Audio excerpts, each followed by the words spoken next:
This is a day in the life of a dog groomer at Grande Style Dog Grooming in Tampa, Florida. If you want to see what really goes on behind the scenes in a pet grooming salon, join our all-day, everyday live streams Monday through Saturday. All right, let's get busy.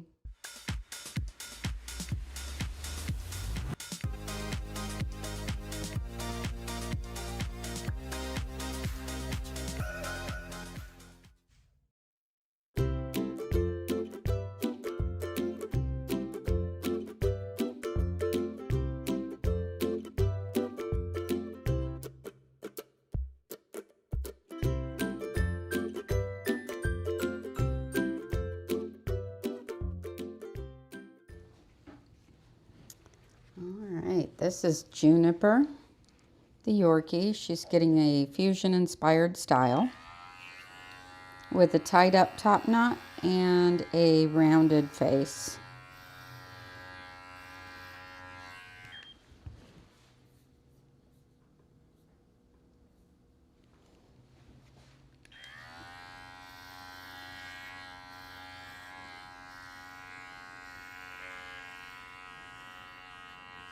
Good girl.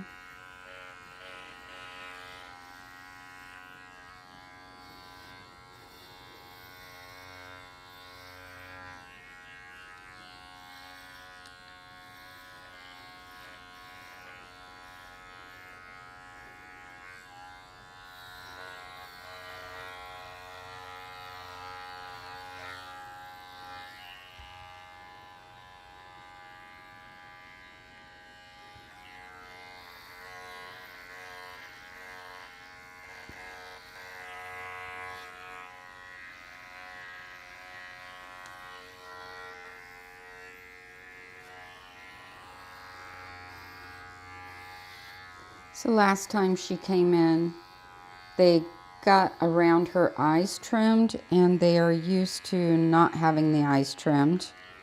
So they decided to go back to growing full coat out around the eyes.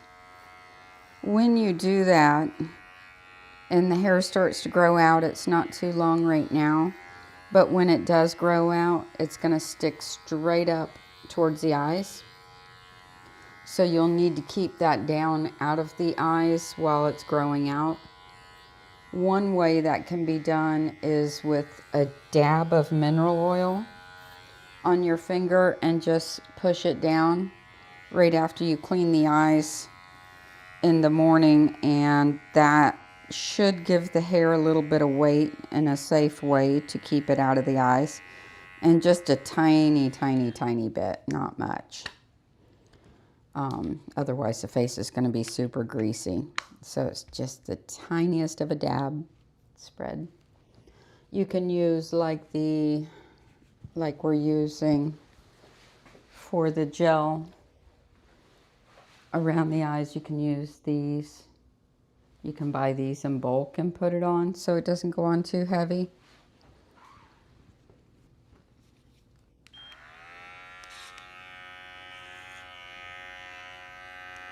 And it'll take, at a ½ inch a month, it'll take about 4 months for it to start laying down out of the eyes again. That'll give it about 2 inches.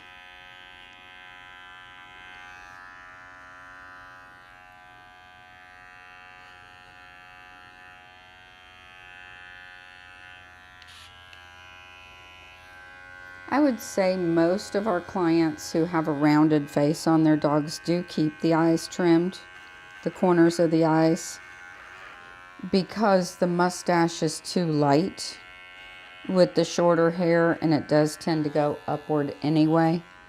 So that's why it's kept trimmed on most all dogs with shorter beards. The longer the beard, the heavier the hair, and it will lay down nicely. So if they have full coat and a long beard, then it's, you can still go either way. You can trim the corners of the eyes or not, but the longer the beard, the heavier the weight. Let's get her in the tub.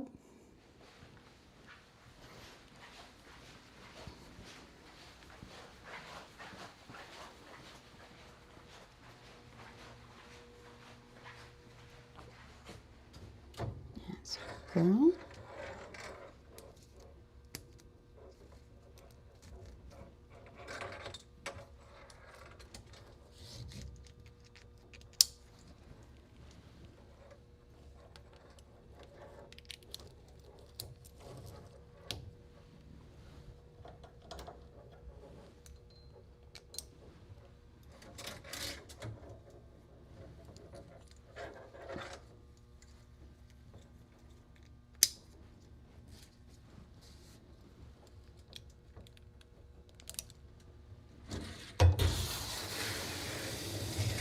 It's a good puppy.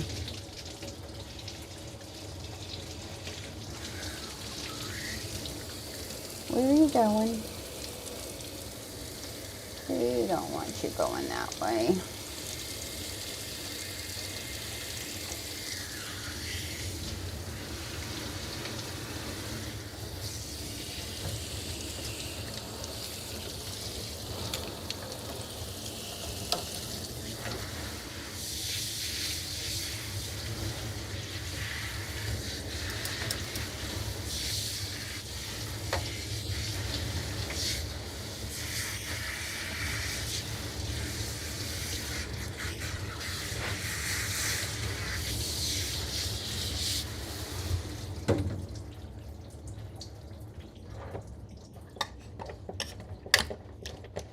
Good girl, you're fine.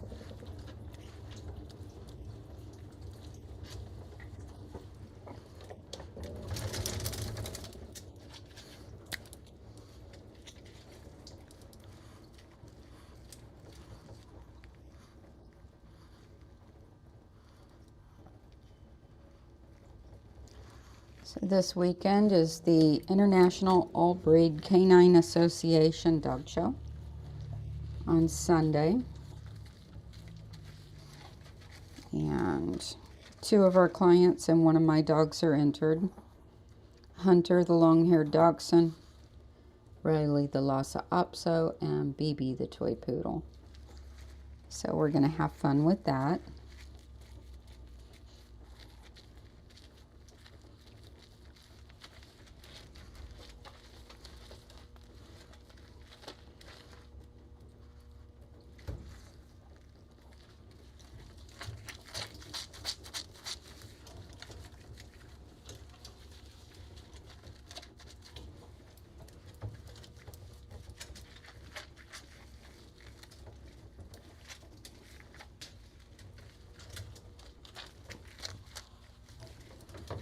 You're fine, baby.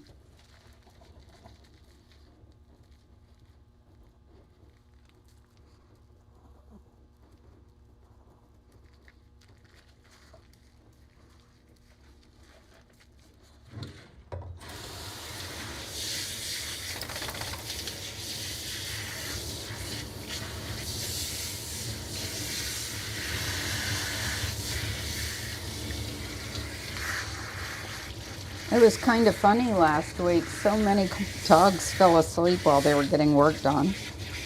We had Tucker dozing off. We had Kobe, the big Goldador, sleeping on the table. 2 long-haired dachshunds sleeping on the table. It was pretty funny. Everybody was just snoozing.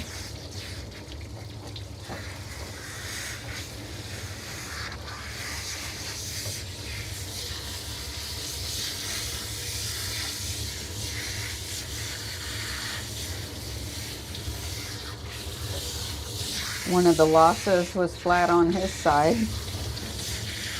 He's like, "Will you quit bothering me? I'm trying to sleep."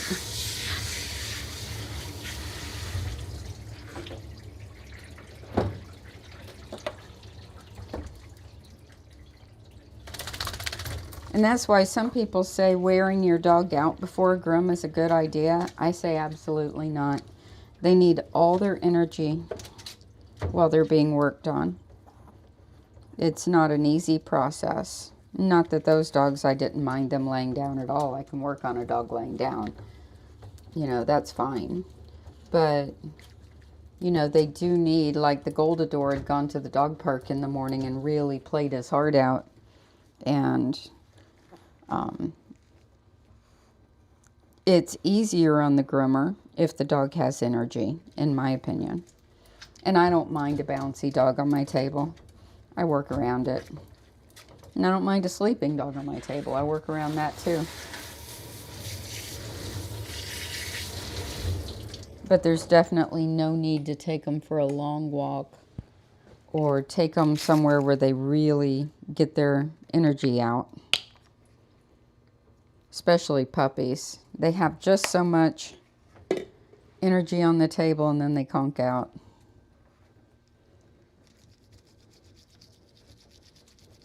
Good girl.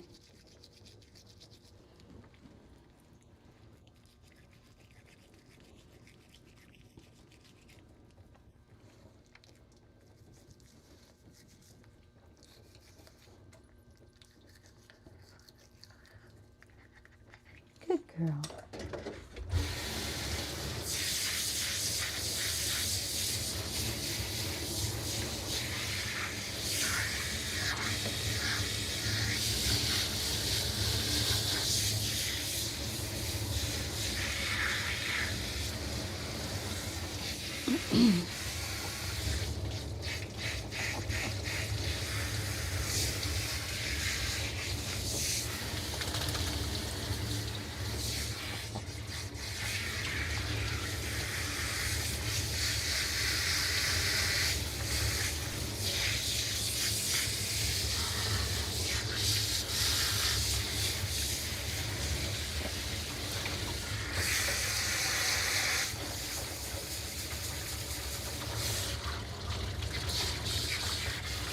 That's a good baby.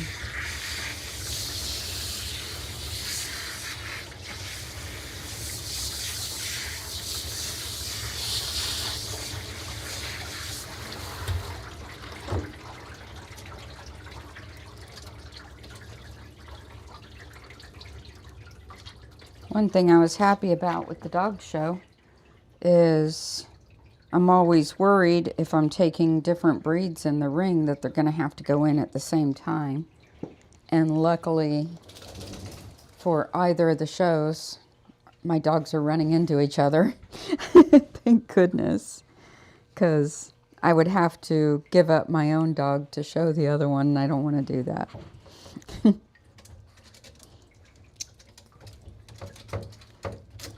But I would if I had to. But they're at different times. Riley goes in at 8:50 a.m. I think BB at 11:30, something like that. So that works out perfect. And that's for the first show, and then the second show, I think they're about an hour apart. The only question will be the group ring. If we end up in the group with both of them, which I think we will, then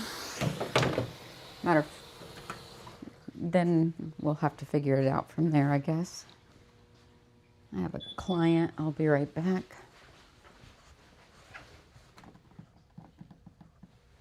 Be right with you.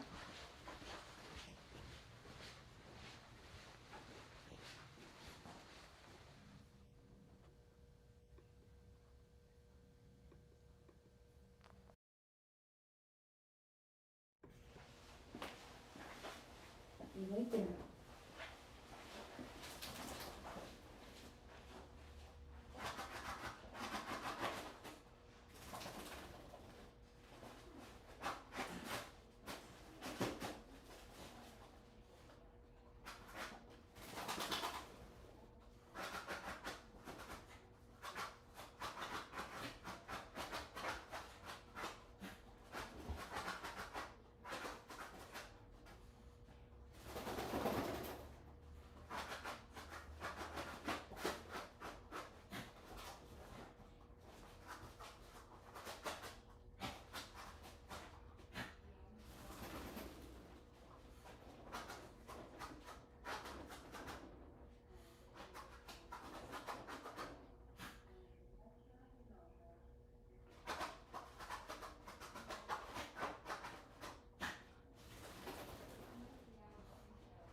We just had 2 dogs come in. One's in heat and the other one's not neutered. So we're definitely keeping them separate. If there's any puppies, it won't be coming from us.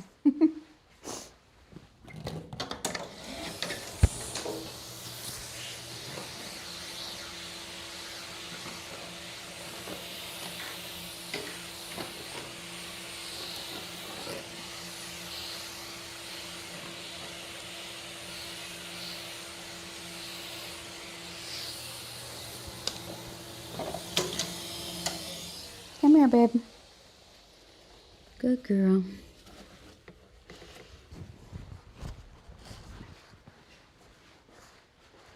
I saw a post like that recently on Facebook where a pet parent had brothers and sisters who had puppies together, and they blamed the groomer because they said the female dog was wearing a diaper and there was no way the male could have got to her. That's not true. But nevertheless, not putting ourselves in that position.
Good morning.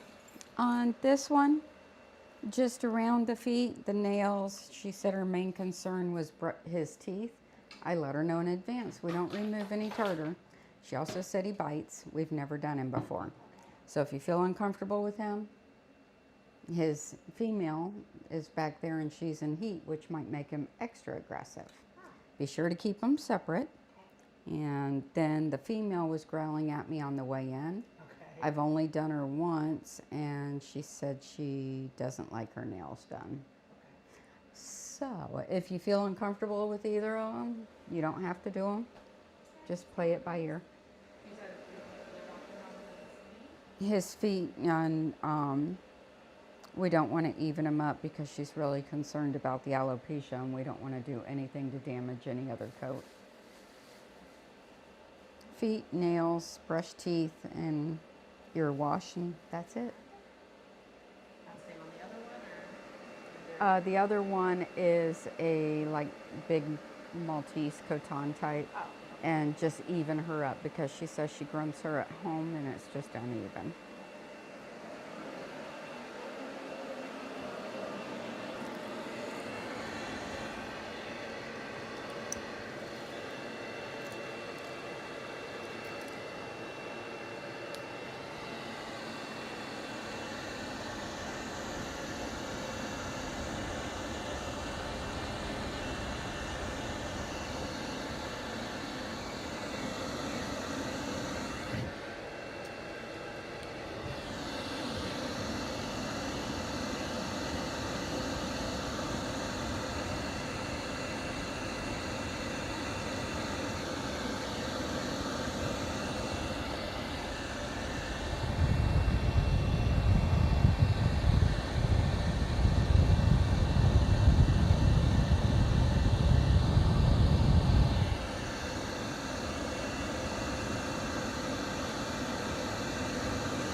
Good girl.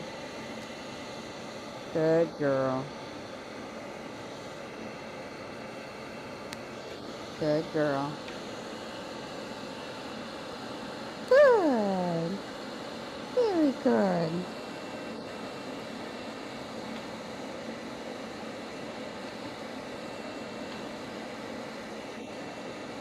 Good girl.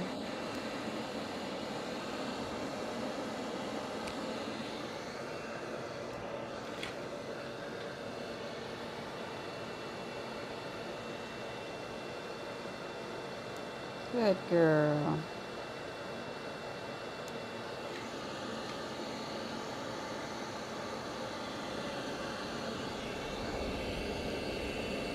Good girl. Good. That's it. That's a good girl. See, you're just fine. You're just fine.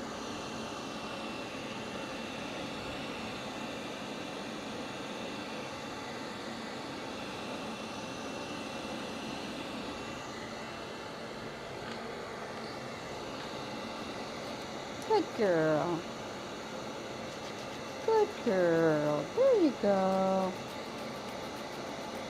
That's a good puppy.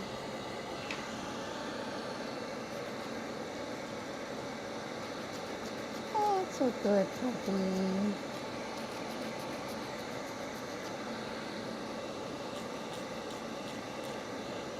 You're just fine.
Good girl.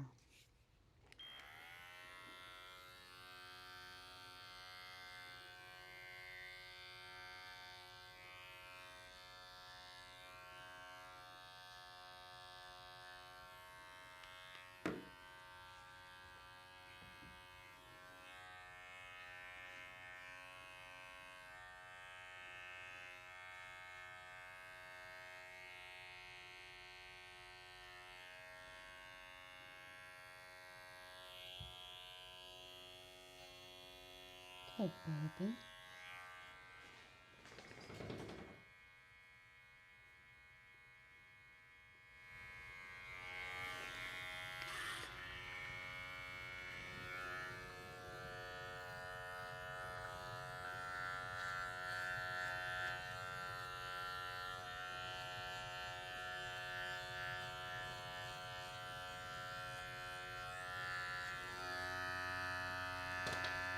Good baby.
So on Saturday during the stream, there was a comment that bugged me all weekend. I was like trying to figure out what it meant. Because the comment was, unprofessional, find another salon. I'm like, what do they mean by that? And then I realized, because it was at the end of the day, they must have been at the beginning of the stream when I was talking about my experience at a nail salon on Friday that was very uncomfortable, and that's what it was. I'm like, oh, okay, now the comment makes sense. Duh. Sometimes it's hard to remember that people are behind in the stream and commenting on a different part in the chat than where we're actually at. But they were right. It was unacceptable. And I should find another salon, but I like where I go. I just didn't like that particular person, so I'll stay.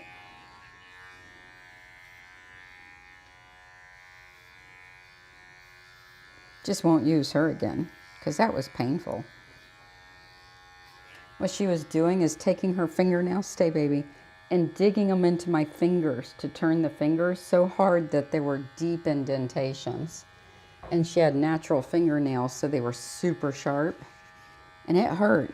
And she kept doing it over and over again, really hard.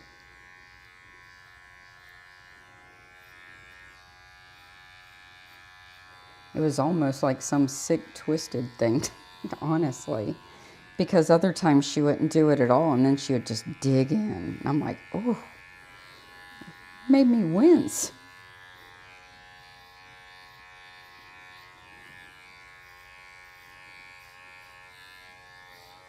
I almost got up and walked out like 3 times. I should have. I would have paid for the service because she started it, but I was very tempted to leave.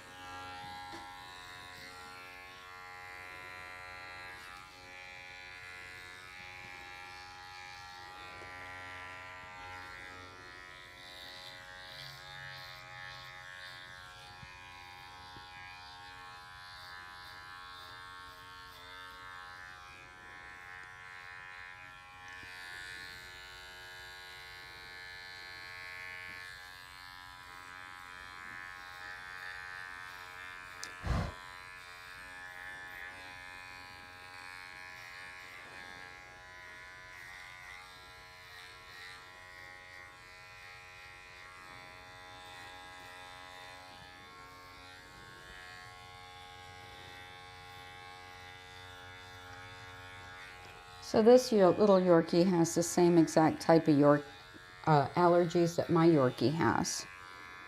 And one of the ways that they present in these allergies, you can see it here if you look closely. See this dark spot on the skin? And then here, the dark spots in through here, where it's like an adhesion on the skin. And then she's also got it on the tummy.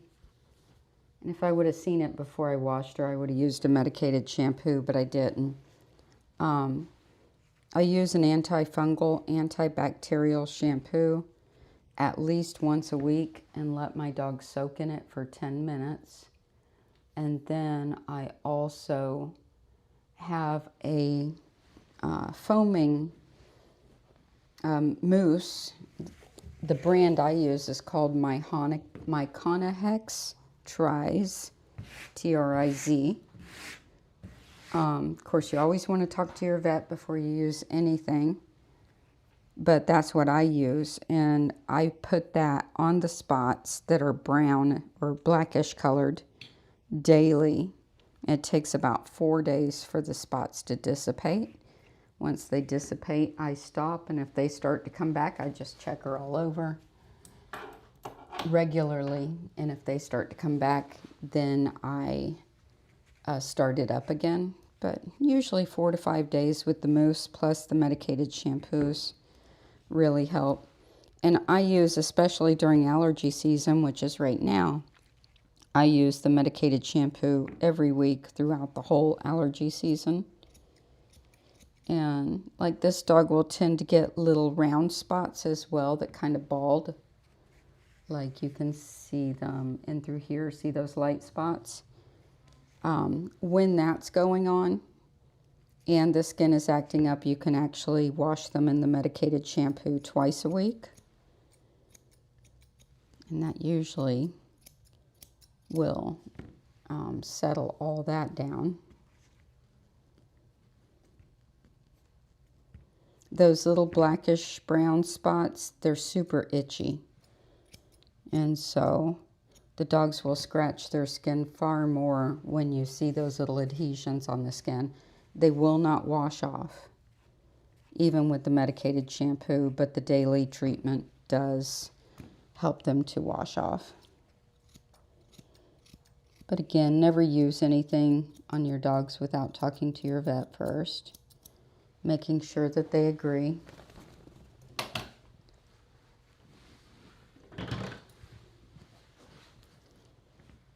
And I get my products on Amazon.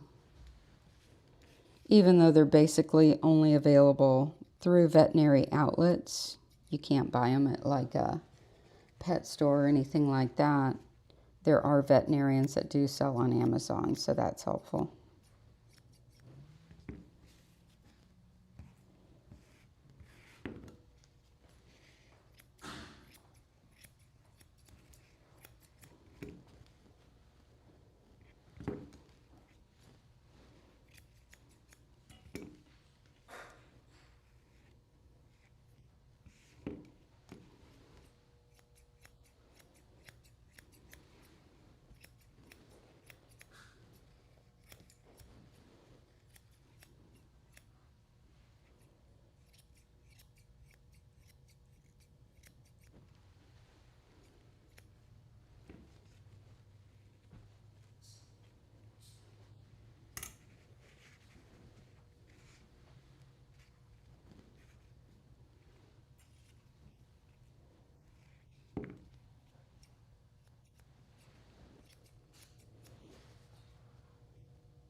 Oh, on Thursday, I guess it was, told you guys I'd be working on a Scotty page for the website.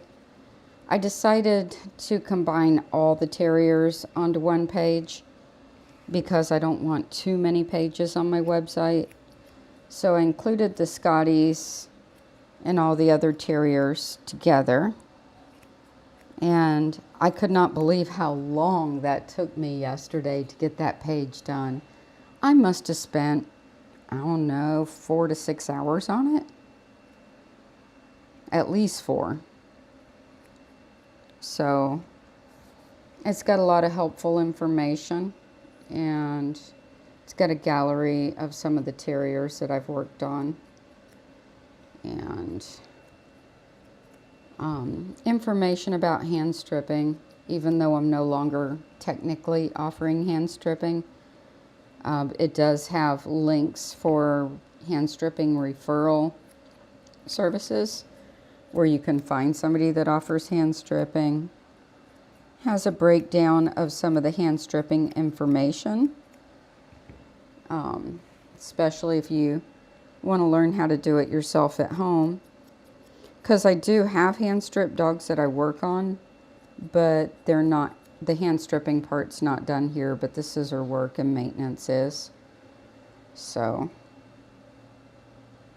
now I've hand stripped a lot of dogs. A lot of top winning show dogs I've hand stripped. Some of the most winningest dogs that I've groomed were hand stripped breeds. And I just choose not to do it. I don't find that in the pet grooming environment it's best for me, and I find it's really hard on my wrist, along with all the repetitive motion stuff that I do. To add in hand stripping is not the smartest decision for me personally.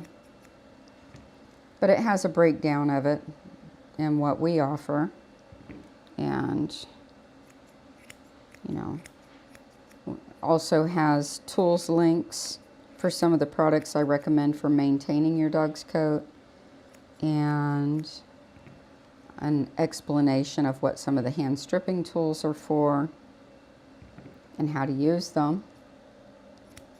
It has what causes matting and how to prevent it, and kind of a breakdown on the brushes you need for the different coat types of terriers, because there's many different coat types. And our ear plucking policy is on there, and a breakdown of why we don't pluck ears with references. Just all kinds of good stuff. So check that out. If you go to our website at grandstylepet.com, click on haircuts by breed, I guess it's called, for the drop down menu, and then you can scroll down to terriers to see it. There's also a Yorkie page, and a Bichon page, a Poodle page, Lhasas, Cotons, and Havanese, or no, Cotons, Havanese, and like the Bolognese and stuff is all on one page. The Shih Tzus and Lhasa types are on one page. Pomeranians and those type of primitive coat types are on one page. Schnauzers have their own page because we do a lot of non-traditional Schnauzer trims as well as the traditional.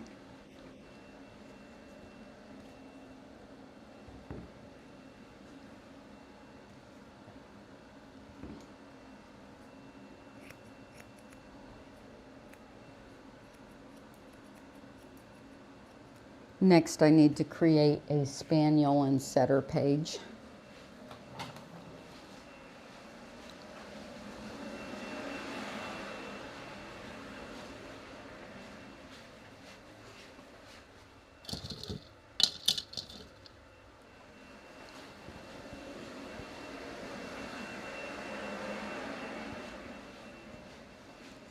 The Spaniel page will include the long-haired Dachshunds and all the flat coats with their tool recommendations and information.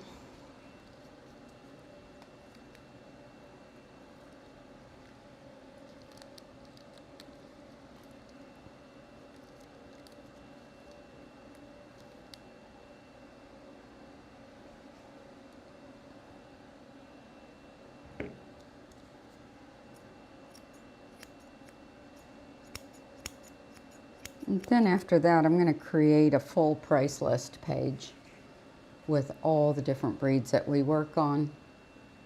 broken down into prices based on the style and the coat length that you want, because like our cotons can run anywhere from 85 to 110 depending on the style, and that's if they're not matted, and that's currently in 2026, so don't look at this in 2029 and say your prices aren't that. Yorkies are 85 right now for all the different hairstyles. Standard poodles can run 150 to 255 on average.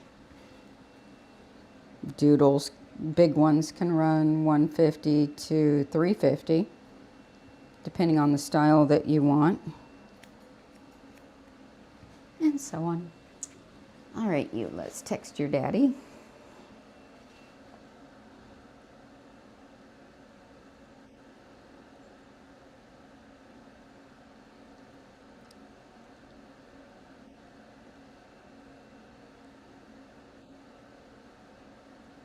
So there's quite a big variance in the prices, and it'll explain the different variances for each type. It's something I need to work on. That's going to be a big project.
I was really surprised the other day when one of the long-haired dachshund breeders said that they'd really like more information on the carding knife because they've never heard of it. I'm like, and they've got top winning show dogs, so I'm so curious how they keep the coat flat without the use of any carding tools. Very interesting. I would love to pick her brain. Maybe I can learn something. Maybe there's a better way.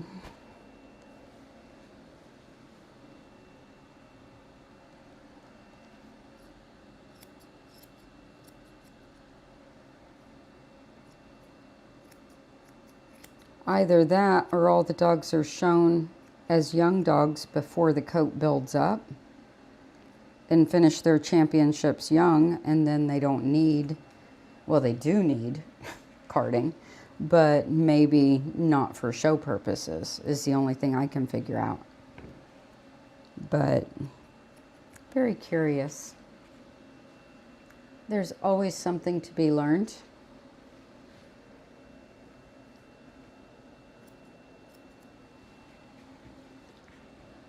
All right, Juniper.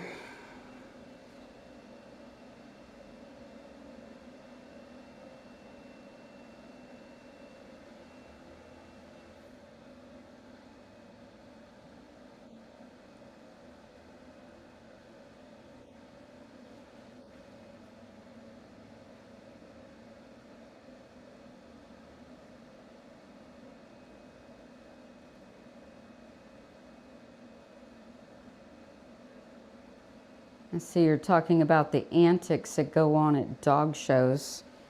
Animal rights activists at dog shows put so many dogs in danger. Oh, don't even get me started. Horrible things I've heard. Horrible what these people do. They say they're for the animals, and all they do is hurt them. I see that going on in the chat. I'm like, oh my gosh, don't even get me started.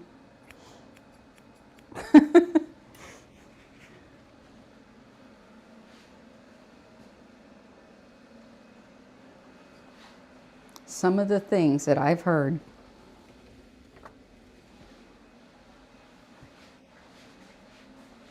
Antifreeze in the water dishes, broken glass in walkways, and disabling air conditioning systems on RVs that are running to keep the dogs inside cool. All kinds of stuff.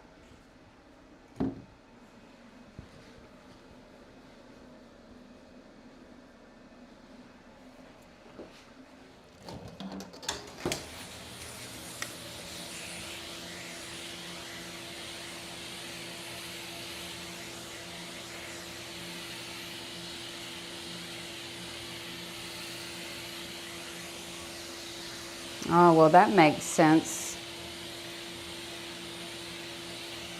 Somebody was hit and killed at a dog show in Brooksville as an accident, just driving fast through the area where you go from the grooming to the RVs, and they hit him and killed him. At least I think they killed him. I know they hit him.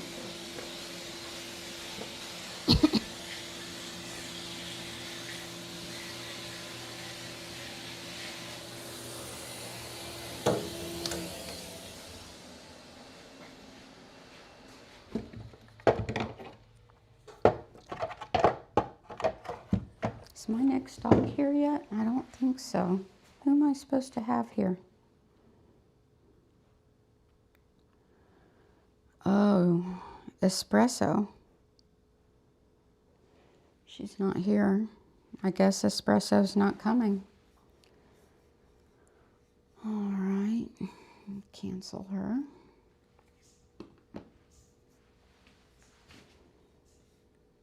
Espresso is a no-show.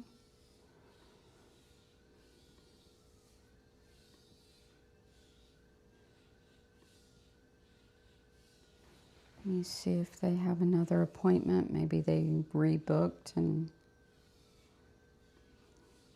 I wasn't aware.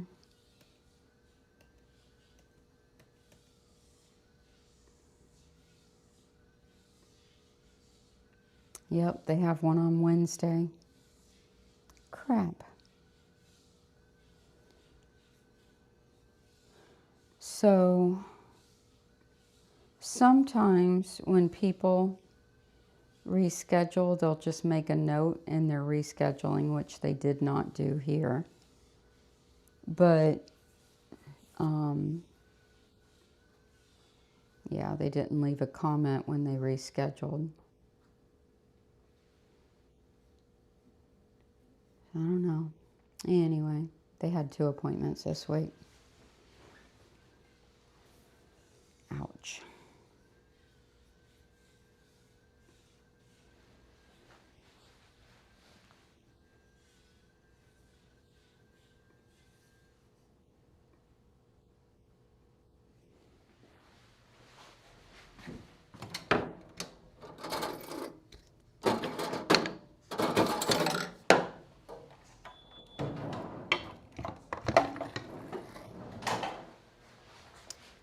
Be right back.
another one, she wanted her really close on her back end too.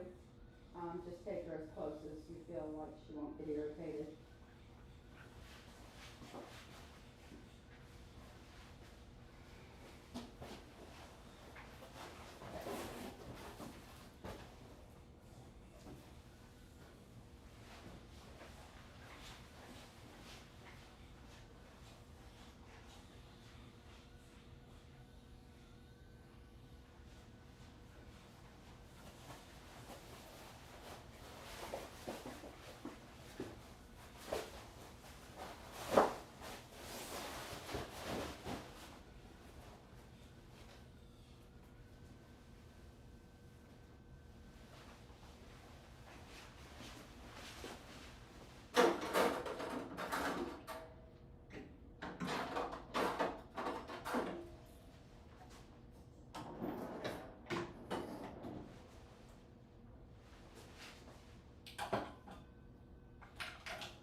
Next up will be Buddy the Bichon. I think he's a haircut today. Let's see here.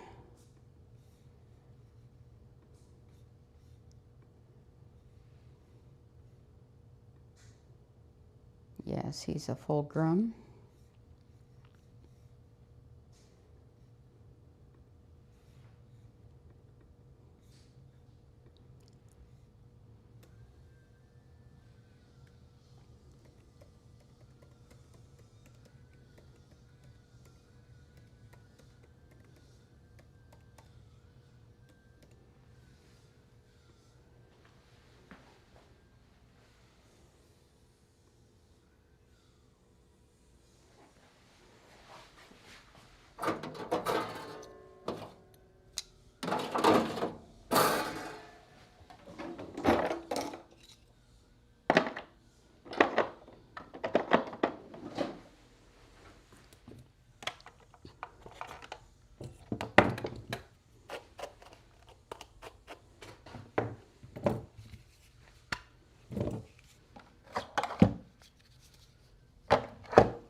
Be right back.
I'm still cleaning up hair from that Goldador the other day.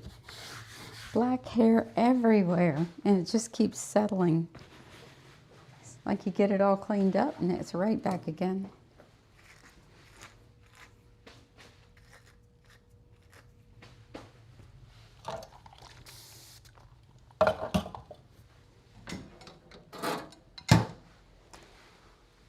Did I clean my table?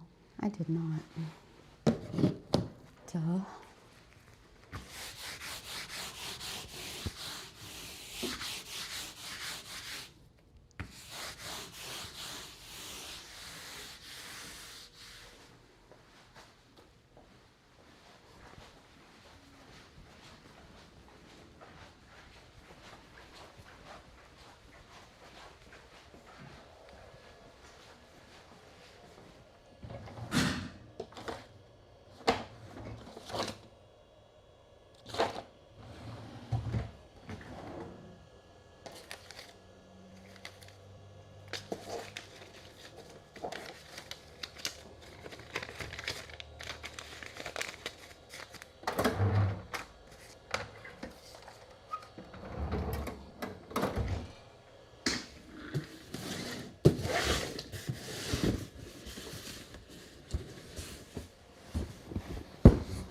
Well, even though I had a no-show, there's always something to do. Never a dull minute.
Be right with you.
So, I'm going to answer this pet parent's question personally to her later. I don't have time to type it all out.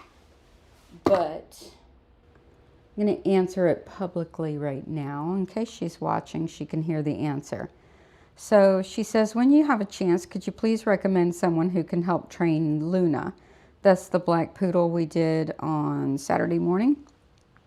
My main concern is that she barks uncontrollably when she sees bigger dogs or when she senses someone's afraid. So you guys remember when gosh,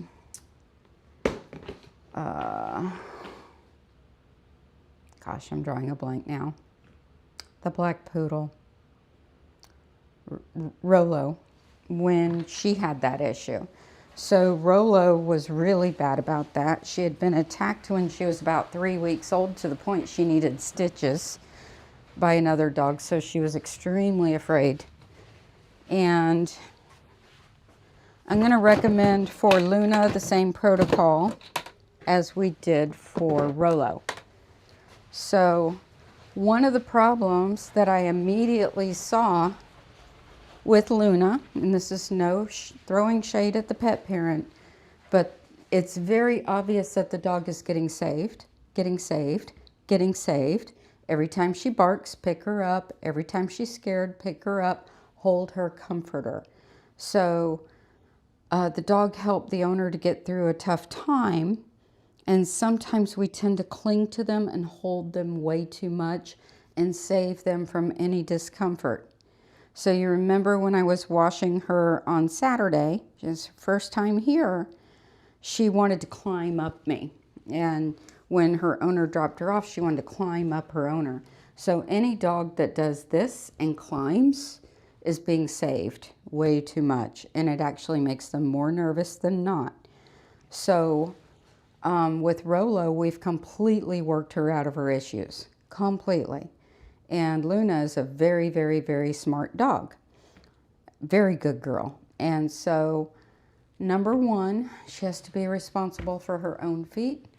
Like in the tub, she was wanting to climb out of the tub, so I made her wait before I picked her up. She wasn't allowed to get saved or to get rescued. She had to be responsible for her own feet.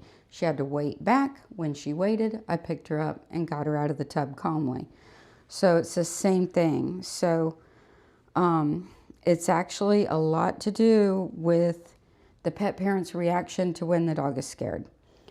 Number two, I had Rolo come in 2 or 3 times a week to hang out for an hour.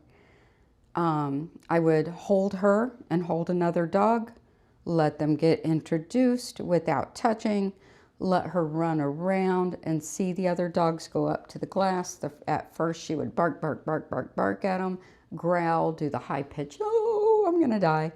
And so I worked with her here. Client wants a recommendation for a trainer, but I recommend going to the Dog Training Club of Tampa, where the dog is going to see bigger dogs. And because the pet parents are oftentimes far too worried about the dog in that situation, with Rolo May, I actually took her to the first 4 classes.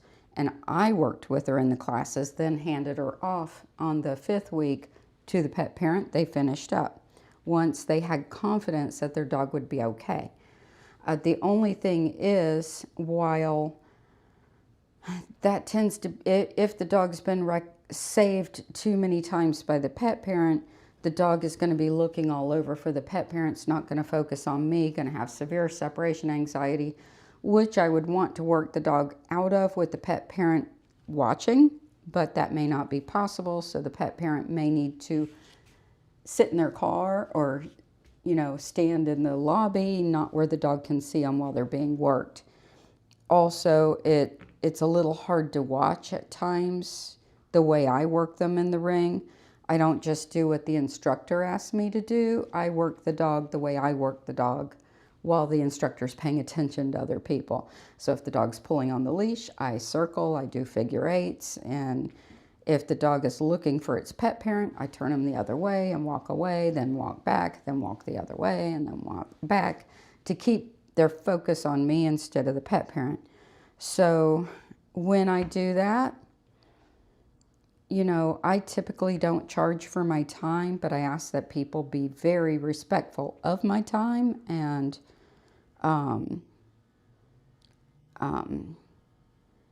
listen to what I'm saying and show up when you're supposed to show up, because too many times people don't show up.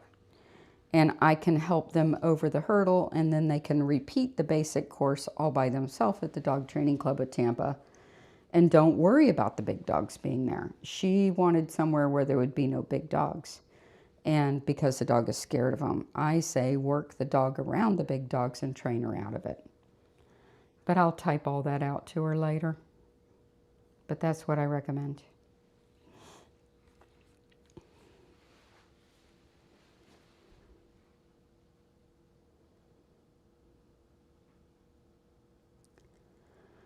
All right, let's get Buddy started. I wanted to give him a minute to go potty because sometimes he goes potty when he first gets here.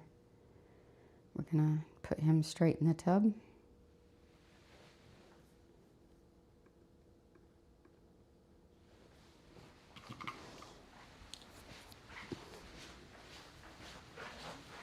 All right, Buddy.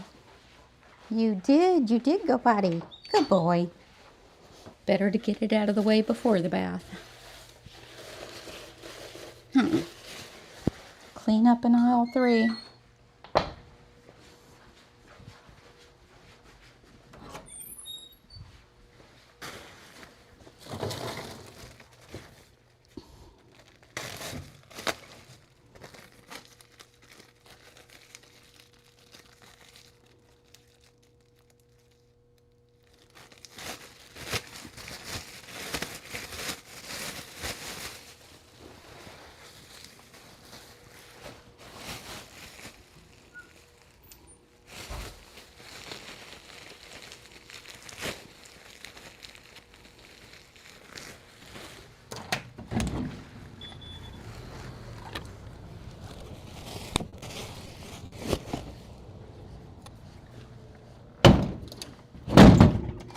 Sorry about the banging. I had to open the back door. All right, Buddy Bear. Come on. That's a good boy. Hello.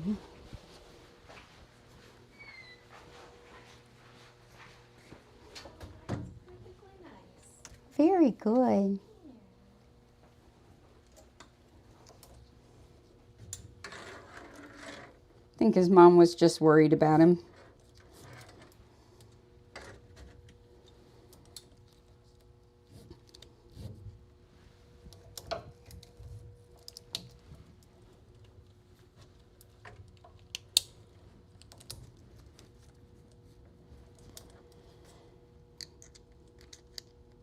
Good boy, Buddy.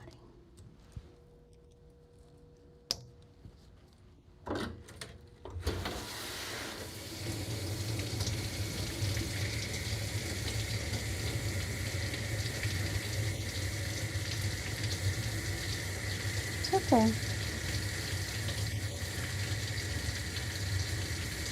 You're all right.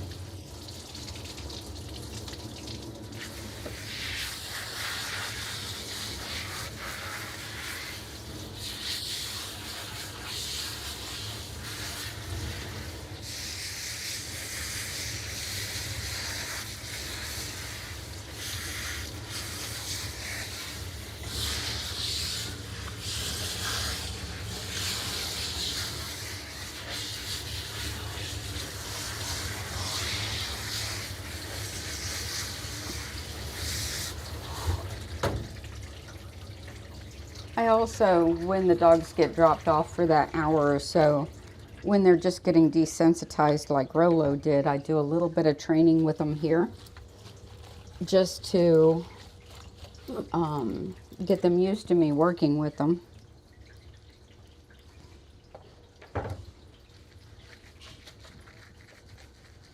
But keeping them from the thing that they're scared of doesn't train them through it.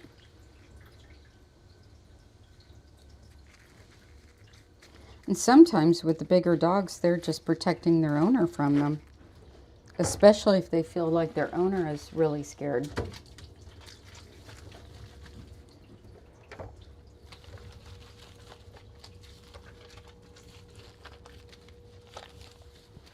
And a lot of times we cue the dogs. Like you see a big dog walking down the street and you automatically worry that your dog is going to start barking at them. So the very first thing you do is tighten up on the leash or pick up the dog. And both things are the wrong thing. You should keep the leash as loose as possible and just turn and walk the other way, then walk back, then the other way. Get your dog paying attention to you without the tension on the leash. If there is tension on the leash when you turn, don't worry about it. The dog will follow you and come right with you. So that just really helps a lot. And control your own anxiety so it doesn't feed down to the dog. Like make it an actual working experience.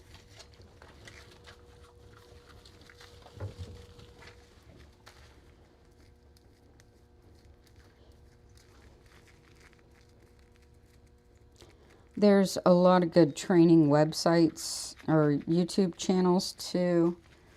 Can't remember the exact name of one. It was like Macaulay or McCollin or something like that that had some really good stuff on there. And then there's also a program that has a YouTube channel called It's Me or the Dog.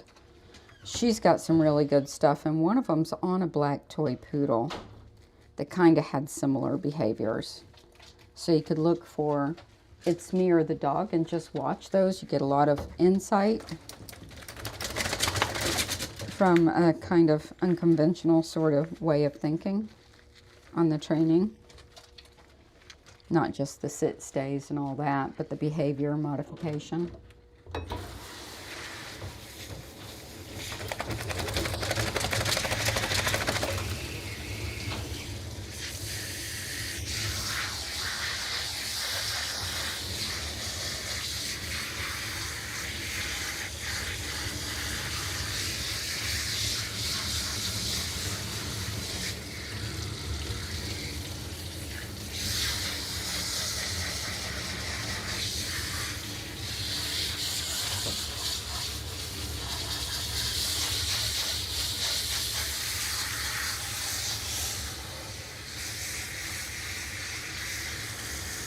They also have some private classes at the Dog Training Club of Tampa.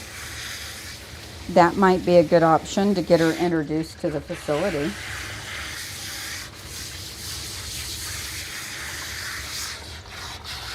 And that club has been around for over 50 years.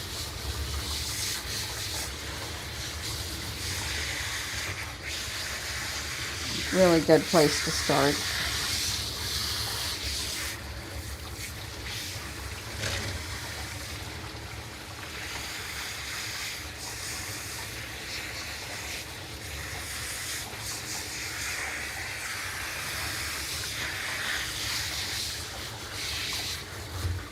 And the only reason I do it is because all my dogs are trained and I have fun doing it. It's kind of like a hobby. And I like for my long-term clients to be relaxed and well cared for and trained. So if I can help with that, I do.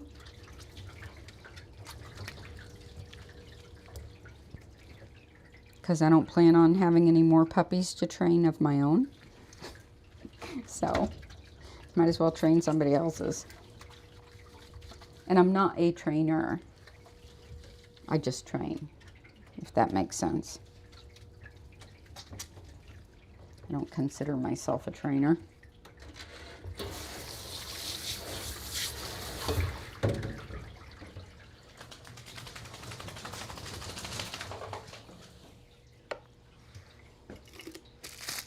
Good boy, buddy.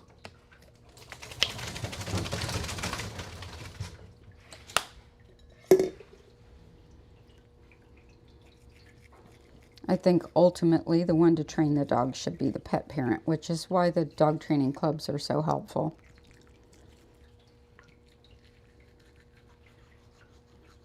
And if you don't know how, you learn how at the clubs.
Good boy.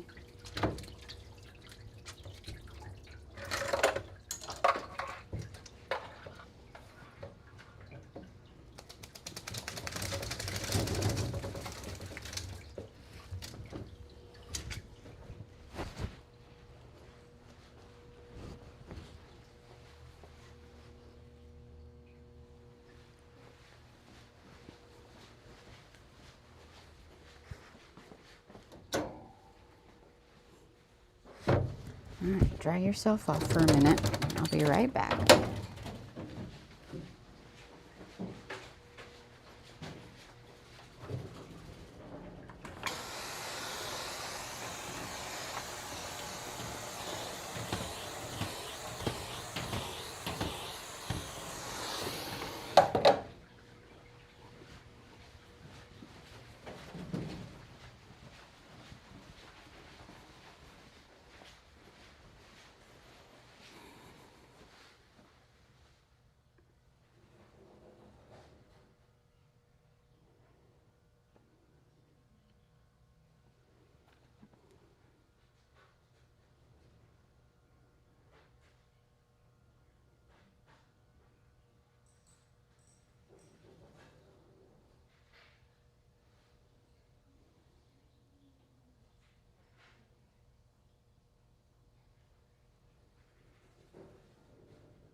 That's it, McCann training.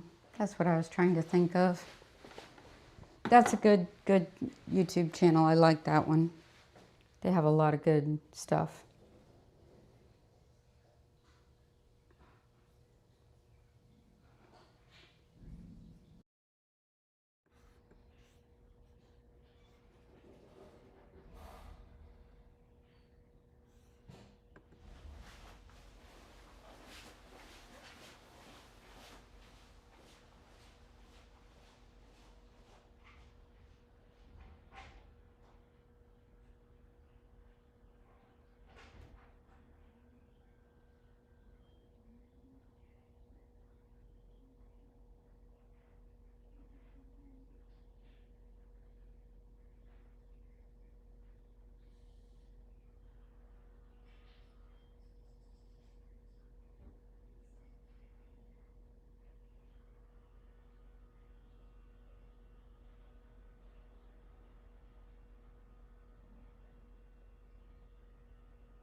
So you might have noticed that I have different protocols when I do nails.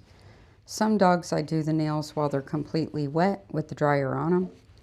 Some dogs I wait till they're completely dry before I do the nails, and other dogs I have to get them most of the way dry and then have like the dryer drying their cheeks and their ears or whatever. So it varies breed to breed and coat type to coat type. Basically, if it's a dog that I do not want to dry out on me at all and I want them super fluffy, I'll blow dry them completely before I start the nails. If it's like a full coated dog that I need the hair wet so that I can reach the nails without the hair getting in the way, then I'm going to do them before I start drying it all. And if it's a dog who doesn't like its head blow dried, I'll get the body done, let the head be drying while I do it. If it's a dog who it doesn't matter how the air blowing on it doesn't affect how it turns out at all, like a Shih Tzu with medium short hair, then I'll let the dryer blow on them while I do the nails, and then I'll start drying them. So each one's different according to the coat type.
I'm going to move him to my smaller table because he likes to lean away from me.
It's just the blow dry he's fussy about.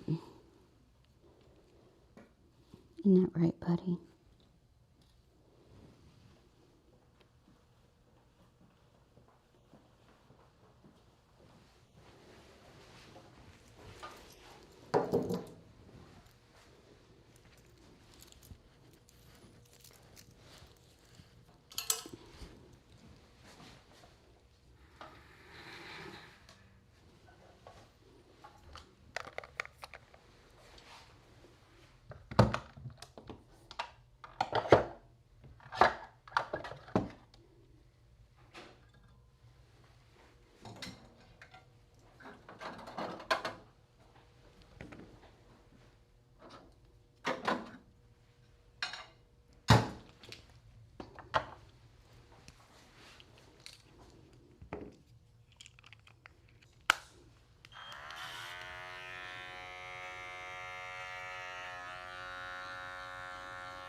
Turn.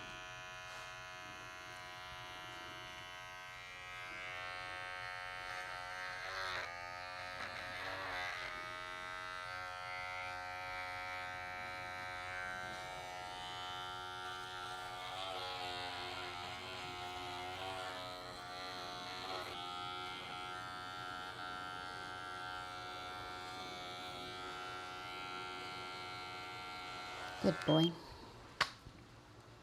Yes, he's a good boy.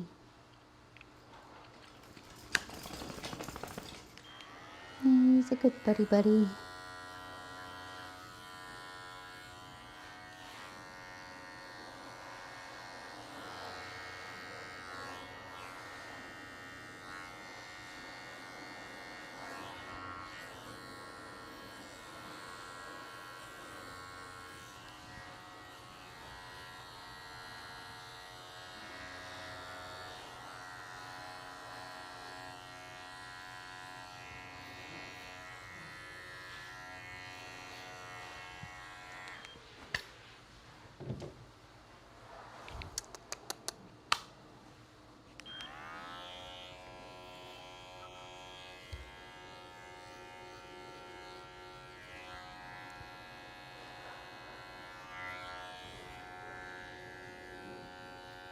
Good boy.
Good boy. Turn. Turn, turn, turn, turn.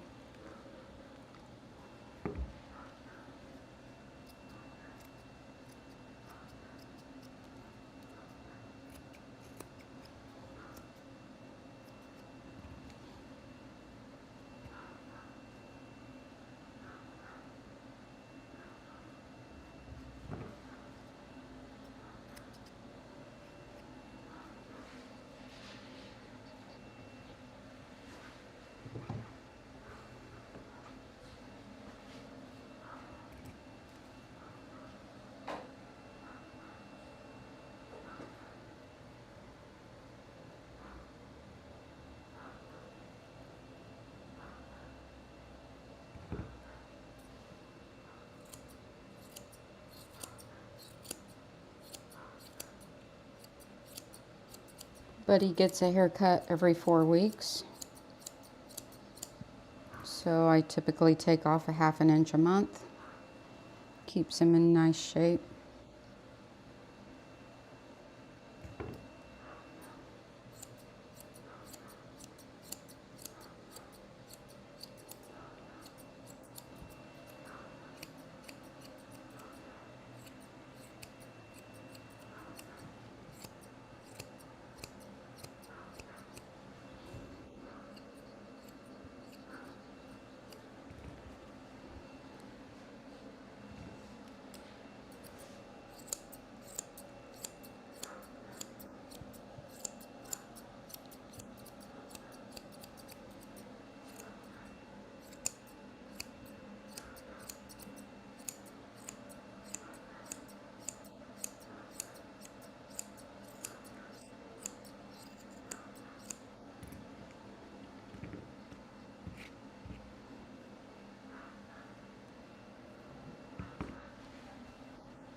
I noticed that our other channel, Grooming Safer, is only 8 people, I think, away from hitting 1,000 subscribers.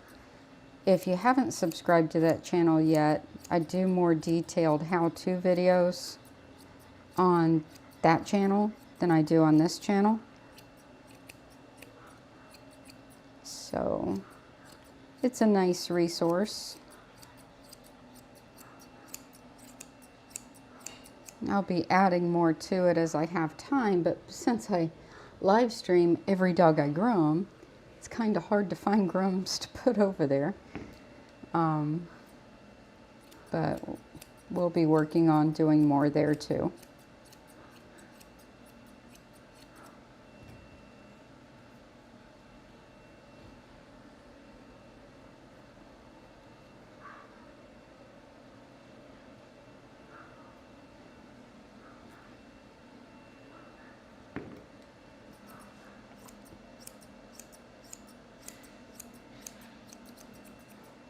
So Grande Style Dog Grooming is my grooming salon. Grooming Safer is our company that makes and sells the dog grooming harnesses. That's groomingsafer.com. And so the Grooming Safer channel is more geared for the Grooming Safer products and grooming instruction. Whereas this channel just simply lets my clients see behind the scenes, sees their dogs being worked on, and then we give out some tips and tricks along the way and do some members only content with Q&As. And sometimes during my live streams I'll do an impromptu Q&A if I have a no-show and I just have time to stand there and do nothing. I never know when that'll be. It just randomly happens.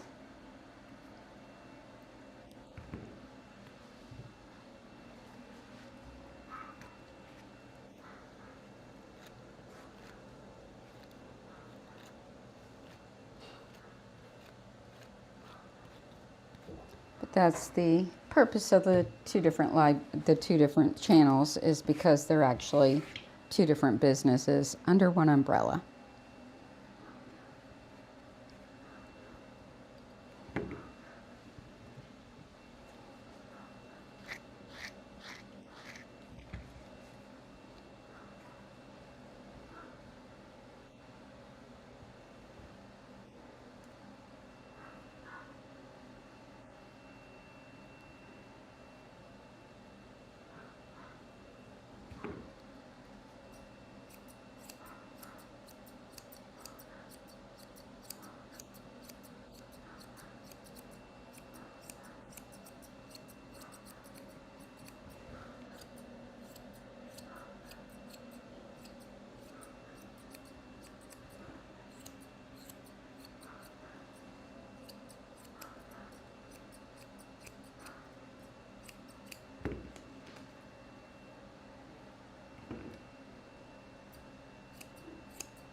Good boy.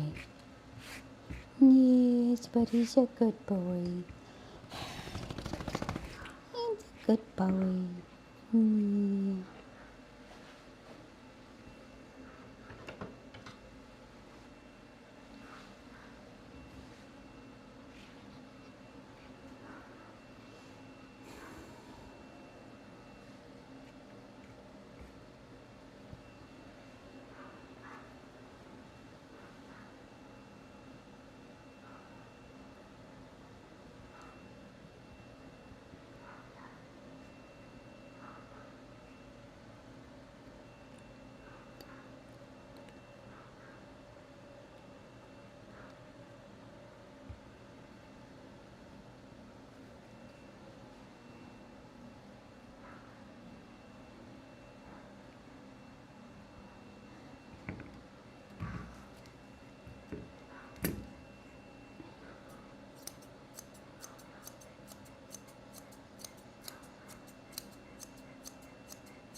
Turn.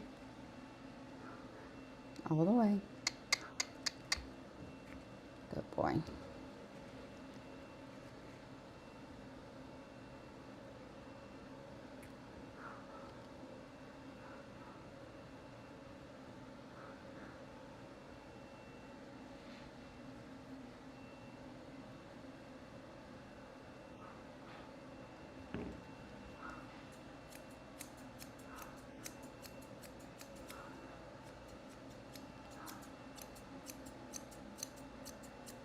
So on the terrier page I was talking about that I created on my website, it's not finished. I need to add about, I don't know, 8 more products. I was just running out of time last night, so I had to stop it there. But I'm going to add some more products, add some of the hand stripping products with links and stuff like that for people who want to learn how to hand strip at home.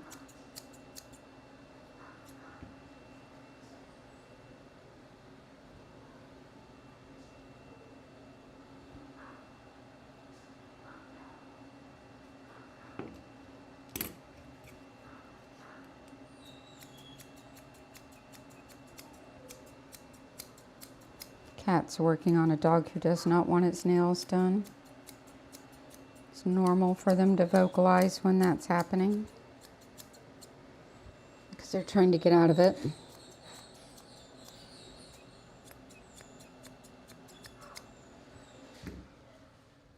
You need help? Cat? Cat, you need help? Okay. If you do, let me know.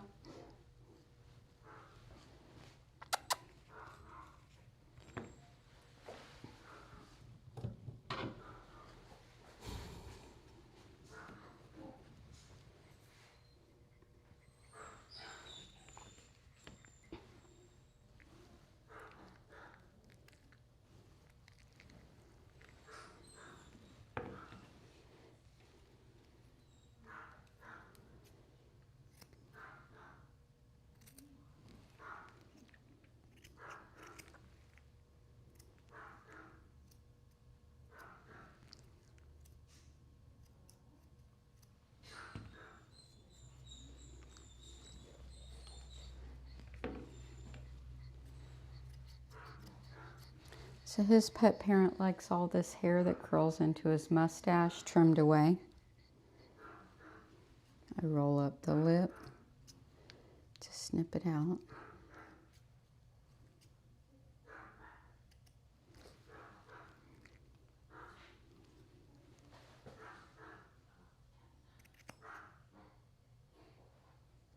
It'll probably be okay. We just need a little party hat.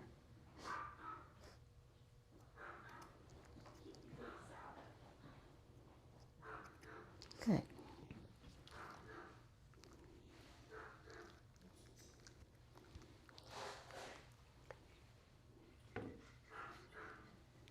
After trimming, I let them pant and see if more hair is going in the mouth, which it is. So trim a little more away.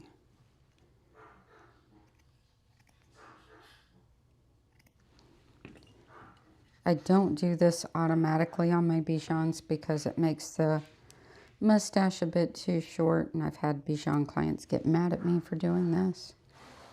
So I only do it if it's really atrocious in the way it grows in the mouth, or if the pet parent requests it.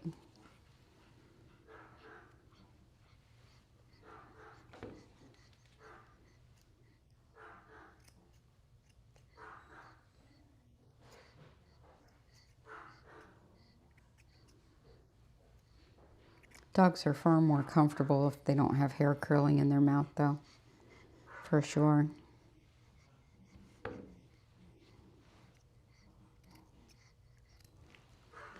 So now you can see when he pants that he has no hair growing in there.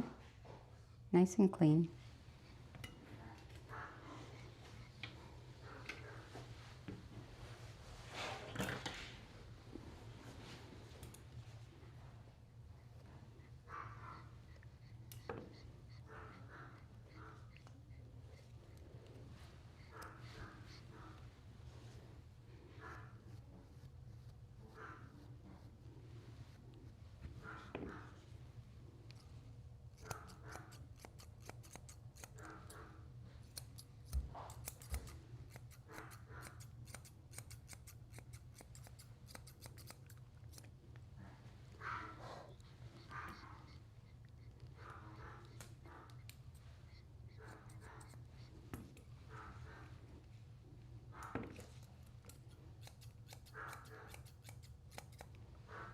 Back it up.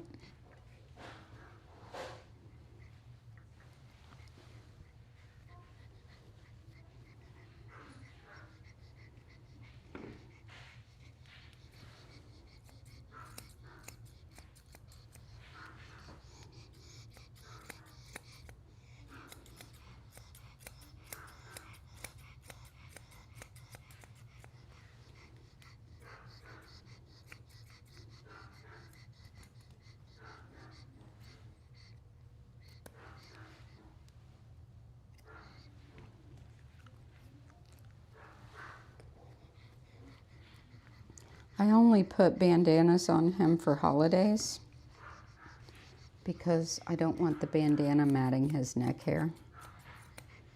Now on pet dogs, I don't keep as much hair, neck hair, as I would say on a show dog. And the hair is kept a little shorter overall because it's much easier to maintain. For the show dogs, we have a higher top knot and neck hair that goes down like this. But that's a lot. So the pet dogs, we keep them moderate, still keep them in their breed profile trim so they look like the breed they are, with it modified to create ease of maintenance.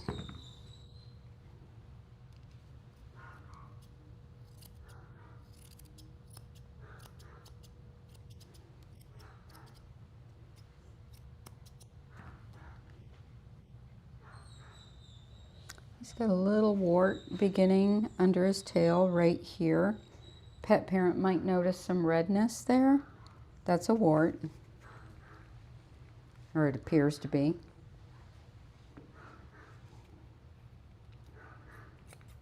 Nothing to worry about, I don't think, but could always get the vet's opinion on it.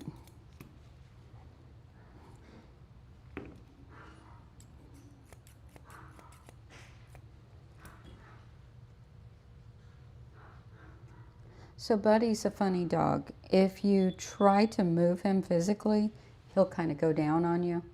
If you keep your touch real light, he's fine. Good morning. Do you need a signature? Name, please. Suzanne? Thank you. Thank you. Have a good one. You too.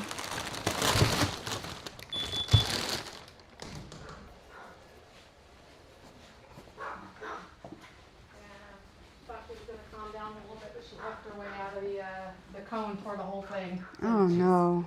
She's biting and flipping, so Okay. I don't know what the next approach to take is.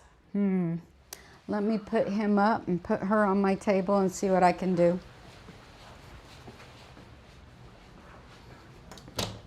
In you go, buddy boy.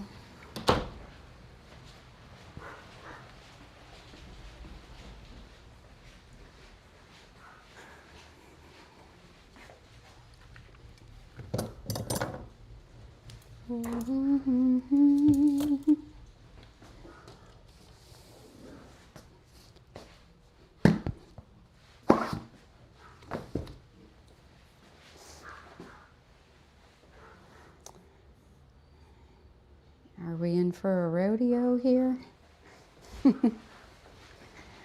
Let the games begin. Yeah, let's see what you got in ya. I got the back one clipped. Okay. Let's see what we can do, Missy ma'am. Are you gonna be rotten? Are you gonna be rotten? Yeah, you don't want that. I tried to see if she wouldn't mind doing her last one with clippers since she was okay with the paw pads being done. Once she realized I wasn't doing her nails, she was fine with like her beauty and Yeah. done with clippers, but she didn't want the nails touched at all. Let me see. Don't get in my face. I don't want you in my face. Let me see. Good girl. Nail clippers. Come here. Easy.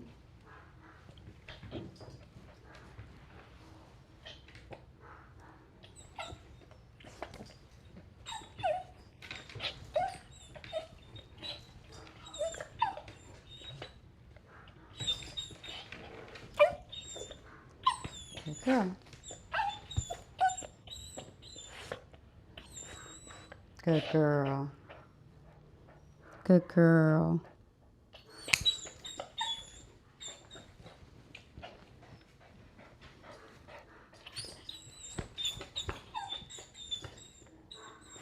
Too bad, too sad, Missy ma'am.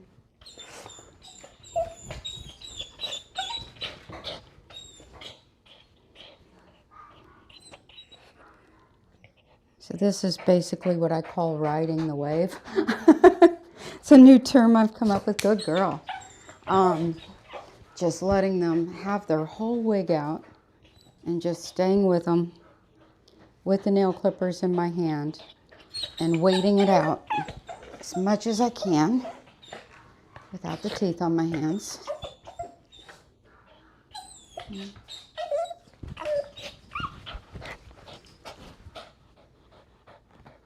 And then I touch the toenail with my finger.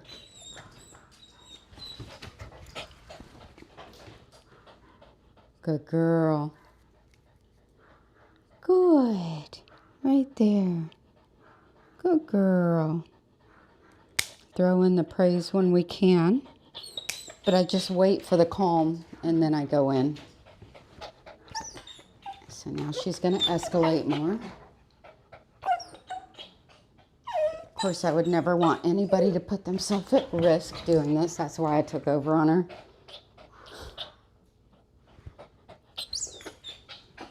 I'll do this a lot too when she's a little over the line for what. Yeah, and I wouldn't want you to do that. If anybody's going to get bit, it should be me. So I just wait with the nail clipper and hold my finger on the nail. Good.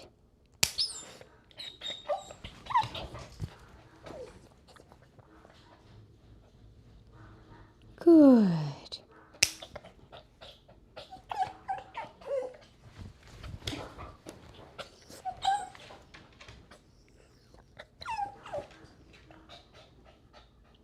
Good girl. Looking away is usually a clear indicator that they're going to let you come in. Good. One more. That's a good girl. See, you're fine. There, see? All right. So then we start all over with this.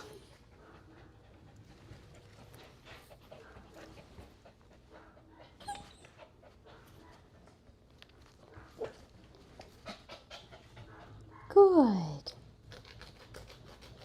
So I specifically wait for that looking away because that's almost always an invitation in. Good girl. Good girl. See? You're just fine. You're a good puppy. Good puppy.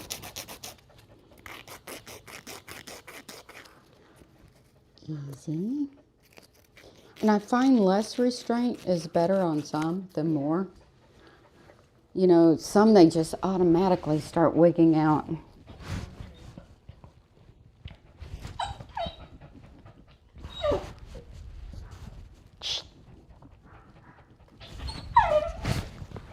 Alright, we'll do it this way.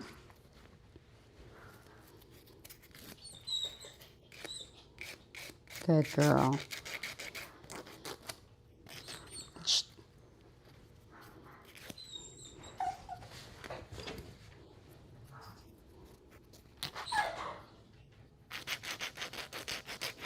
Good girl. There. All right. All done. Thank you. You're welcome.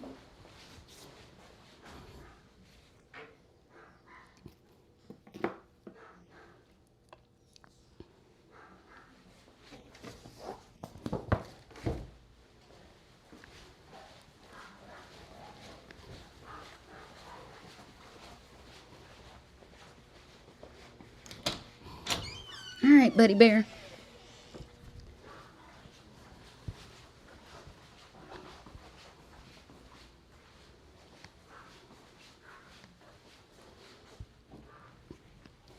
And dogs learn all kinds of things, get them out of the nail clipping or whatever.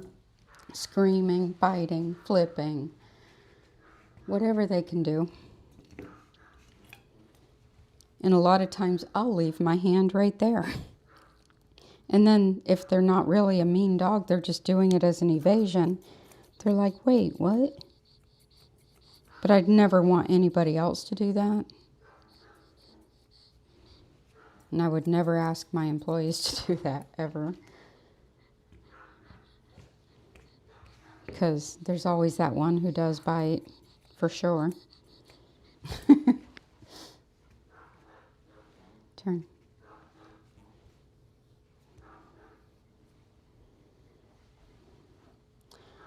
All right, we need to text your mommy. You're pretty well finished.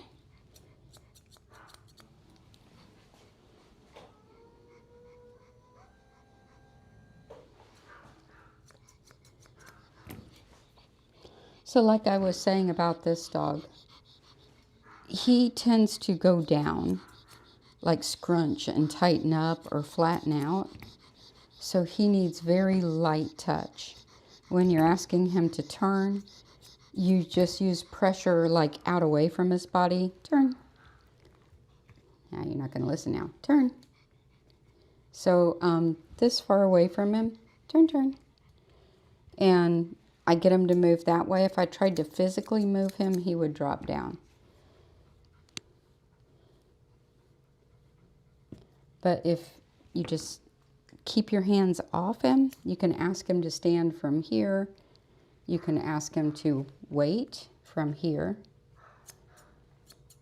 You can ask him to turn from here, just by body language. Most dogs I can physically move. Him, he doesn't like that. Very funny little guy. He's like, I'll do it myself, thank you.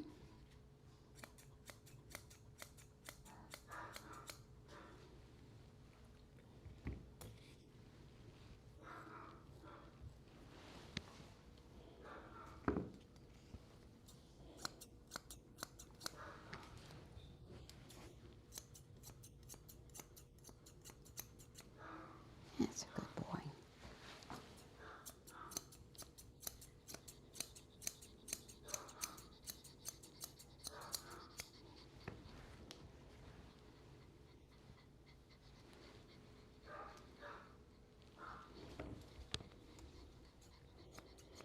All right, let's see who we've got coming up next. We have Blue, the Pomeranian, should be here any minute. Come on, buddy.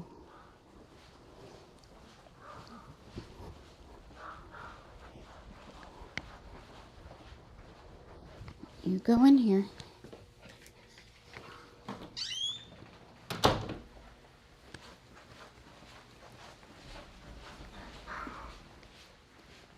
I'll let you guys watch Buddy while I go text his mom.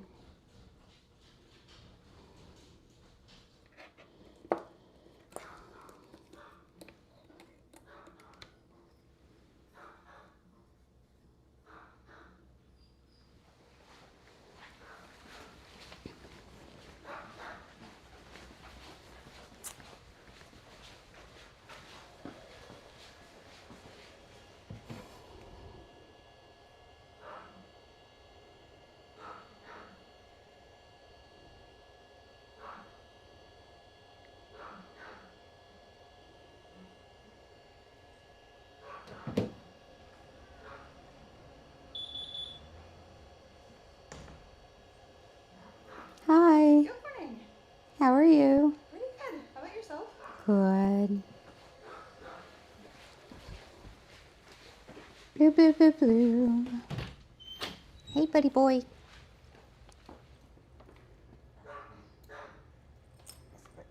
I accidentally left my microphone on when I came up front. No worries. I'm live streaming, sorry. Oh, hey, I appreciate it. I'm glad you're. I live normally streaming try to anyway. turn it off when I come up here. No worries. Thank you so much. Thank you.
time to get everything disinfected and ready for the next dog.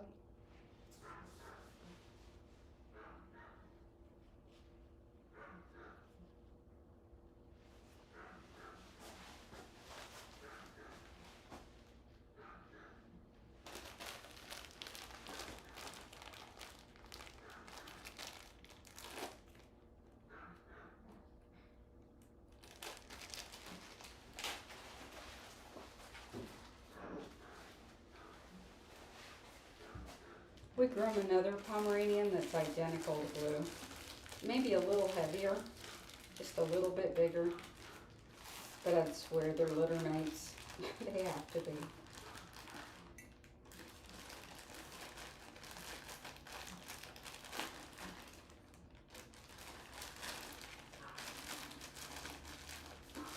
So when I've been buying cotton bags and cotton balls for the shop, I'm sticking with organic, real cotton.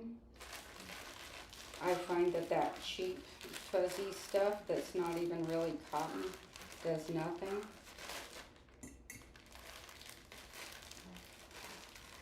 Real cotton is much better.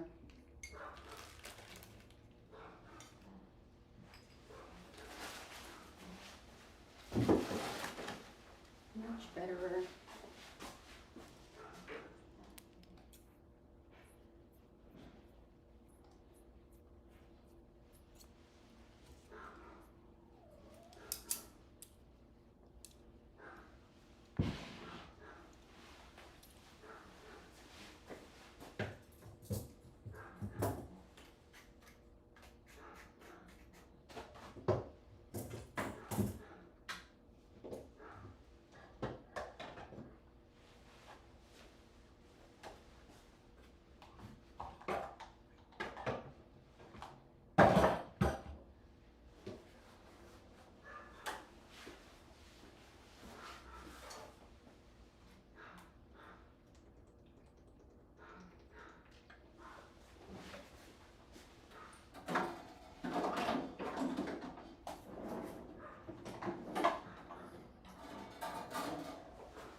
It's all right, Pom Pom boy.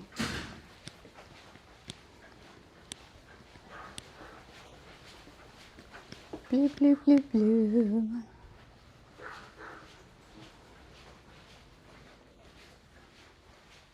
Let's get you guys moved to the tub.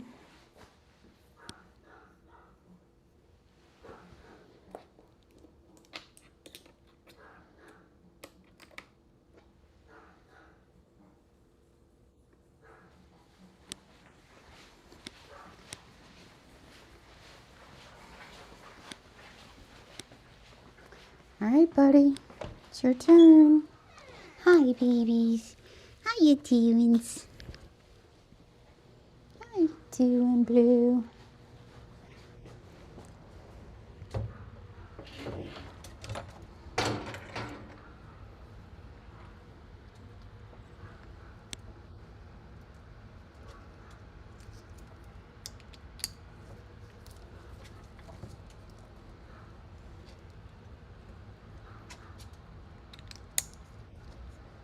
Good boy.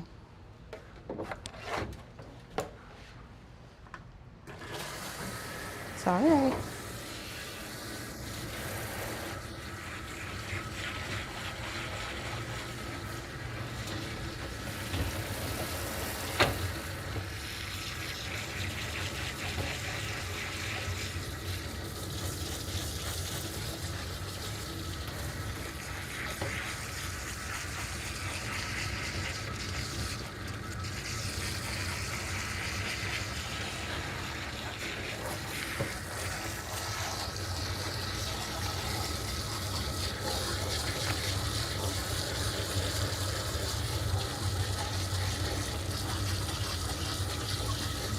All right.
It's all right, Bubba.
Good boy.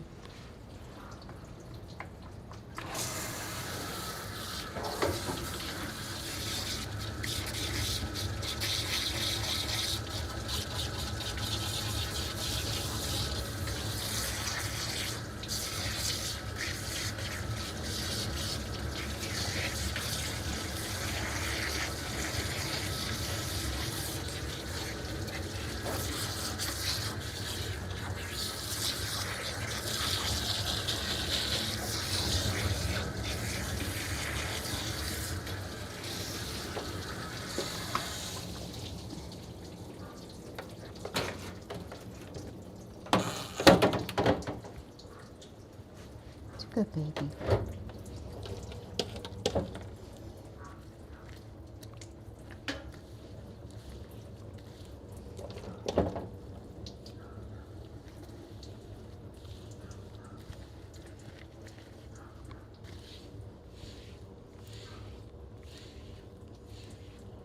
Good boy.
Good boy.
Good boy, Blue.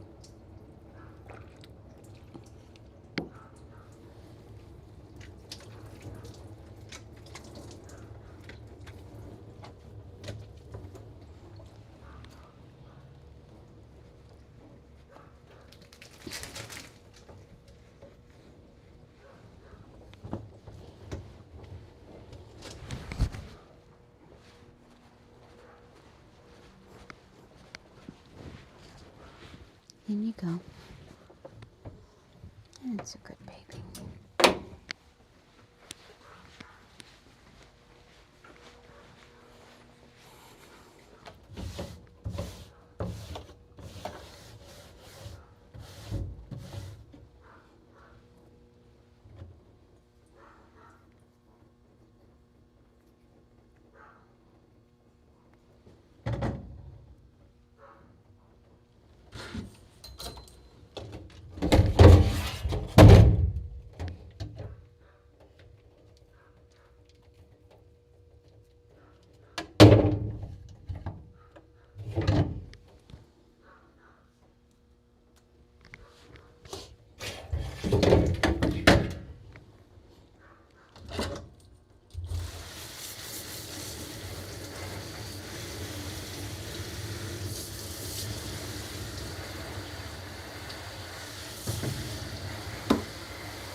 Aw, you look so pretty now. What a smile. She's real nice, other than the nails. But she sure did have a lot of interesting pieces cut out from here. Well, they try. At least they keep her all brushed out and stuff. Well, that was the only place was on the insides of the arms. Uh-huh. It looked like the legs were even because it was all matted on the insides. And then when she pulled it out, it was like 3 inches long on the insides of her legs. But it came right out. So now that's starting to, oh yeah, she's very nice. I bet your mommy would like a bow. Yes. He's Didn't happen to bring a new okay. diaper for her or anything, did she? I don't feel bad putting that stinky thing back on her, but maybe I'll ask her on this. Yeah. Blue, blue, blue, blue. It's time for you. Come on. That's a good boy.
It's okay. Stay right there. I got you.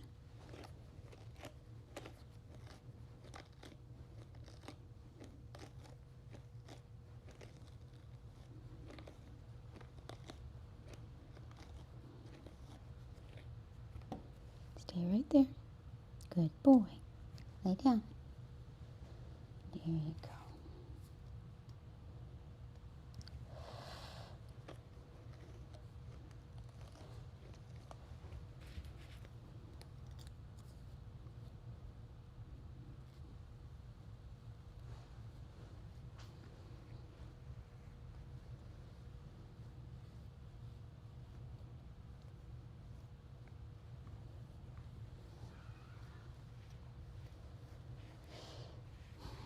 That's a good boy. Yes. He's a good puppy. Was that fun? You like getting handsome? Yeah. You like getting handsome.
Good boy.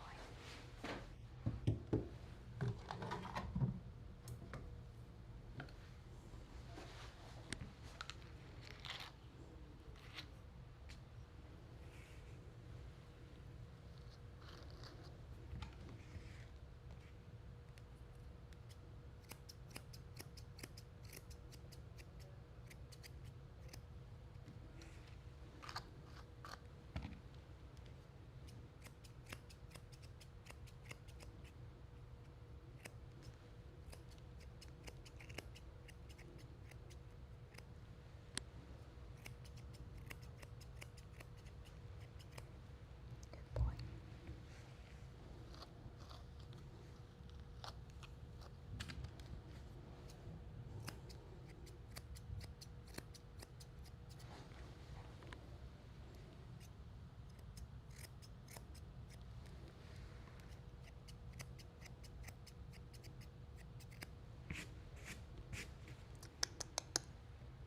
Turn, turn.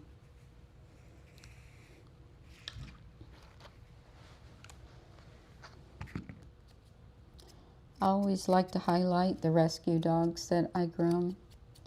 Blue here is a rescue dog, adopted from the Humane Society. He's just a wonderful example of the nice dogs that you can rescue.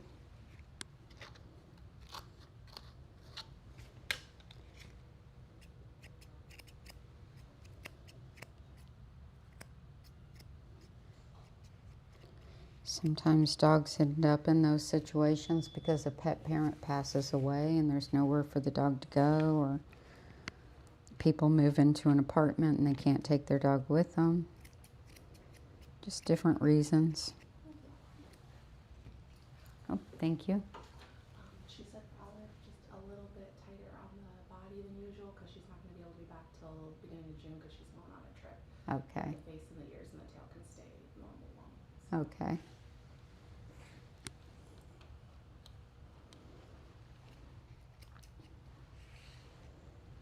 So there's all kinds of different reasons dogs ending up in situations where they don't have a person.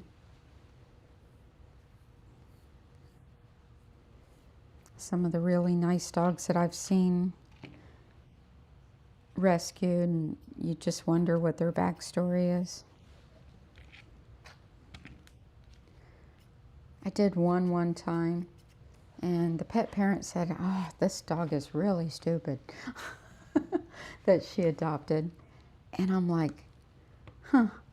So I took the dog and did a little bit of training with him while he was there for grooming, just to see what his aptitude was. This dog had been highly trained, like not just lower level obedience, we're talking way up the ladder obedience. And he was confused, I think, by her instruction. But if you gave him the right instruction, like, oh my gosh, the dog was brilliant. And it made me wonder, what happened? How did he end up there? Because nobody would ever release a dog that they'd invested that much time into. I mean, there's just no way. You would die before you released a dog that you had invested that much time into. It's a bond. There's a sincere, deep heart thing with a dog that you do a lot of training with. And, you know, even more than your spoiled, rotten, you know, couch potatoes, because so much goes into it. So, you know, I always wondered, what's his story? And I had no clue what his story was, or where he came from, or who his previous pet parent was. But the only thing I could imagine is that the person passed away, because that would be the only way. And then the pet parent gave him away. And I'm like, you just got this gold mine of a poodle and you gave him away. Oh, it drove me nuts. And then she got a Pomeranian. And this was one of the reasons why I initially got cameras throughout my salon, not just the live stream. This was before the live stream, but I installed cameras on every work area of my salon, because this lady that gave up this wonderful dog adopted another dog, a Pomeranian, after she gave away the poodle. And she wanted a lion trim on him. And, you know, so after we discussed the potential of damaging the coat, you know, if a person still wants it, you know, they can have it. And I did a hand scissored lion trim on him. And so the body was scissored, and then you had the ruff and the mane. And my daughter, who was about 16, was working the front desk. And she took the dog in and out, but my grooming table was in an area of the salon where you could see, it's like the waiting room, then a counter, and then my table. And the front desk is over here. And so she came in to pick up the dog, and my daughter checked her out and handed the dog over to her, and I'm standing right there and I can talk to her. And she called back and wasn't happy with the groom and was irate that I let my daughter practice on her dog. And I'm like, no, I groomed your dog. No, you let your daughter practice on my dog. And I'm like, no, I didn't. I did your dog. I said, if you're not happy with the groom, I'll be happy to redo it. Just bring him by and I'll go back over it. No problem. And so she did. And she brought the dog back in and I redid the dog. I thought he looked fine. She was just looking for something to complain about. And she never came back. And she still insisted I was lying to her. So after that point, I determined I was going to have cameras. And if anybody ever did that to me again, I can show them. But I had nothing to show them, you know, to prove that I groomed her dog. But why should I? Why call me a liar? Like, oh my gosh. Good riddance. You know what I'm saying? Not nice. All right, Blue, let's make you a bandana.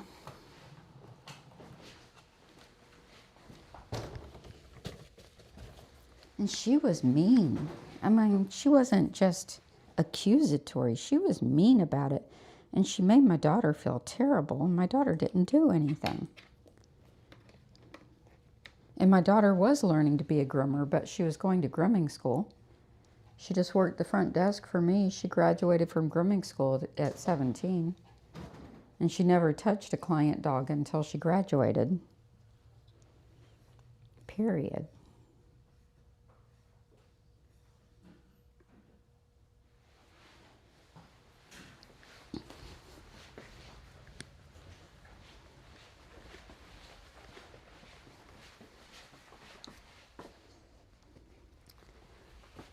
But she did groom her own dogs. She groomed Lady, or mixed breed. She could completely clip her down when she was 9.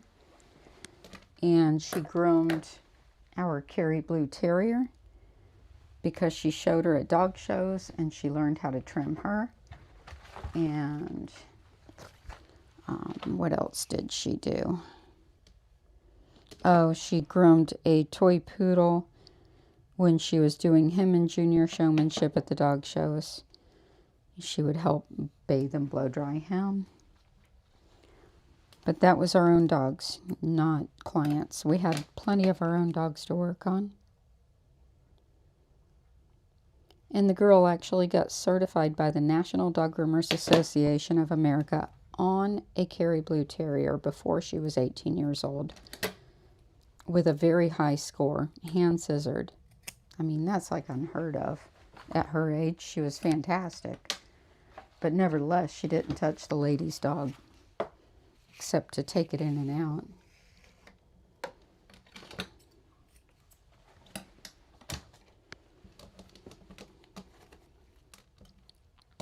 And she won't set foot in this shop anymore because of the accusatory nature of clients.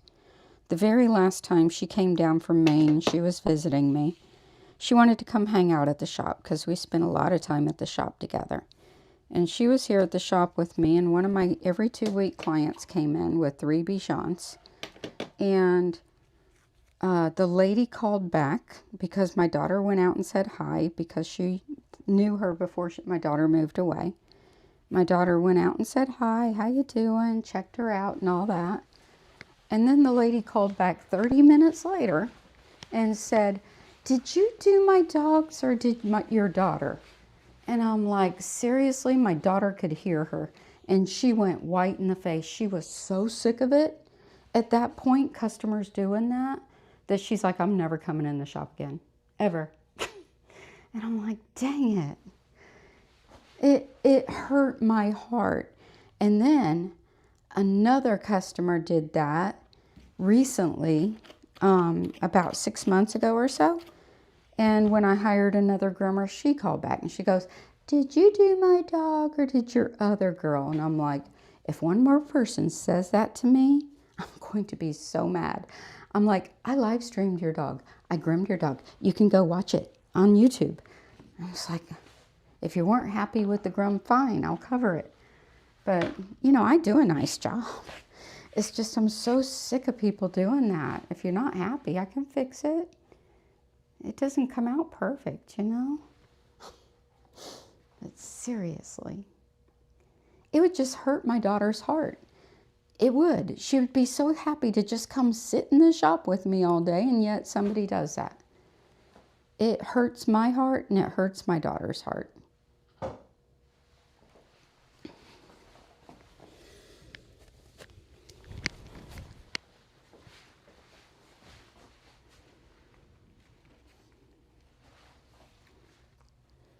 Not to mention, my daughter's a better groomer than I am.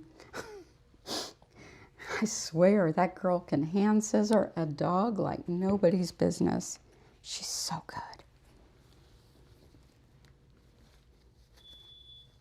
All right, Blue. Yeah, it's a good boy.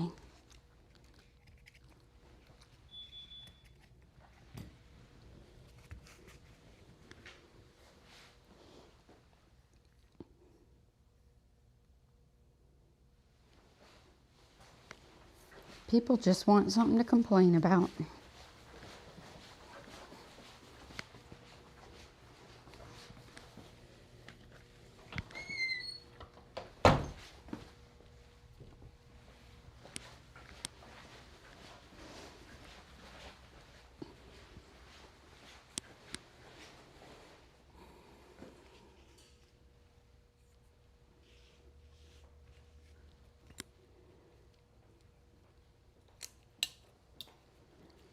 Do you have a no-show?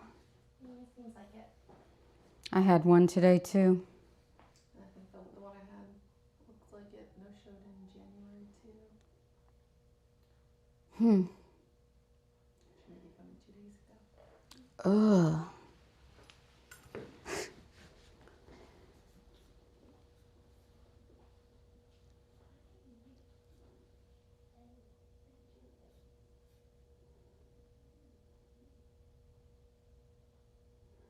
That stinks.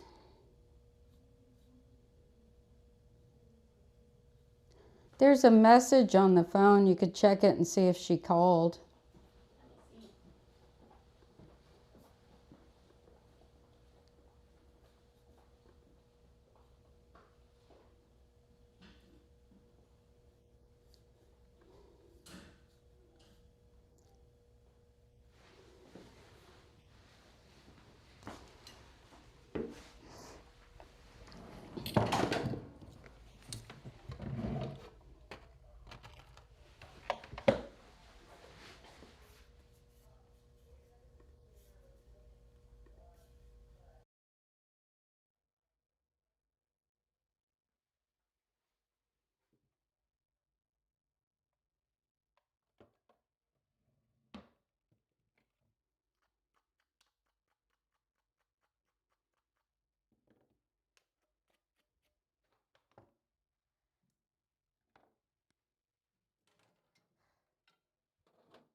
Asking about an appointment for Saturday, but I don't think you have a Saturday appointment available for like over. For a while, yeah. I'll just call her back and offer her something. Yeah. See what she can do.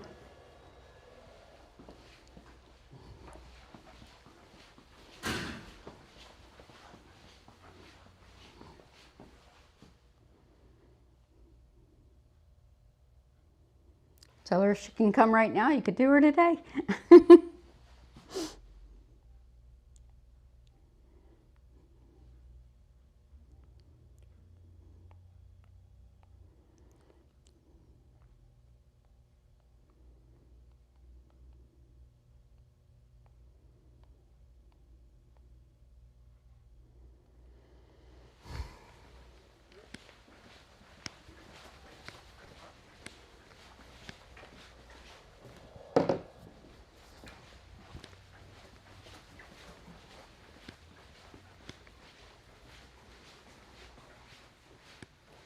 All right, next up is Olive, and she said she won't be able to come back till June, so we're going to cut her a little shorter.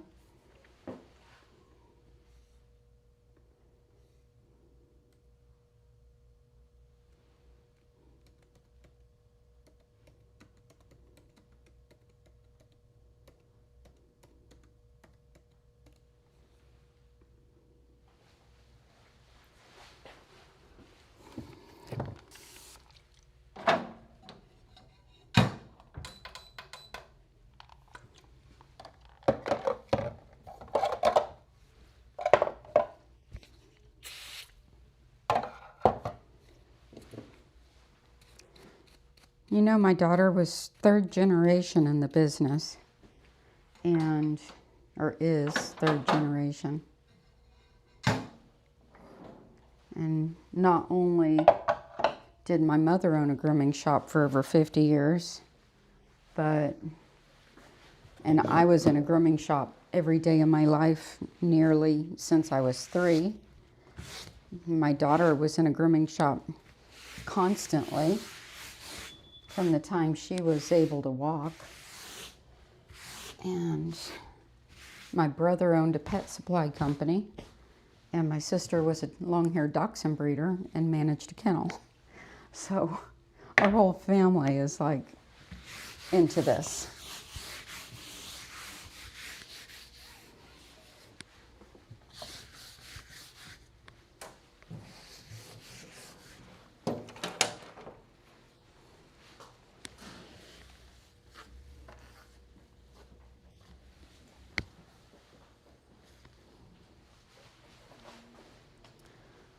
All right, we're going to wash and dry Olive first.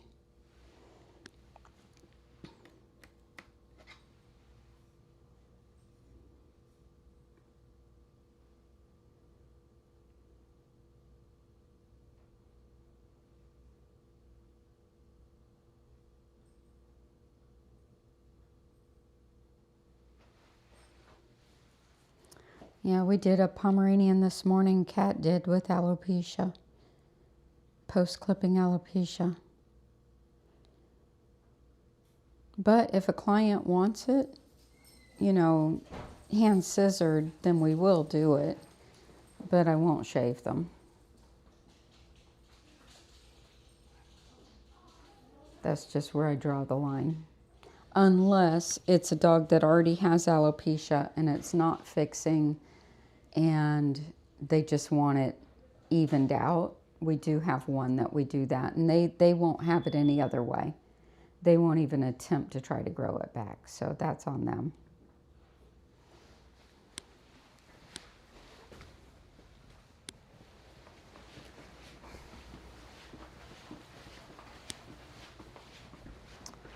All right, Olive. How you doing?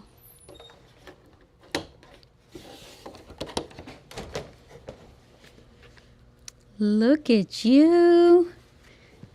I'm so proud of her, Mama. She's got it. Yeah. She's got it. Has she been struggling? Yeah. I guess that's good enough for her to ask for it to be a little shorter if she's not going to be that Yeah, but the ears are usually in the tail. So proud of your Mama. Yes, I'm proud of your Mama. The big doodle I do, Tucker too, they finally got it. Last 2 times he's been in perfect condition. Yeah, I mean perfect. So cool.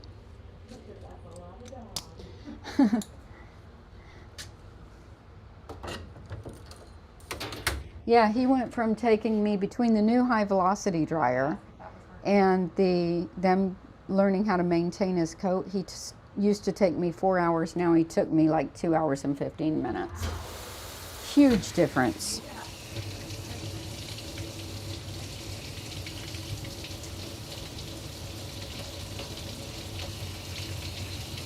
Good girl, Olive.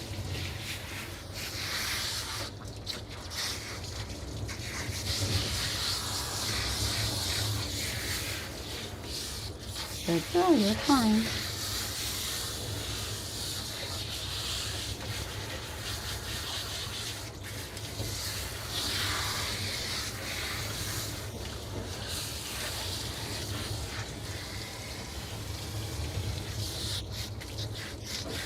That's one thing great about the live streams is educating clients on brushing and combing techniques. And they can see they really are matted. We're not faking. Isn't that right, Olive?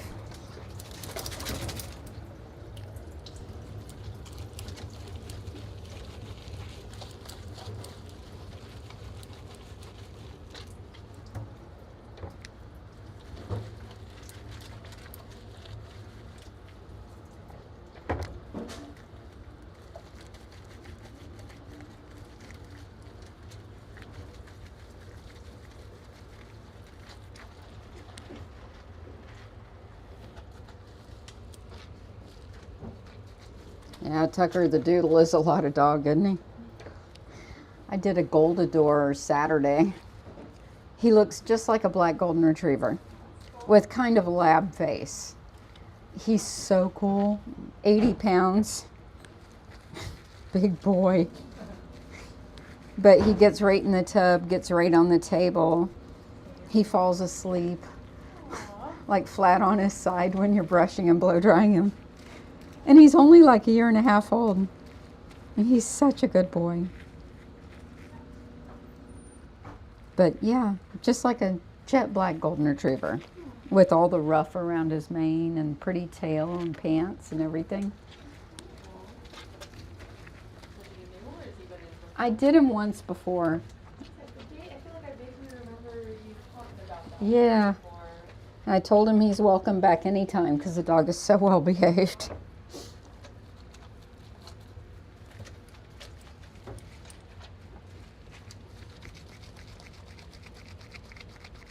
I'd take that dog home with me. He's a cool dog.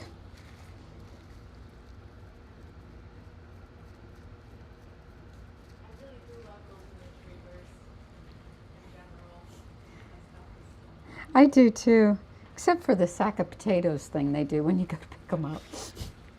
Like plop, dead weight. But yeah, Goldens are wonderful dogs.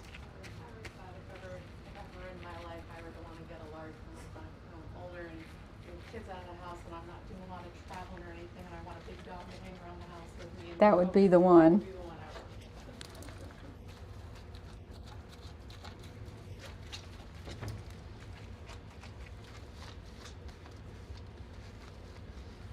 I actually like the Goldador's coat type better than a Golden. It's not as heavy.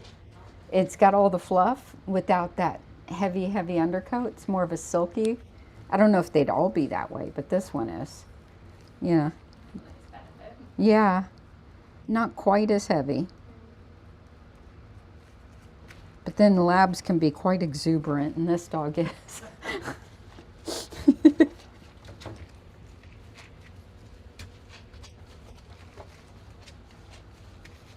Man, it's a bummer you had another no-show.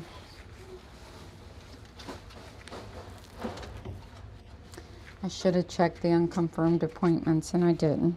I keep forgetting.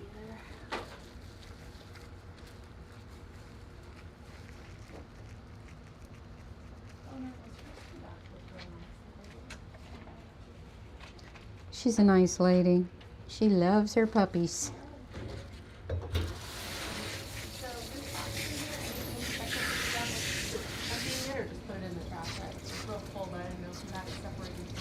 I didn't. I got everything pretty well caught up on Saturday. Maybe just check the glass and see if it needs done. That one mat and one of the runs I don't have spread out good. And you could, well, never mind.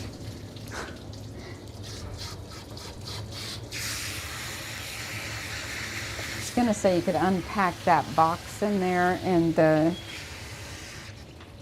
room in there because there's another big dog bed I want to put together. Maybe get everything unpacked.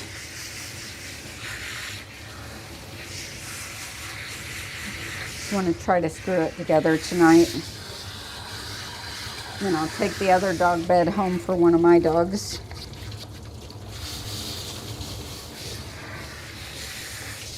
Ammo loves those beds that are up off the ground. Got one in the living room and I can put the other one in the bedroom. That's like his spot.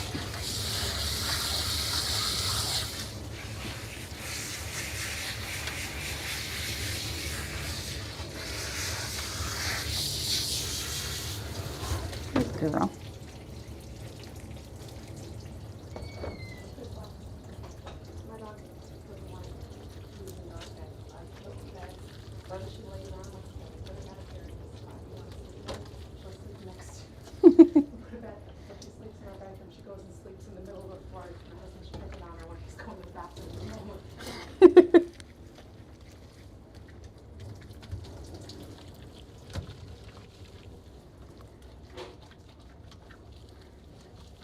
Gidget likes to sleep on one of my pillows. I put the pillow on the floor, and she sleeps on the pillow, even though there's 3 dog beds side by side. Yeah, that's what my dog, she stole a pillow from the couch when he was a different pillow we have from the couch and turned it into her dog bed and sleeping on top.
Good girl. Shake, shake. Shake, shake. Good girl. That's a good puppies.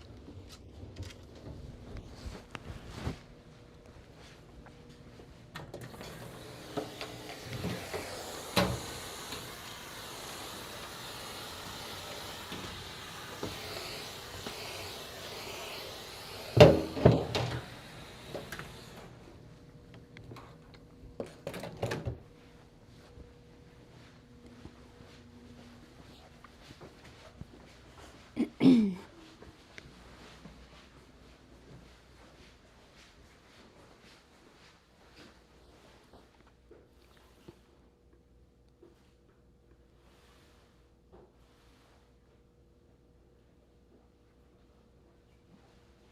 putting stuff together. Me too. You're welcome to have at it if you want to. Got a charged up drill back there by the toolbox.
So if this pet parent is watching, you're doing a fantastic job learning to brush and comb her.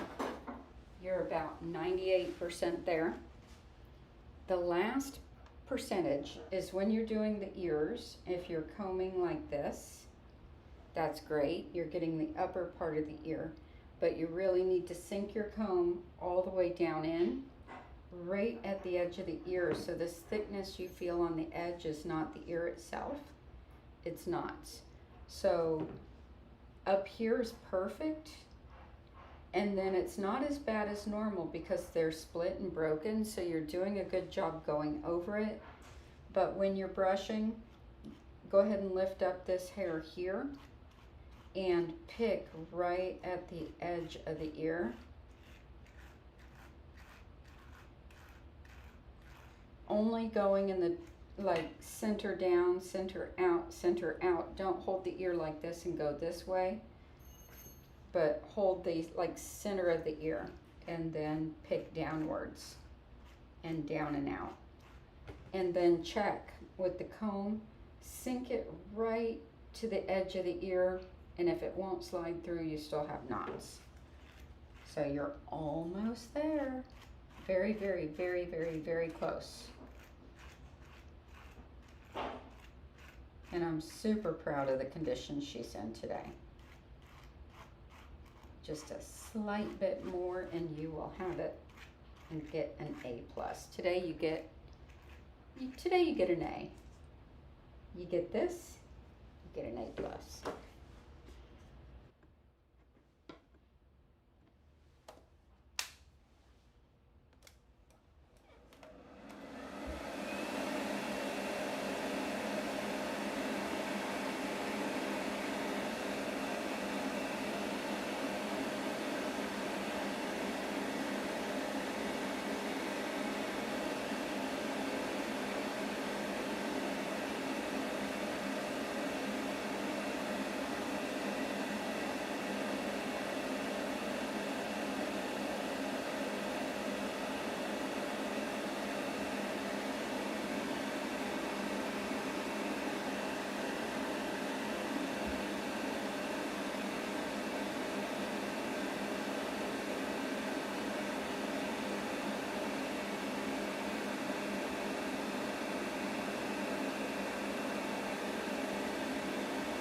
move him over to your side. Or at least get started on him. He's got a really bad heart, so no high velocity dryer.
Be right back.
It's okay.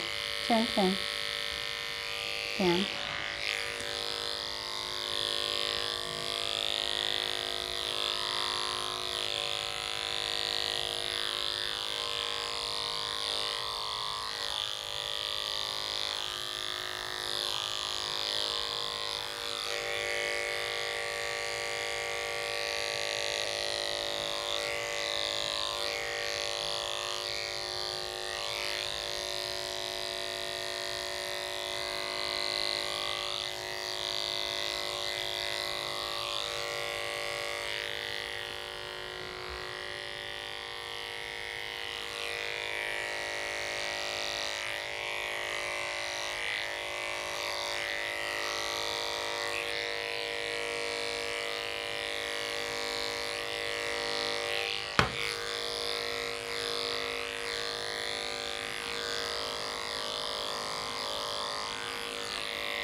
Good girl.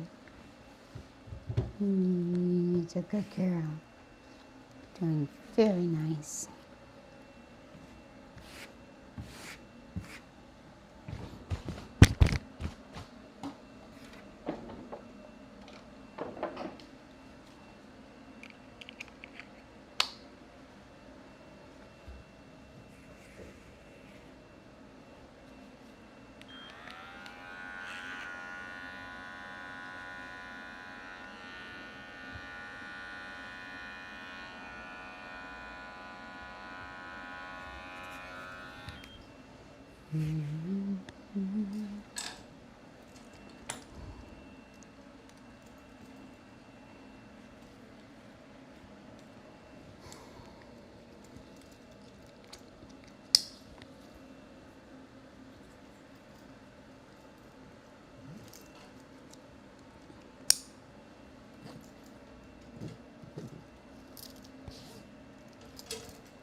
So these days I have in my contracts that clients sign, all new clients, and then we already have them on old clients, and I update them periodically so that they're fresh. It now states that depending on our schedule, you may not get your original groomer chosen. Like today, Kat had a no-show, so I'm letting her wash and blow dry one of my dogs, and that client has booked with her before. I know my clients who are like absolutely not, and then she's got some of her own clients that are like absolutely not. We know who those are, and we wouldn't do that. But if they're clients who'll book with either or of us, you know, and Kat's got 20 years experience, over 20 years experience, so she's great. So if she has a no-show and it's more expedient for us to have her either prep, wash and dry, or wash and dry my next dog for me to keep her working because she works commission, you know, rather than her sitting there making nothing when she could be doing something, we now actually have that in the contract. So customers are forewarned that we may switch off depending on our schedule and our issue. You know, sometimes we have dogs show up who we weren't expecting, who, you know, show up on the wrong day or whatever. Sometimes I'll be working on a puppy, or she will, that needs extra time. You know, sometimes one of us will have a dog that's matted and the other will be ahead of schedule. So we will adjust our schedule accordingly these days.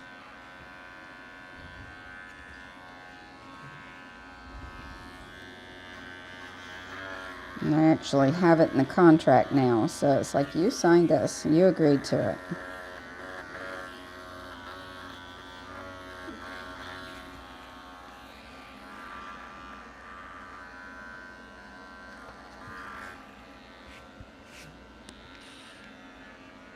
You're fine.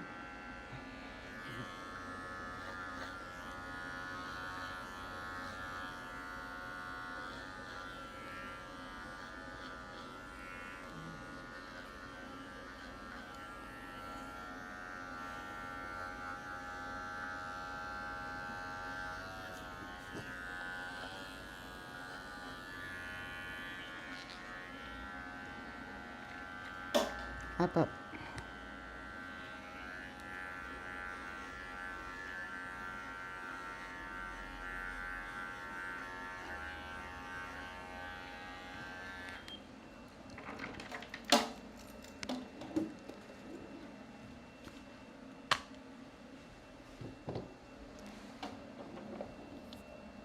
And I never hire apprentices here, ever.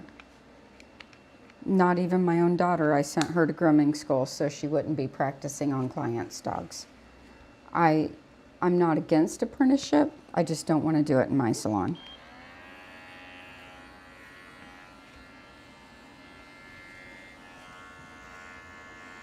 I want the clients to be confident that their groomers are fully trained before they work on dogs.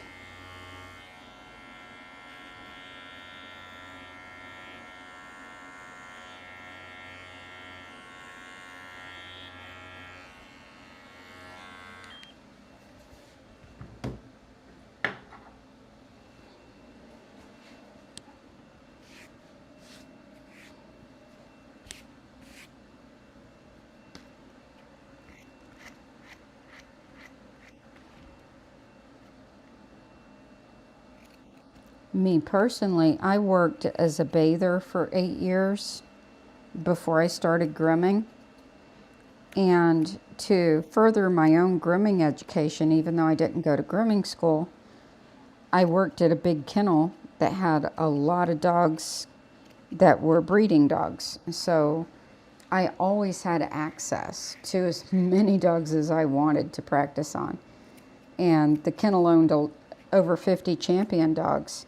So I was able to work on the stud dogs, and I would actually do it after hours. Like I would bathe dogs all day, clean kennels and all that stuff for my work. And then after hours, on my own time, without getting paid, I would grab because the champion dogs were Yorkies, Poodles, Maltese, Schnauzer, Chow Chow, and a bunch of different stuff. So I would actually, like for the Poodles, I would get the popular magazine back then was Poodle Review magazine. And I would get a Poodle Review magazine and I'd prop it up on the counter and I'd look at my favorite show dog handler, with pictures of his, work, advertisement with him, with a dog that he shows. And I would try to imitate his work just on my own time because I was really wanting to be a groomer and I wanted to do that kind of work. So that's what I would do. I'd sit there, and play with the dogs. And that was my own time, and that was fun.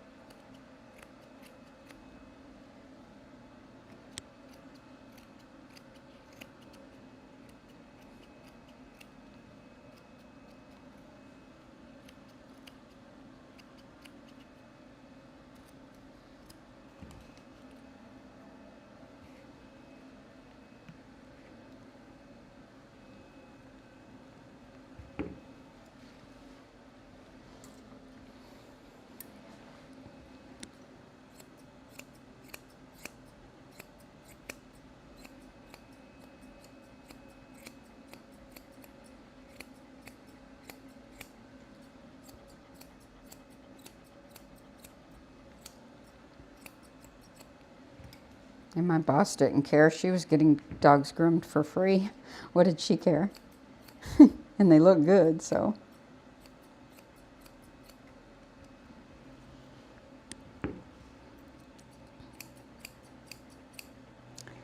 So I schooled myself.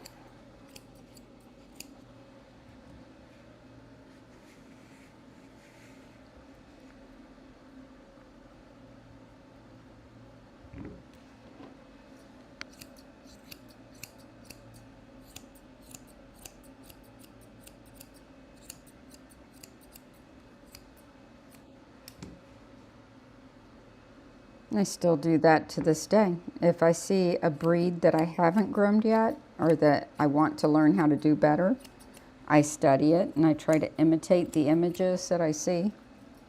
I look at videos of them moving, try to imitate what I see. And then if it doesn't come out right, then I just keep practicing till I get it.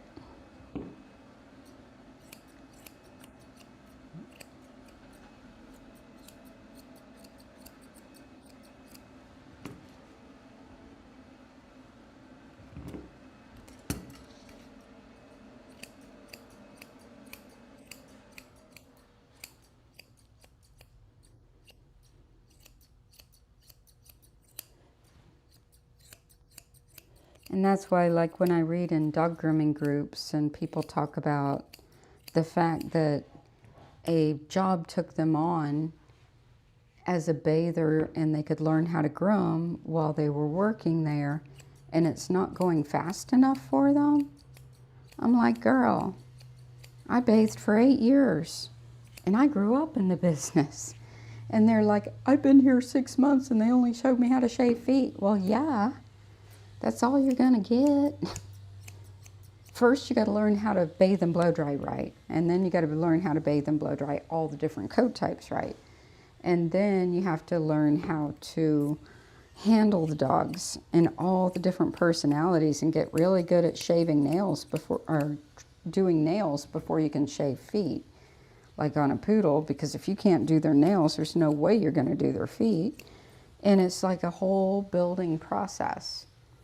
And then typically the groomer that you work for is really, really busy.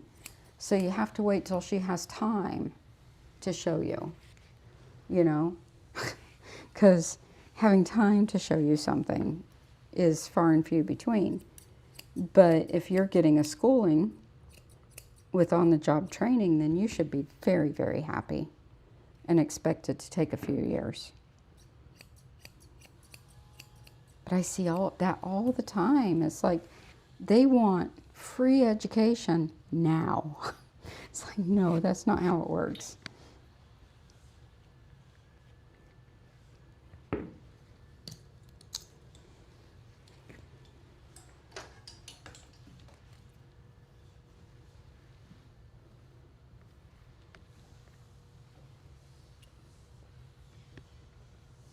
It's like, if you want it now, go to a grooming school and pay your fee.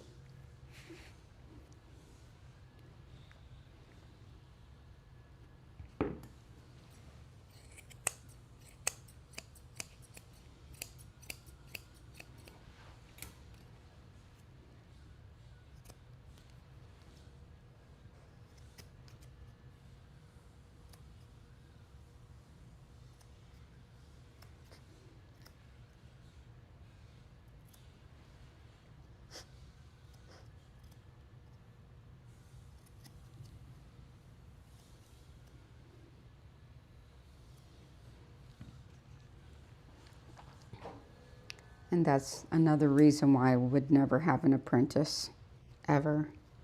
It's because I'm not going to put up with that attitude. Like, nope. Sorry.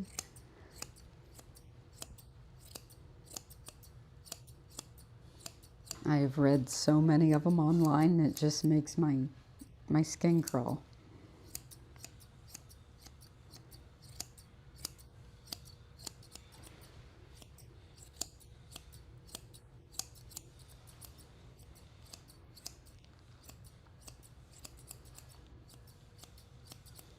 Of course, when I worked as a bather, I also did prep. So I could shave feet really good when I was 16. So I would shave feet. My mother had like 3 or 4 groomers, and I would shave everybody's feet and wash and dry their dogs. So I'd just have dogs lined up waiting for foot shaves, because we did a lot of poodles. Then I started shaving bodies, moved up to faces, started different breeds, just the prep, the rough ends, and wash and dry. Did that for years.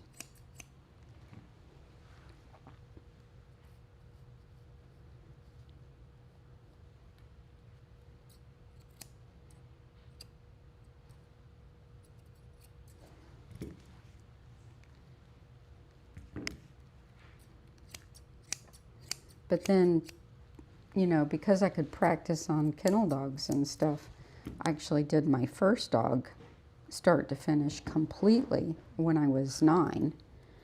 I did my first dog for money completely, a poodle in a continental trim, when I was 11. So I knew how to handle clippers and I knew how to do it. It's just doing it professionally.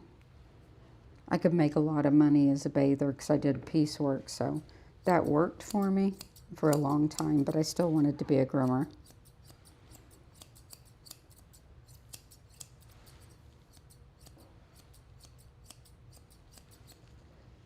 And having a 16, 17, 18-year-old doing the trimming wasn't something customers wanted, so it better served me to be in the back as a bather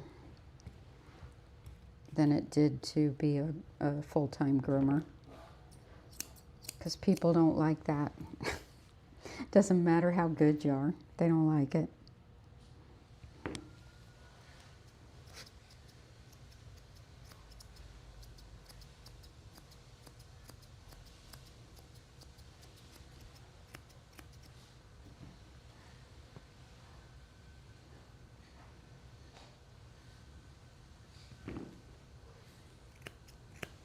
And I was 16 when I started work full-time.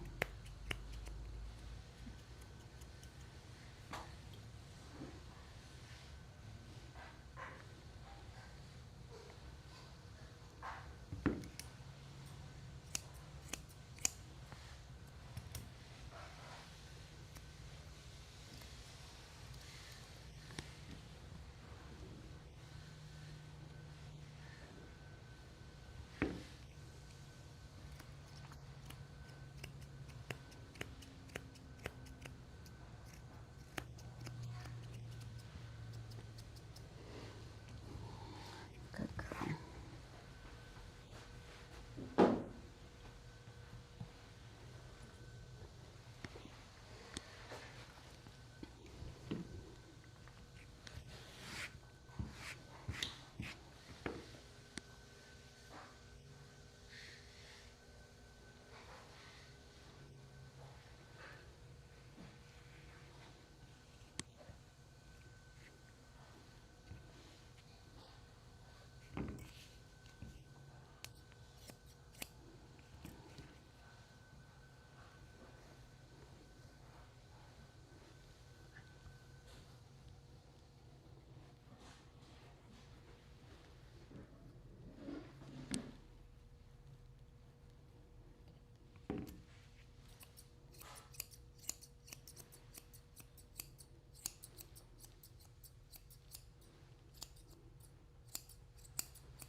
It's okay. I got you.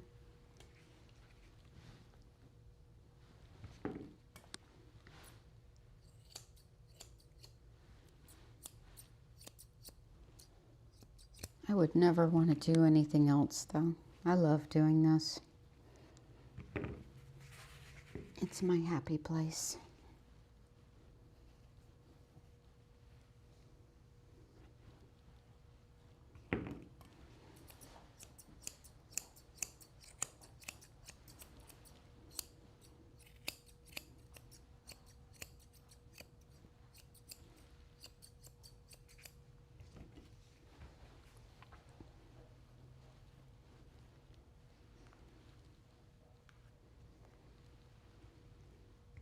My boss was picky too. If I did a poodle and it came out even slightly curly, You'd have to go straight back in the tub, get re-wet, and blow dried again. Like, seriously, so picky.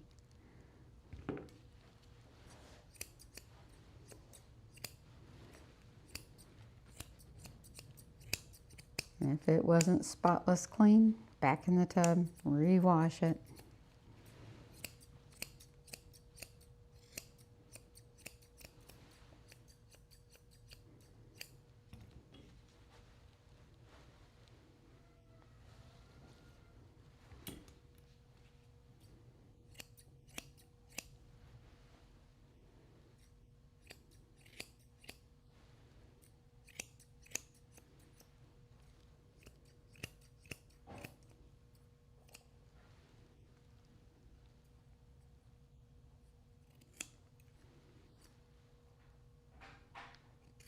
All right, Miss Olive, you look very cute.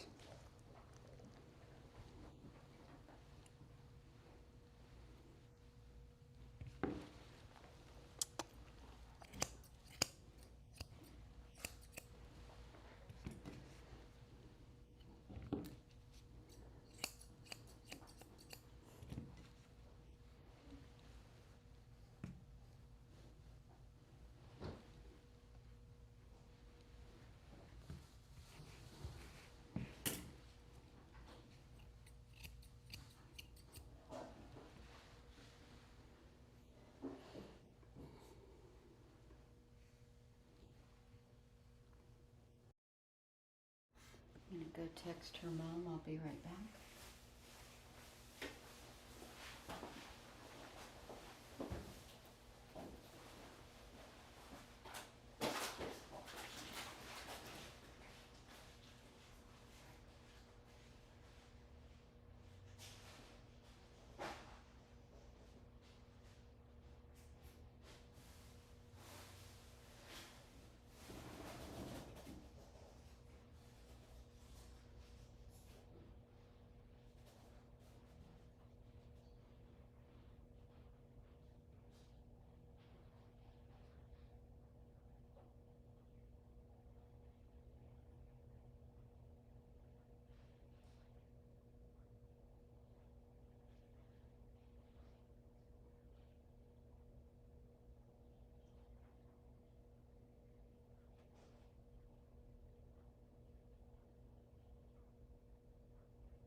Let's make Olive a bow.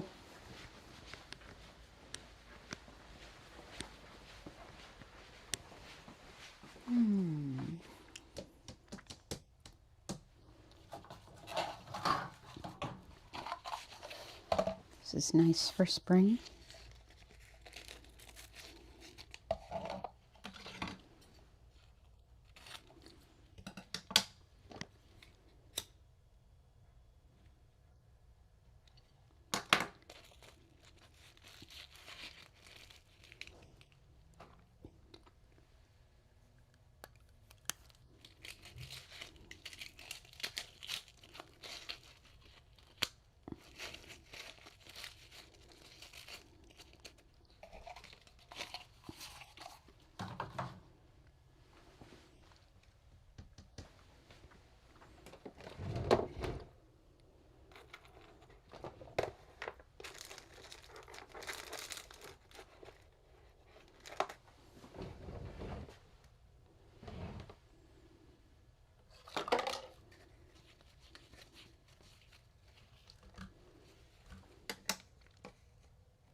Miss Olive, come here.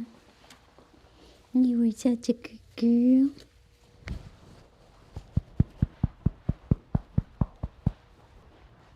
Very good girl. I'm so proud of you.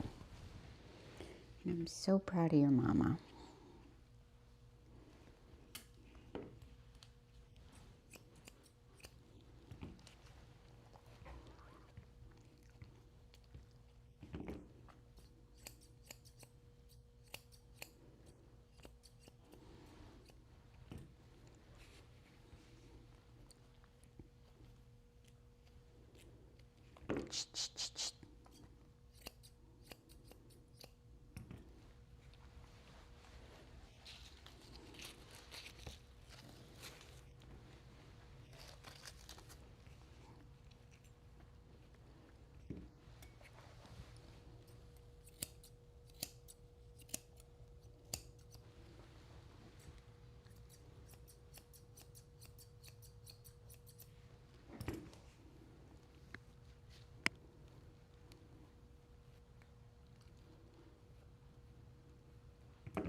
That's a good girl.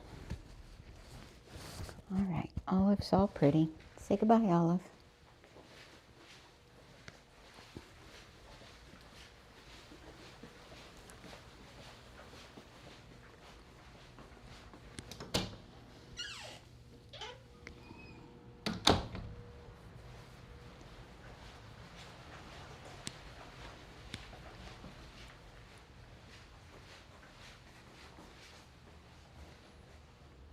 I'll let you watch her while I clean up.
live? Where'd you disappear to?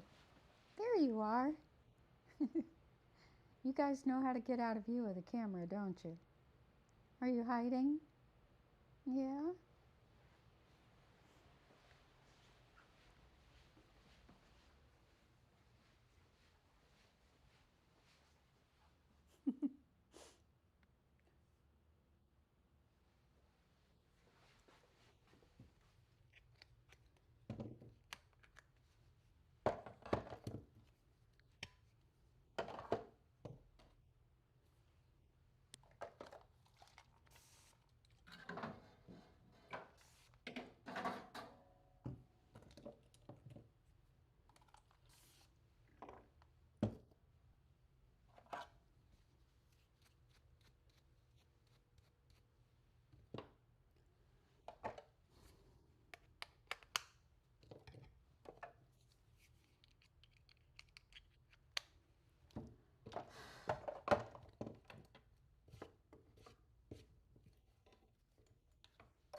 Well, since she's not going to stay in view of the camera, I might as well put you back up here.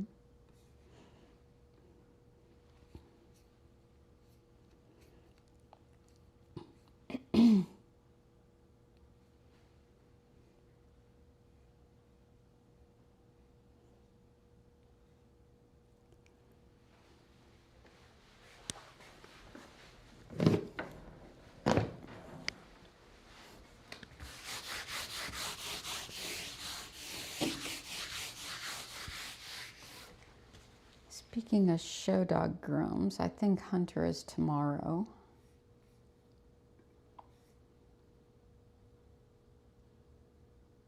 Yep, 7 a.m. tomorrow morning we have Hunter, the long-haired dachshund, getting a show groom. We have a Bichon tomorrow. Maisie the Beaver Terrier, Indy the Yorkie, Daytona the Chinese Crested, Mia the Miniature Schnauzer, Chica and Coco the Havanese, Louis the Coton de Tulier, Remy the Maltese, and Chewy the Lhasa. That is the lineup for tomorrow. For the rest of today, we're going to finish Apollo, Bandit and Levi, the Coton de Tuliers. Apollo is a very aged Maltese. Then we have Sadie and Ginger, the Morkies, today. On Wednesday, we have Scooby-Doo, a standard golden doodle that's going to get a shave down. Bo and Mia, the toy poodles. Buddy, the senior poodle. Coco, the miniature poodle. Angel, the senior cockapoo. Rocco, the party-colored Yorkie. Mia, a Yorkie. And looks like I've got myself personal time blocked out at the end of the day. And then Thursday we have Lexi, a Yorkie. Bella, a poodle. Rosita, the Coton de Tulier. Sammy, the Yorkie. Bead and Button, the miniature poodles. Coco, a Yorkie. Luna, a Yorkie. Dazzy, the Morkie. And Amy, the dancing poodle. On Friday, I have Chloe, a Shih Tzu. Dusky, a Malshi. Gabby, the Havanese. Max, the Yorkie. Luna Bell, the Shih Tzu. Annie, the Shih Tzu. Lila, the Maltese Shih Tzu mix. Mimi, the Schnorky. Susie, the poodle. And I have some personal time booked for myself that afternoon too. Why'd I do that? Then on Saturday, I have BB, our Ammo and Gidget, and BB. Muffin, the shaved down Bichon, Chanel, the poodle, and a Miami trim, Pistachio and Promise, the Yorkies. Hershey and Heidi, the mini doodles. And then we have our client who doesn't want to be shown on YouTube, so you'll just be watching my dogs and Simba the Pomeranian, potentially, while I groom her dogs. So, or her dog. So that's what we have for Saturday. Now Friday, I can unblock that afternoon and let somebody have it because I don't have to have that blocked out. Then Thursday evening, I'm going to bring BB in with me and we'll work on her show clipper work. No, that's not Thursday, it's Wednesday evening. Yeah, Wednesday evening, I'll do BB's clipper work for the dog show.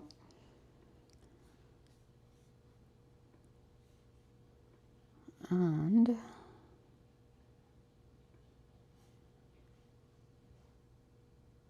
let's see, I'll unblock that spot and open one up this week. All right. Back to work.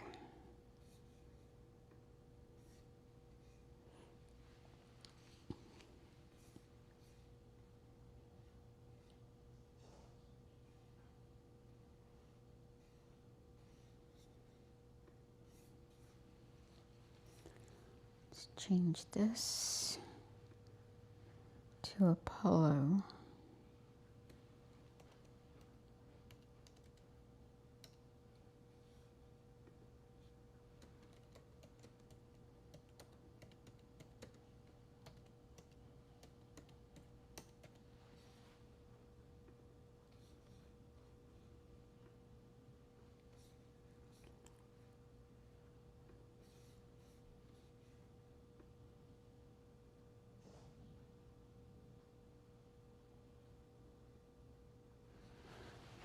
There we go.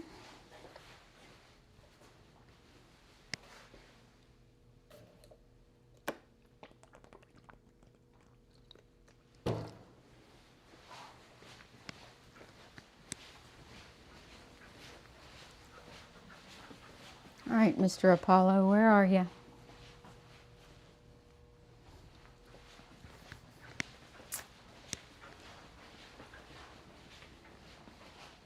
There you are, old man. You gonna be a good boy today? Mm-hmm. It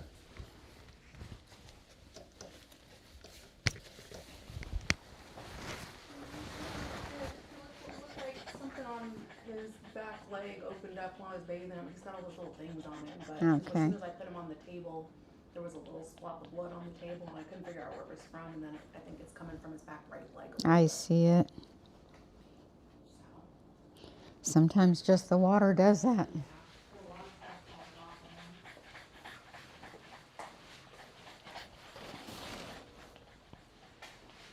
Let's see what you got here, buddy.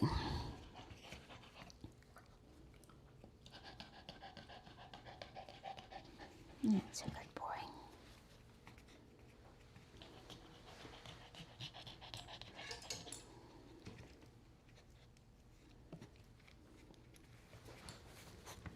It's all right.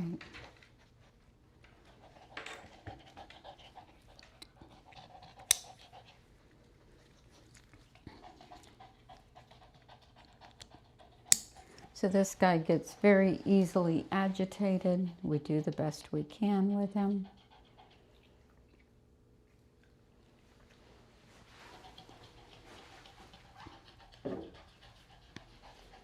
Sometimes that's how it goes with the seniors.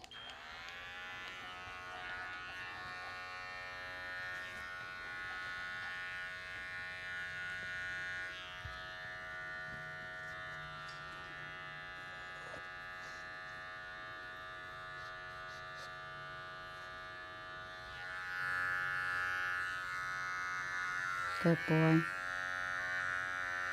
Good boy.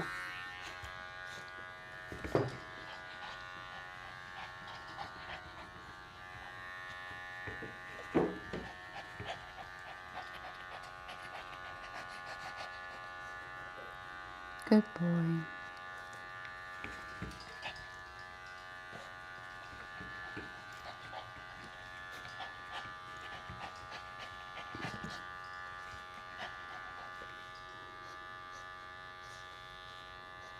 Good boy.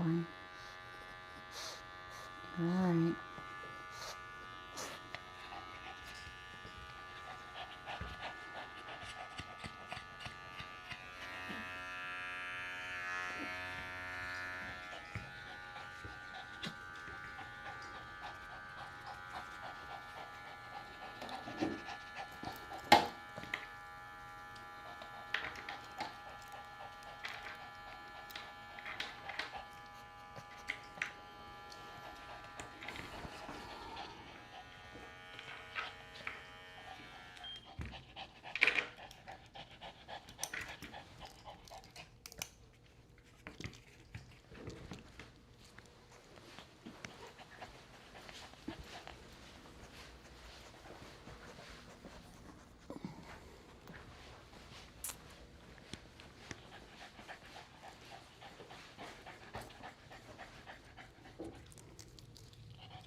Sometimes they don't like being held on the head. So this comes in handy because I can hold this instead of the dog. And sometimes it helps, sometimes it doesn't. But it just gives me a handle. I'm not holding it all.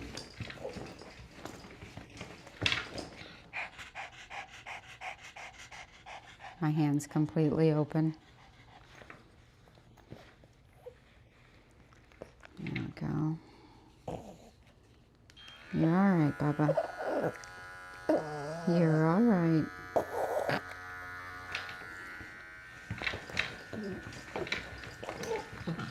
You're all right. Calm down. Calm down.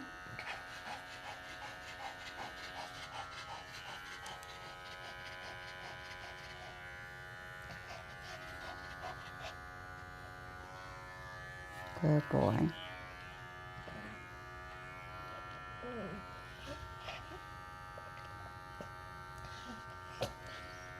That's a good boy. See, you're fine. You're fine. There you go. You're loose.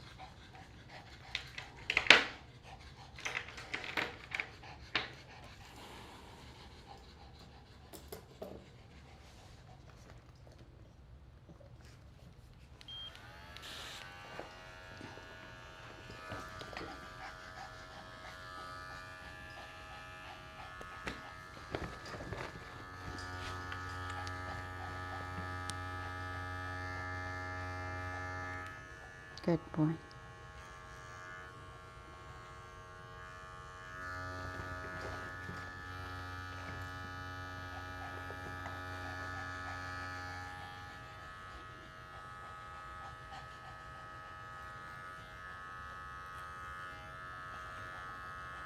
Good boy. He probably can't hear me, but I talk to him anyway.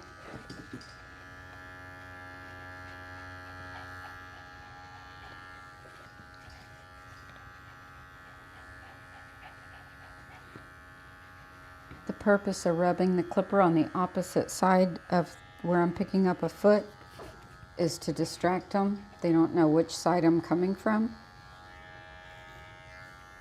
And it gives them too much to think about to counter it.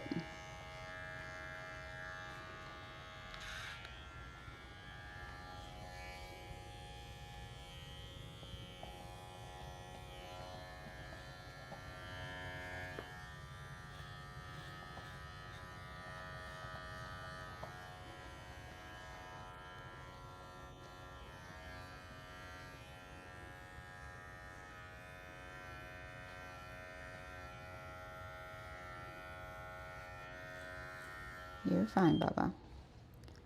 All right, we're going to take that thing off. Well, no, I'm going to trim your bangs first. Then we'll take that thing off your head.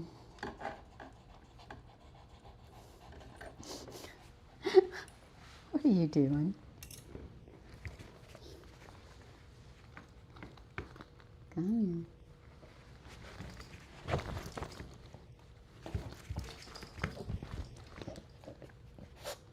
Good boy.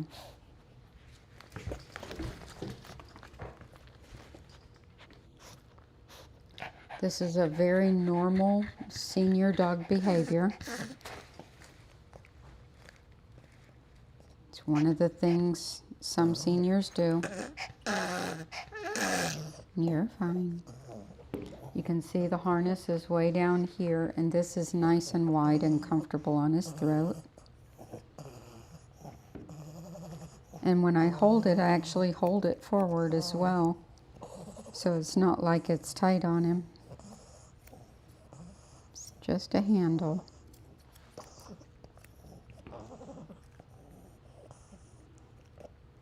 And just like with the puppies or the dogs who don't like getting their nails done, you know, you ride that wave of anxiety, wait for the moment of calm, and then go in and do what you need to do.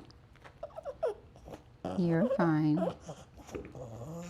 I know, you get yourself all worked up. There.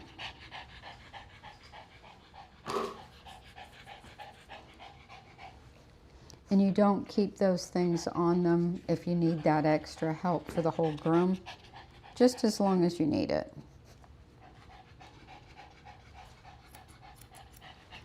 Not that it hurts anything, it's just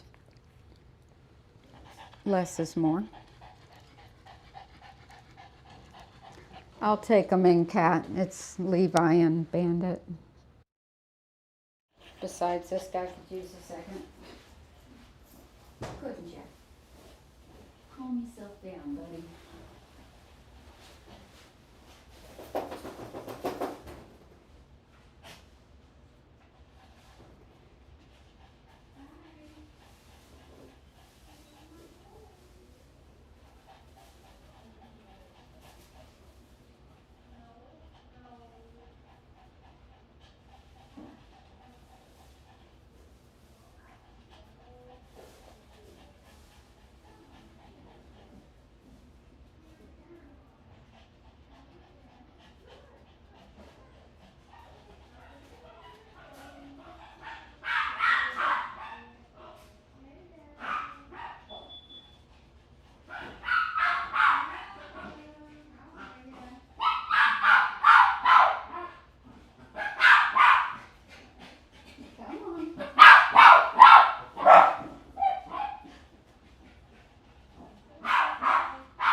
So Apollo here gets done every month, every 4 weeks. Keeps him in good condition.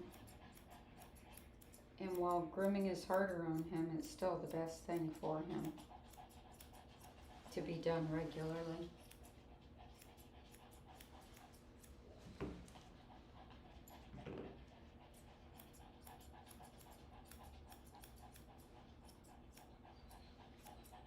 Because you certainly wouldn't want a dog with this behavior pattern getting matted, especially in the face and ears. Can you imagine trying to shave those? And how dangerous that would be? That's why doing them frequently is more important.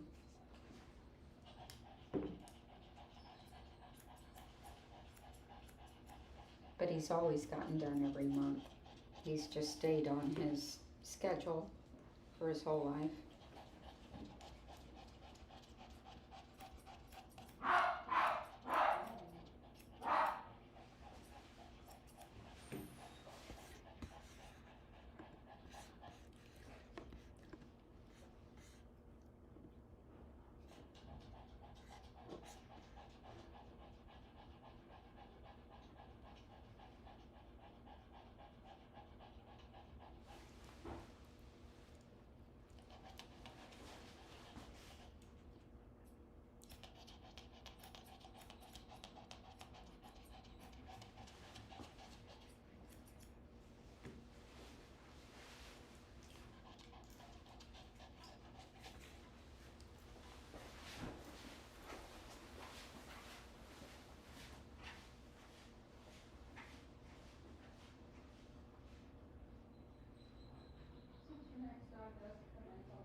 That's a good boy.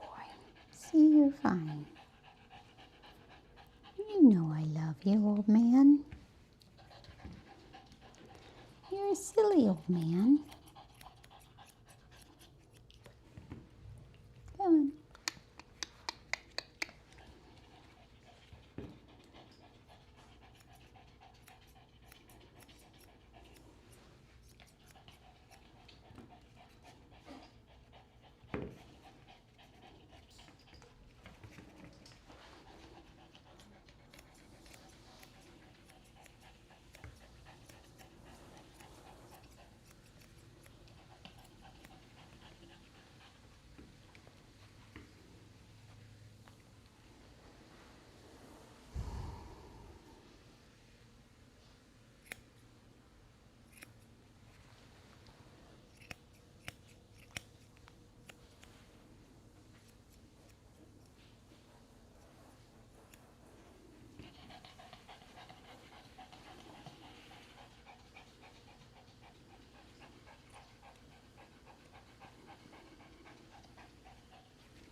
That's a good boy. You're fine. See? You're just fine. You know I love you. Yes, you know I love you, old man.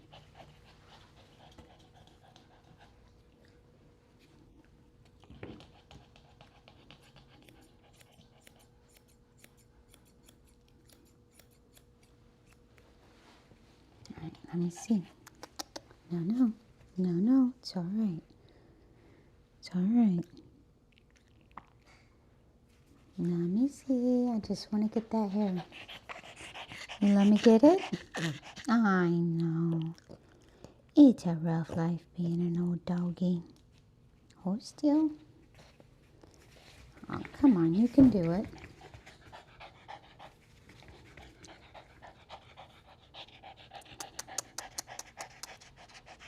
Good boy. Come on, let me get it. Good boy. It's all right. It's all right.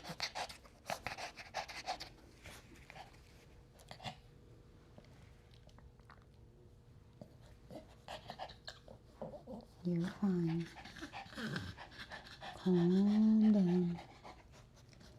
Calm yourself. There. That's good enough. All right, say goodbye. Let's go make him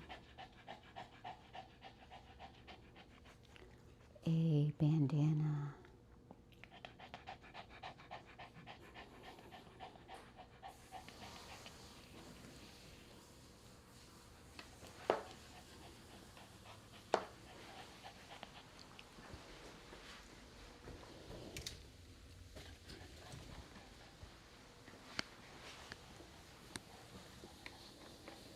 And text his mom.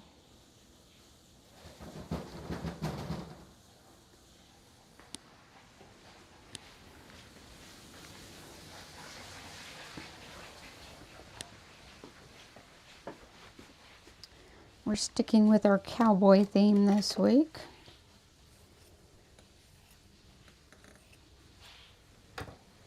For the most part.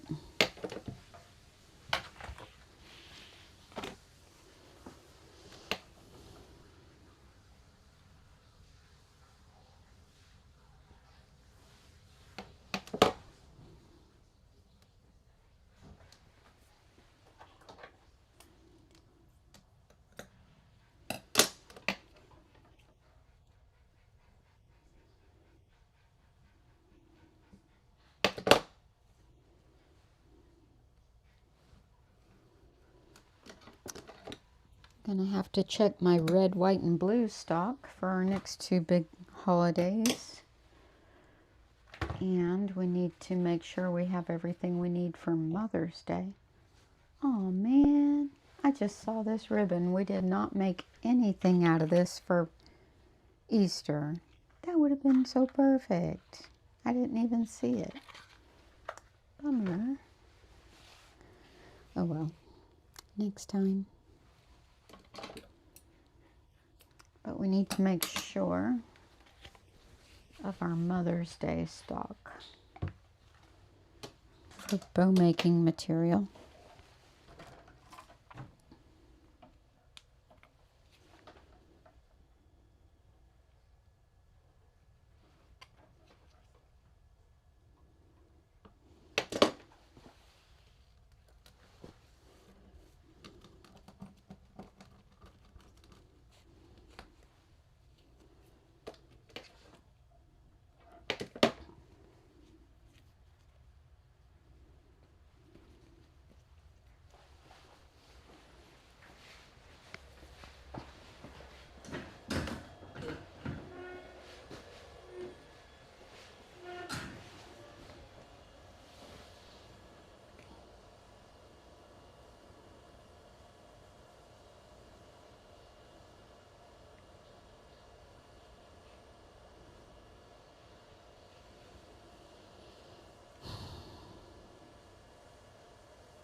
When you get him out of the tub, just towel dry him and put him up on a couple or on a full dry towel. And I'll finish him up. And I left Apollo fully on your side for payment to cover both baths.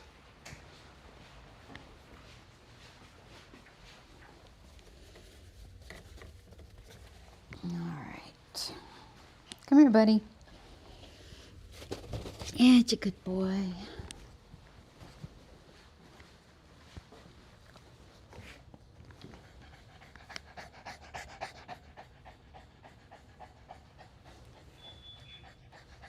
Is that your mommy?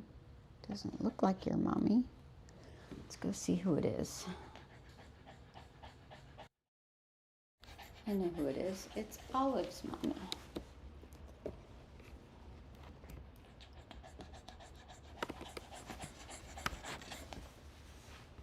Let you guys watch back there.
shampoo that I have in there is empty. Okay. The last little box down there. You can refill your blue one in the smaller bottle I have. Do you have a smaller bottle or a gallon? The gallon.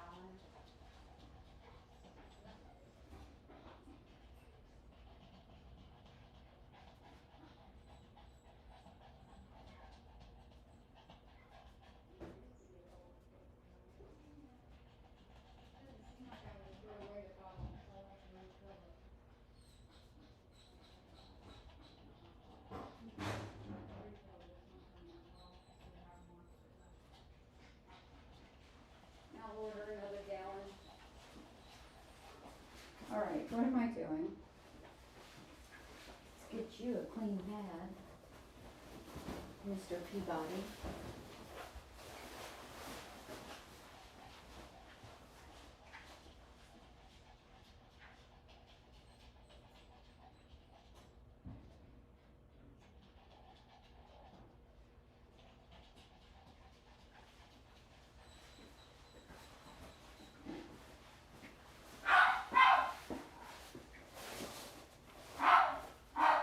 I'll put his diaper there next to him too in case he needs it back when he does that. There, Stinky. Stinky, Stinky. Good boy.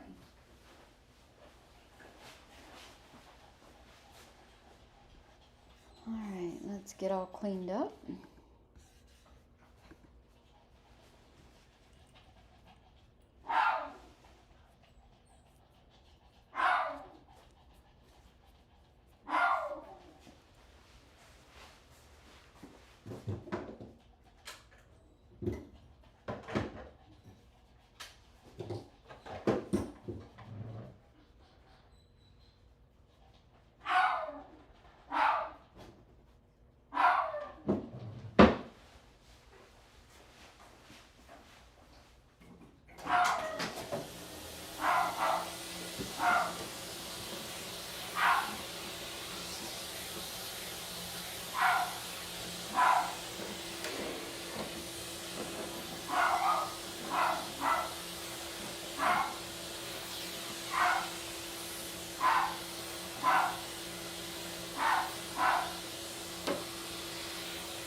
We're actually doing Bandit first, and he's already had a bath.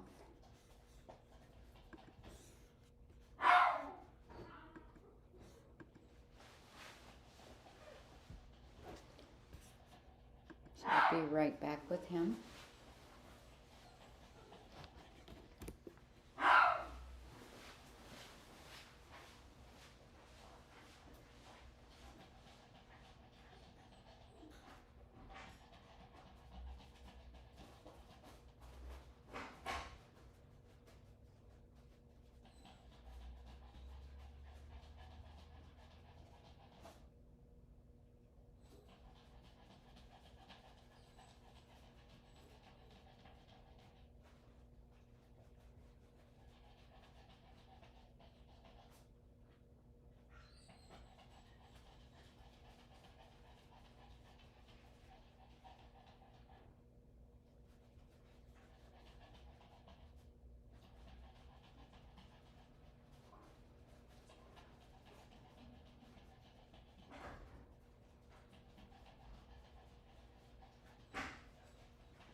So for now, I'm going to keep all ads turned off on my live streams until after they're uploaded.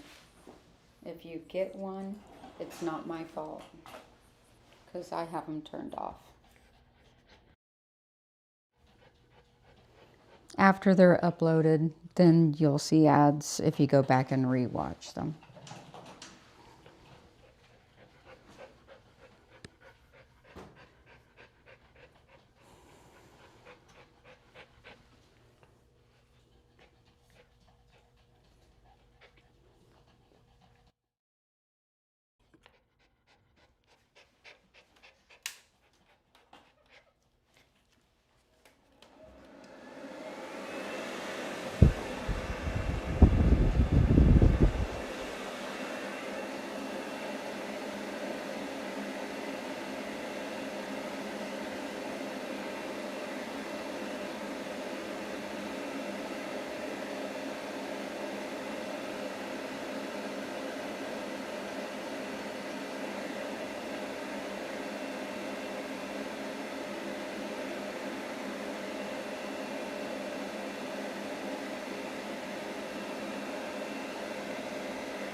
So I've been pointing out why dogs' hair mats when they've had a bath.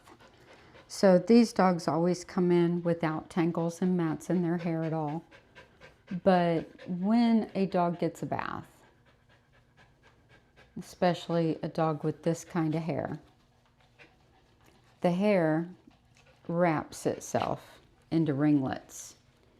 If the hair is allowed to dry with these ringlets in place, it stays wrapped and it will start to felt around the outside of the ringlets.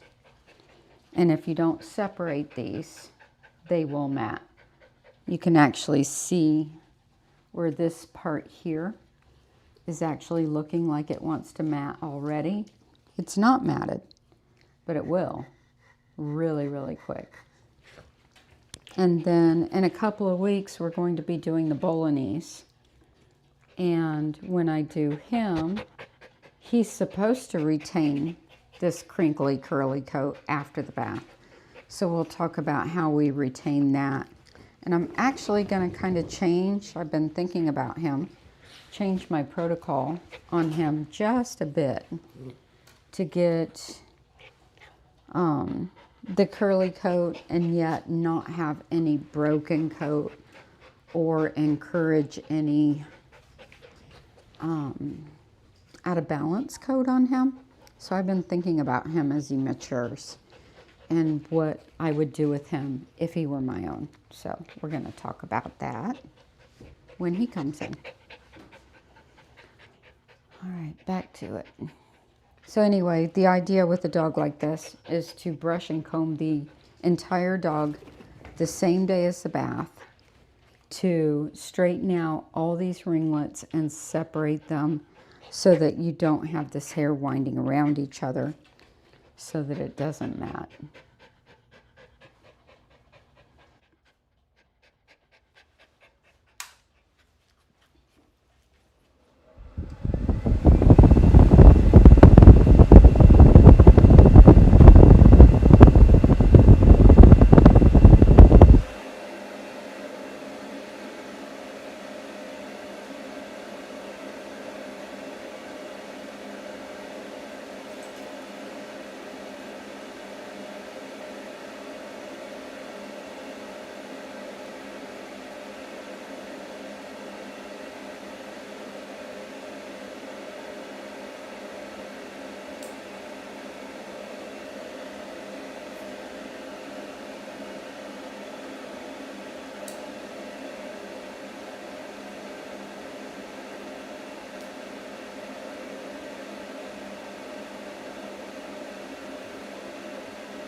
I want to show you real quick why I go with a looser pin brush when I'm doing most of this brush out with a dog with this much coat.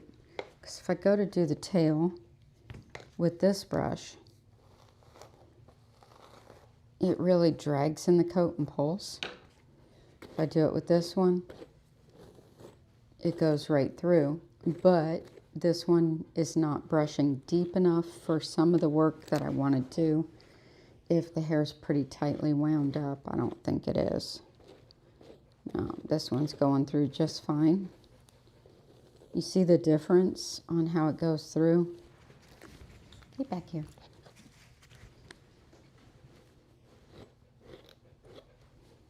Even up here where it's pretty clumpy.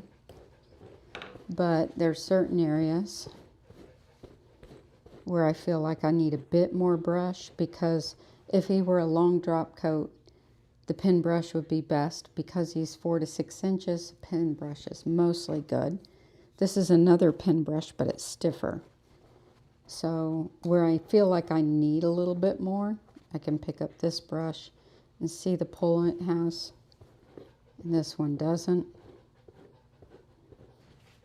So sometimes I just use the other one just a little to pick where I need to. But if I can get by with this one, with the softer, more loose pens that are a little bit longer. Yeah, they're just a little longer and a little less stiff. Yeah, this one moves like this. This one is just a little stiffer.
So when choosing your brushes and combs for this kind of dog, he's got a thinner, silkier coat than his brother, so he's actually got a really easy coat for one of these. But I still only use a wide tooth comb.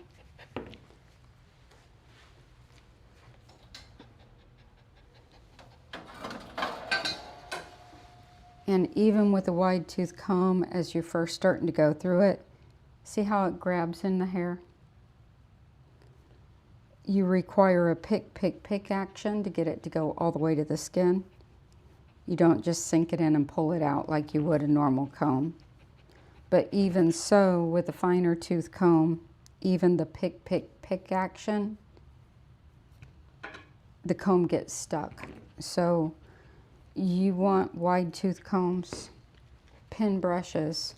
So if you were going to, say, use a slicker, stay buddy.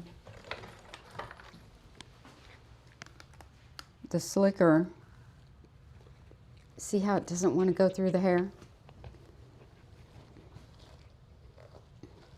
And see how he resists it? You actually have to hold the dog tight to get the slicker to go through.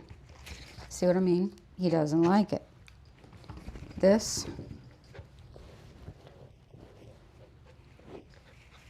I just upset him, didn't help. This, he doesn't mind at all.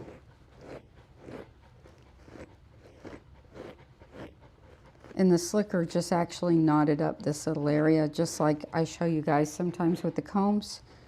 If you're using a tool that teases up the hair, when it won't go through it, it's actually teasing the hair ahead of it into a bit of a mat. So I just had them all combed out, and it just teased this area. So sometimes you'll think a dog is matted when it's not because of the tools.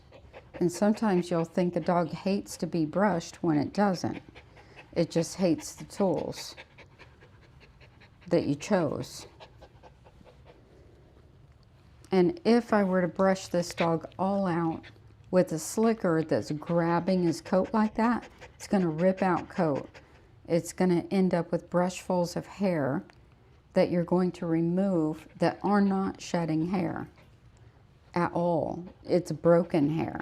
And then when you end up with the broken hair, you end up with a cottony coat that's out of balance. The outer coat and the undercoat are out of balance, which makes the undercoat super thick and cottony, and then it doesn't want to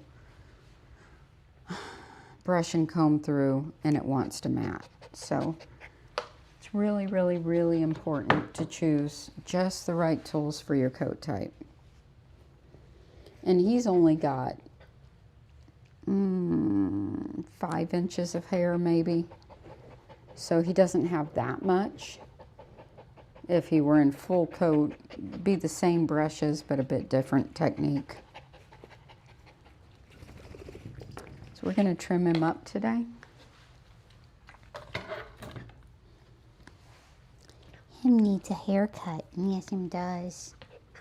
So we're keeping these two a bit shorter this time of year than I was. And we may just keep them this length now. We'll see.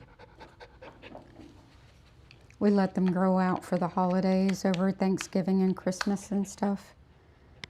But it's the last time they were here, I brought it down some. We're going to keep it there.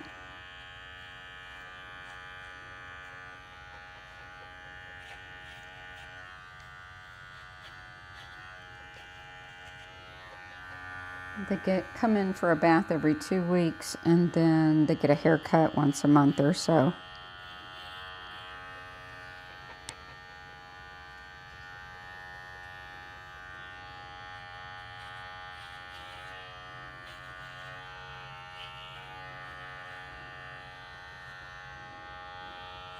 We do not shave the belly on these guys. She likes full coat on the belly. And we do not trim under the tail. And if we do, it has to be ultra inconspicuous. She likes a lot of fluff under the tail.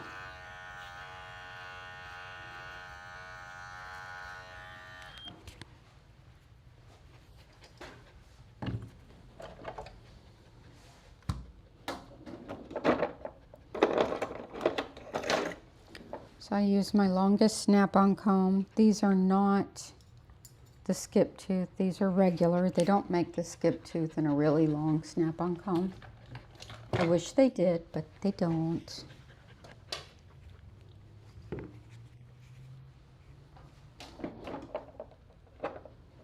Maybe they will one day.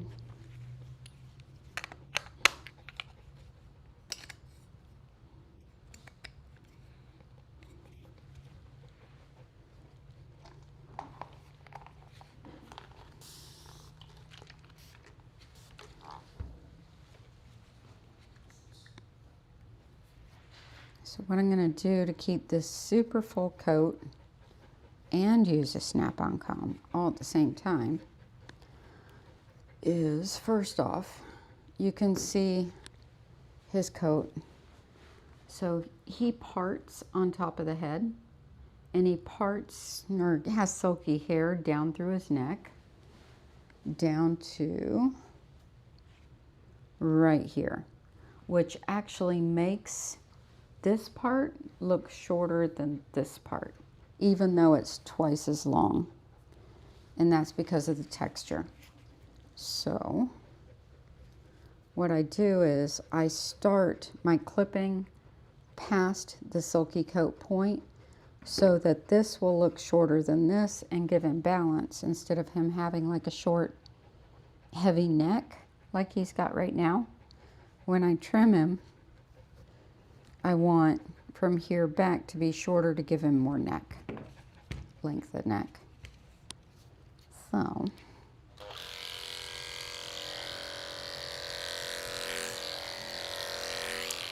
this one's not going to take off anything, so we're going to go shorter. I don't remember which one I used last time. I know I used that one on his brother. Let's try this one. That's better.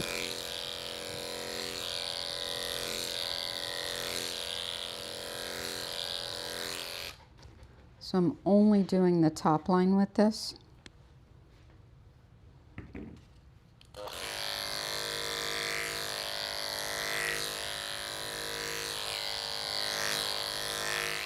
And I'll scissor the rest.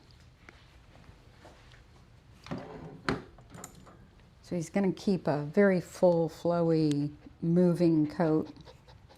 What I mean by moving is when he walks along, I want the coat to be shifting along with him. I don't want it to look scissored like a Bichon.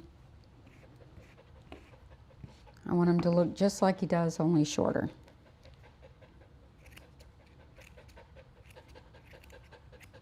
She does not like the feet trimmed super tight at all.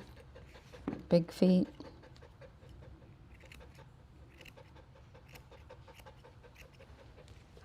And she doesn't like them just to look too trimmed. You know what I mean?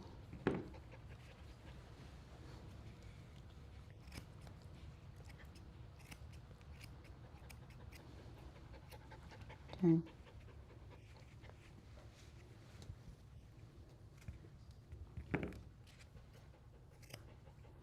Less is more.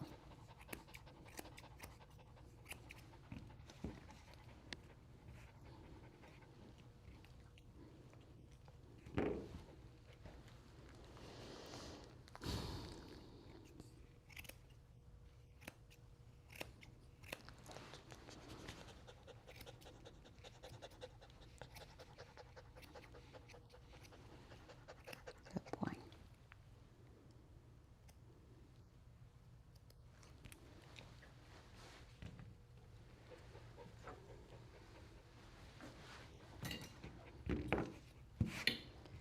Now that the top line is set in its length, I'm going to bring my side coat up, match it to the back. Then bring the next section up, match it to that. Bring the next section up, match it to that.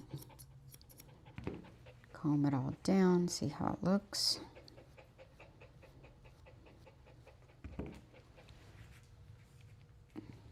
And then tie it together.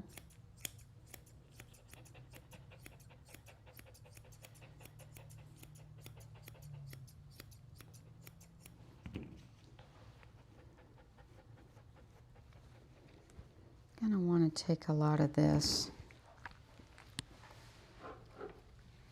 It's way too thick in here. Stand.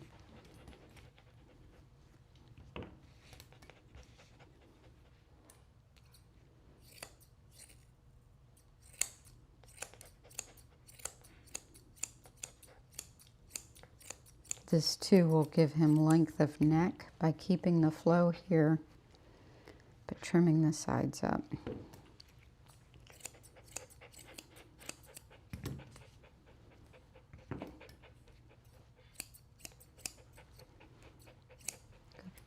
Stand.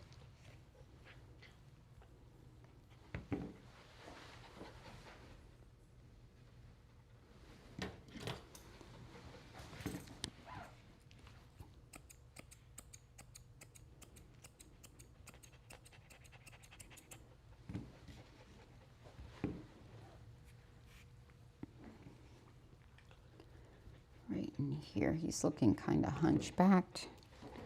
Gonna fix that.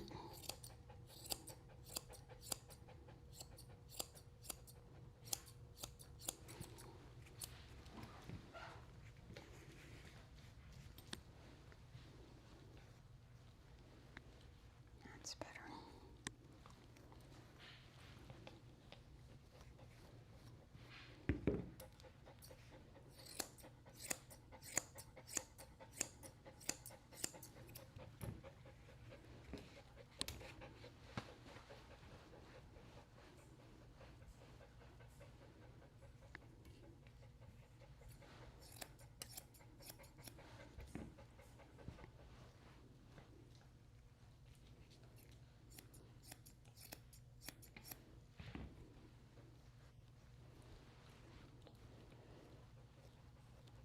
So I noticed some conversation earlier talking about ballpoint scissors, or ball tip scissors, I mean. A lot of people feel safer with ball tip scissors, but you have to remember they're sharp all the way to the tip. So wherever they close down at, all the way to the tip, they're going to cut the dog if they hit skin. So don't be overconfident with your ball tip scissors.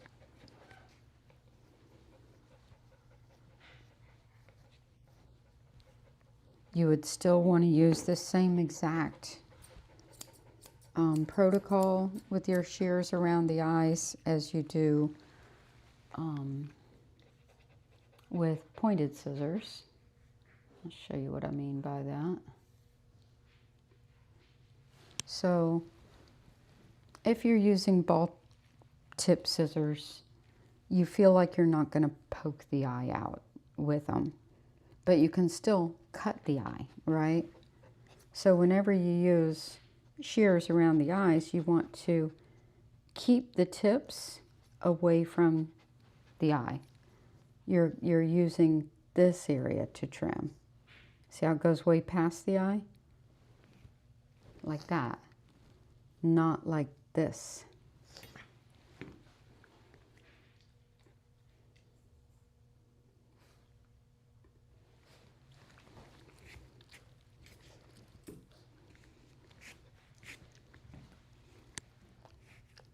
And that way the tip of the scissor is not near the eye.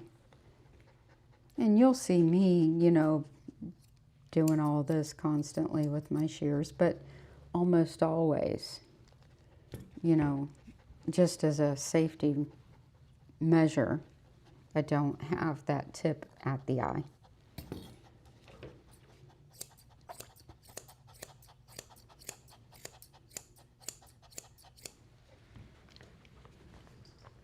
Not only that, properly sharpened shears are squared off at the end. They're not pointy. And if they are, you know, I've had blade sharpeners sharpen my shears wrong and make them pointy. Those are dangerous. They shouldn't be pointy. They should be squared off.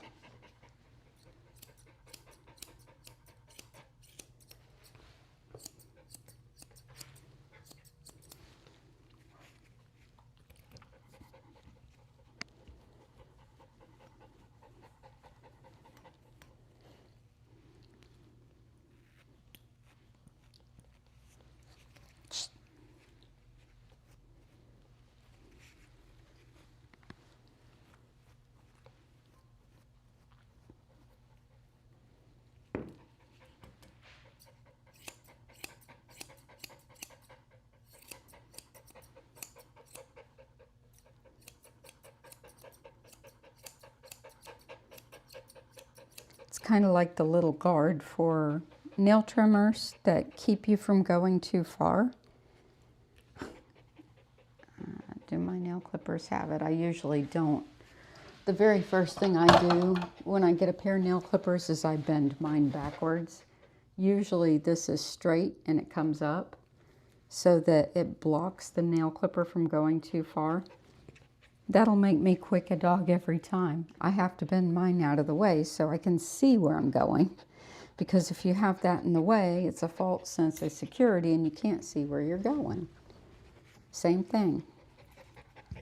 False sense of security, not security.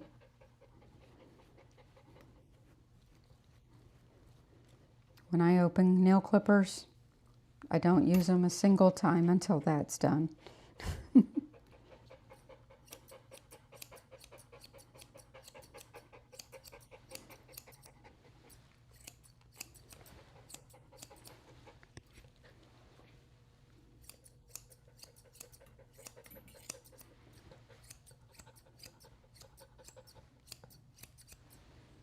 I saw a post on Facebook this morning. It looked like rage bait to me. There's a lot of animal dog grooming, pet sitter, kennel related rage bait out there. Don't believe everything you read, but this one was rage bait, and she said she took her dog to the groomer and it's traumatized and scarred for life and had a major vet bill. You know why? Had a nail cut too short. And the dog had a cast on its foot. I've never seen a cast on a dog for a nail trim, ever. And how do you scar a nail? Like, seriously. And of course, there were a million comments on it because all the groomers are like, what? That's crazy. That's a lie. And all the pet parents are like, oh my gosh, your poor baby. Your fur baby's traumatized for life. Never go back there or kill the groomer.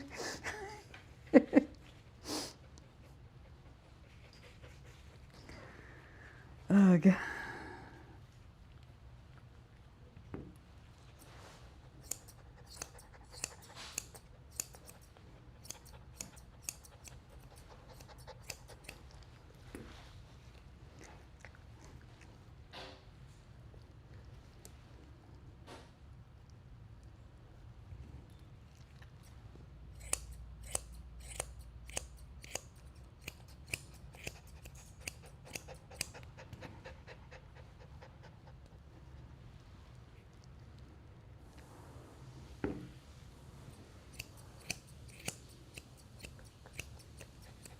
Something you'll never see me do on this channel is rage bait.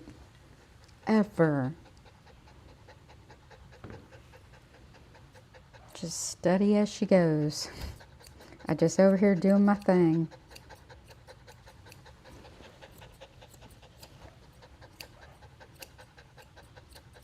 Not gonna beg for subscriptions or likes. Just gonna do my thing.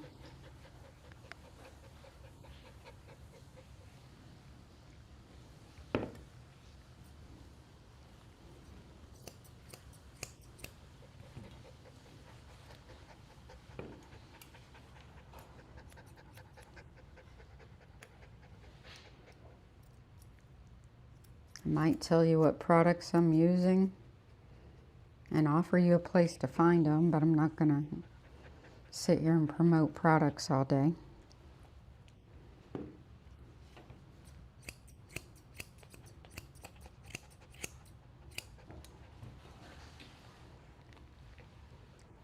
For me, that's a big turnoff when I'm watching something, so I don't want to do it to other people, you know? Sometimes I catch myself doing it just because I really like something and I'm like, stop it. Nobody wants to hear that.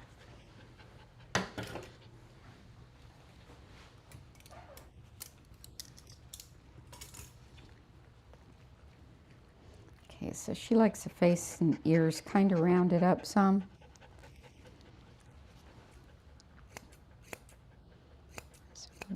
little tighter today.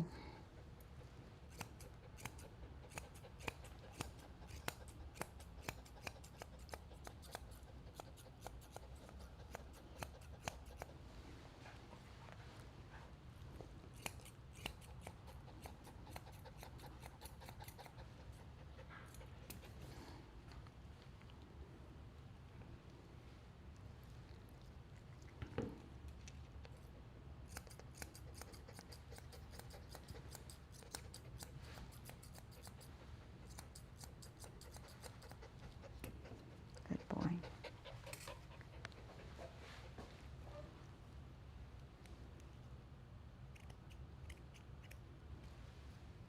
I mean, on one hand, that's how people who do this YouTube stuff pay for the equipment and all that it takes to do it and the time. But on the other hand, try to think of our audience too, and what's important to them.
So what I'm trying to go for here is a loose, shaggy, trimmed up, rounded kind of style.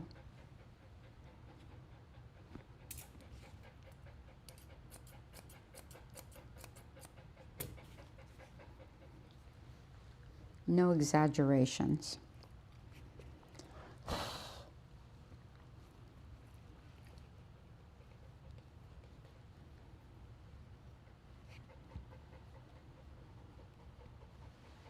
Stay.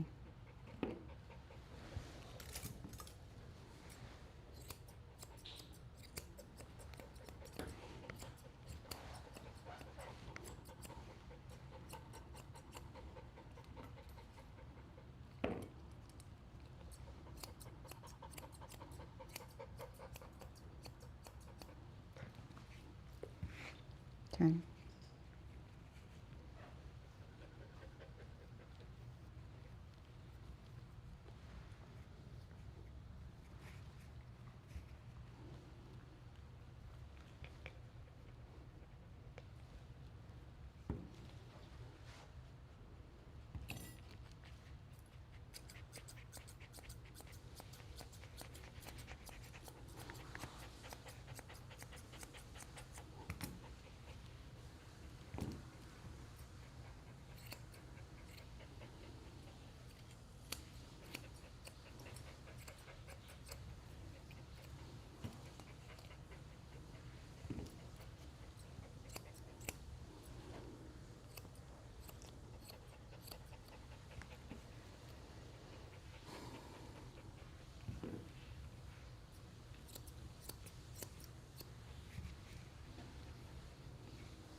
She likes a nice curtain over his back end.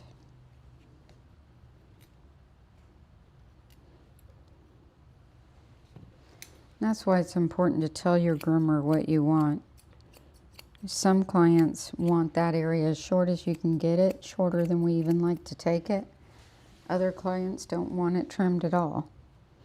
So it just depends on what your preference is.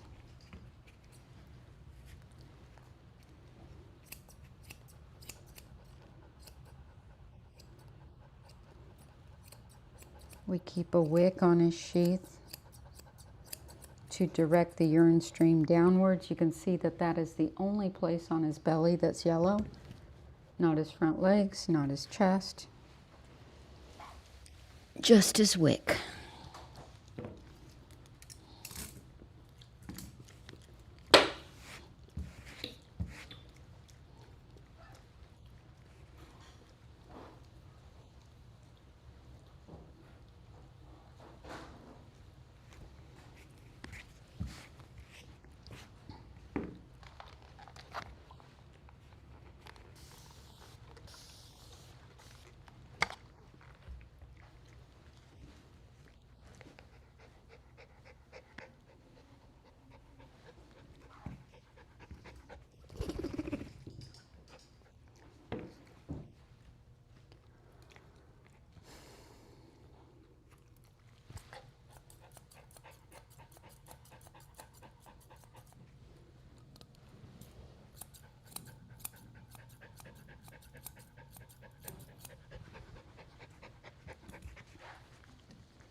This technique I've been using to give me a texturized, natural look in an area that I kind of want to thin out.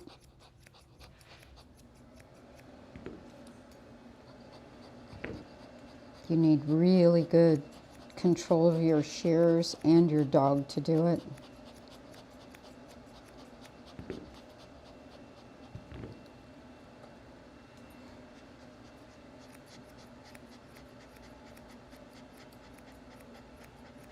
Comes out very natural.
He's starting to look more balanced.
He's a good boy.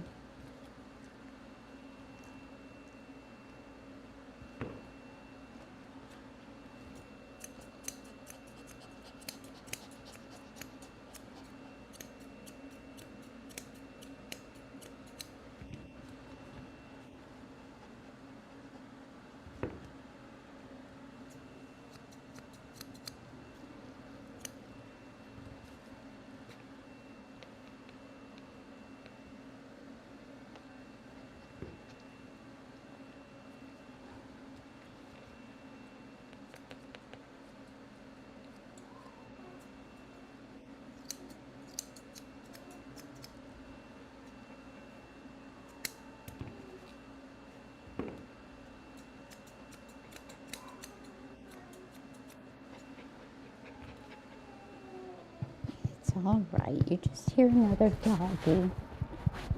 He's fine. That other doggy's fine.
So I was able to cut off a ton of hair, but he doesn't look much different than he did when I started, and that's the goal. also he doesn't look so thick in the neck, and he actually looks like he has more neck. He looks more balanced. And the first time I saw him, they had trimmed up his head quite a bit, and he was so bushy that his head looked super tiny. And I had to grow out his neck hair for quite some time to get his balance. And a lot of times he stays extra fluffy, so. But like I said, we're probably not going to let him get extra fluffy anymore. His mom actually likes them tighter, just not tight, if that makes sense.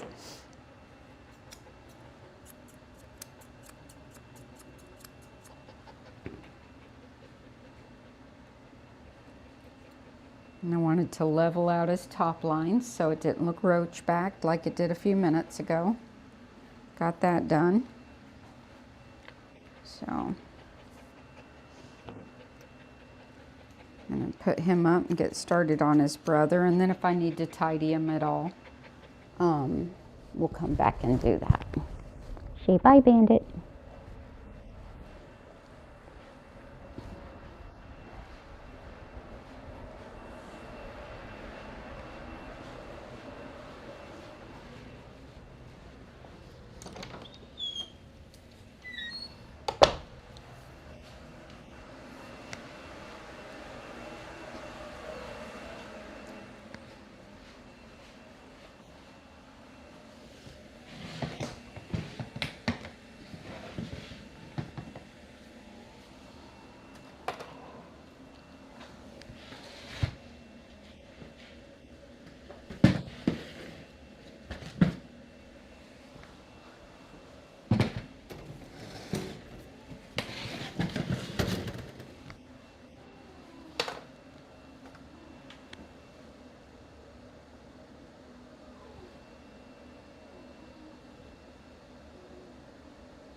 Thank you so much, Annie. I appreciate that.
Hey, 1,000 subscribers on the Grooming Safer channel.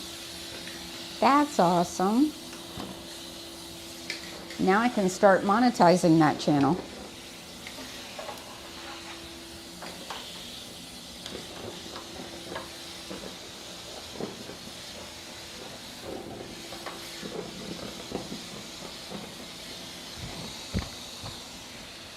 I'm covered in bandit hair.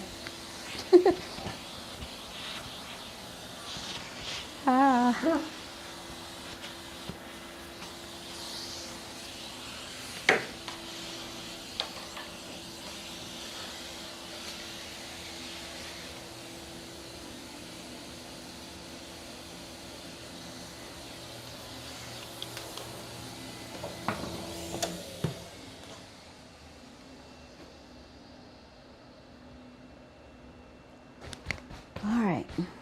Now,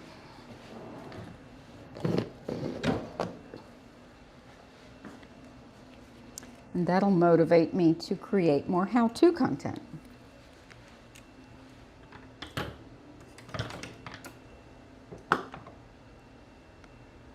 And I think the only way I can accomplish that is to record the how-to content in my live streams, then cut it out and put it over there too, as a separate video.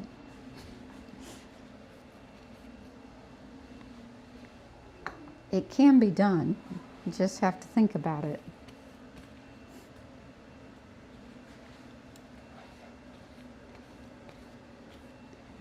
All right, Levi is next.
All right, I'm gonna put Levi in the tub.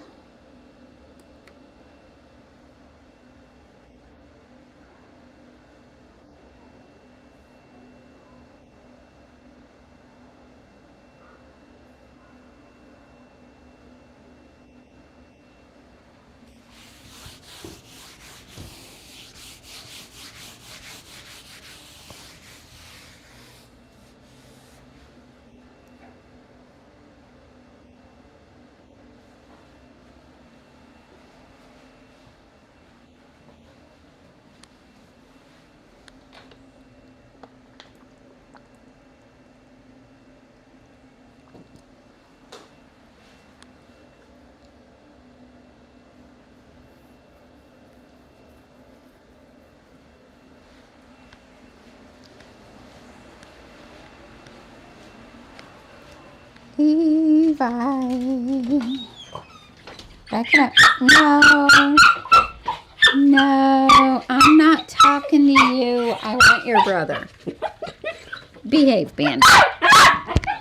Behave, Bandit. Back up. Wait. Wait. Good boy.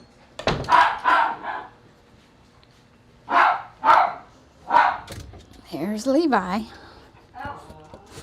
Hello. Thank you. I appreciate it. Yes, I love you too.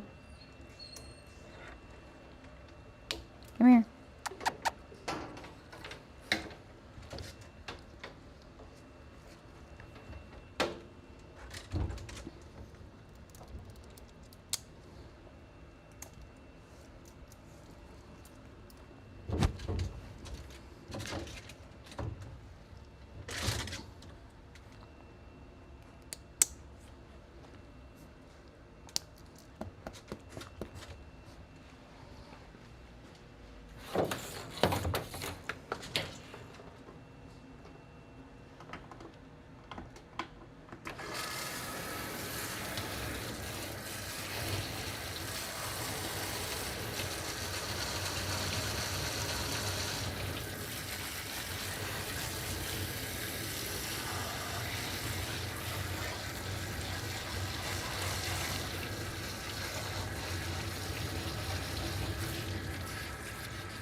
So this dog, when I blow dry him, I brush him out thoroughly with the dryer on him, And then if there's anything left that's damp at the end of all that, then I'll turn on the high velocity dryer and dry him the rest of the way.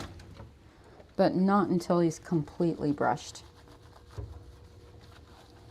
If I try to use a high velocity dryer first, his coat gets almost like a Brillo pad, and it's much harder to brush out when it's drier.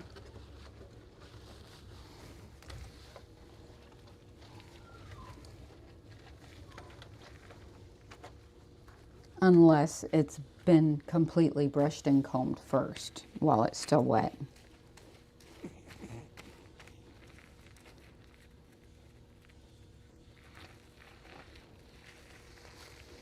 Just something about the way the high velocity dryer lifts it up and out, it just makes it a nightmare to brush.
It's a good boy.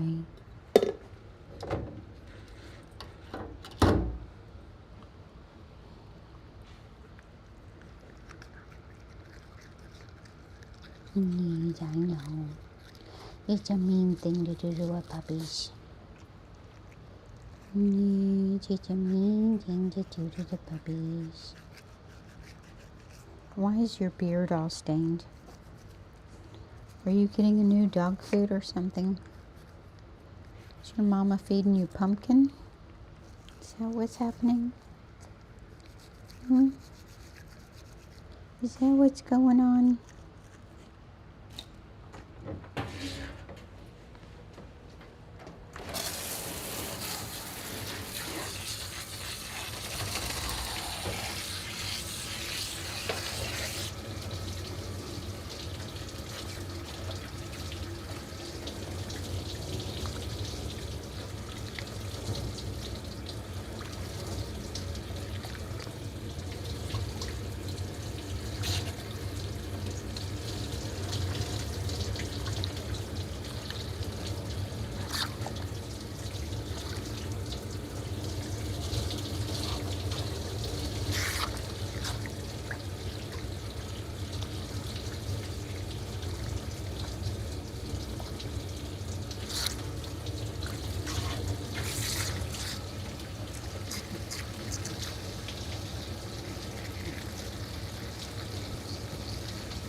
Be right with you.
I see your little tail going like this. Hi, Shoo Shoo. Yay.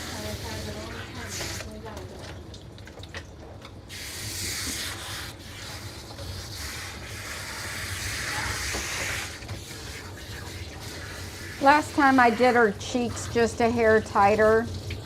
Take her back to more of a Bichon head. She looks better with a really round head. Yeah. It's like no shorter than a 5/8 or a 3.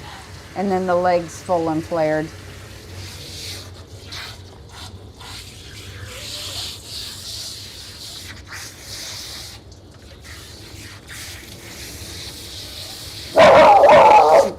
Nice.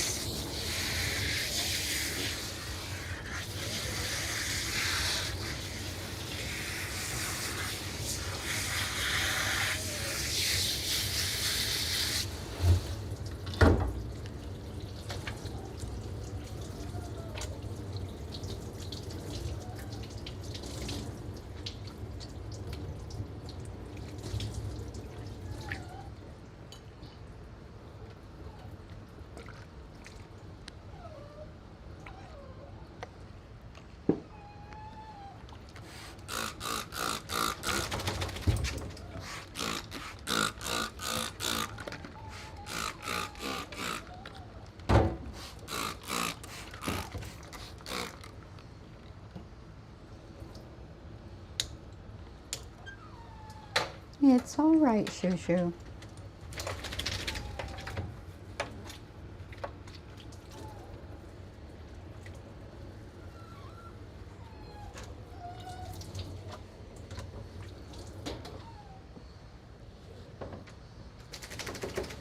Good boy. Up we go.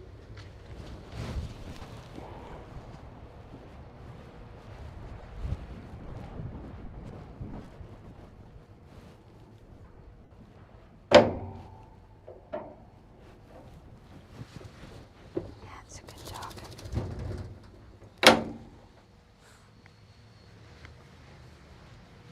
I see you.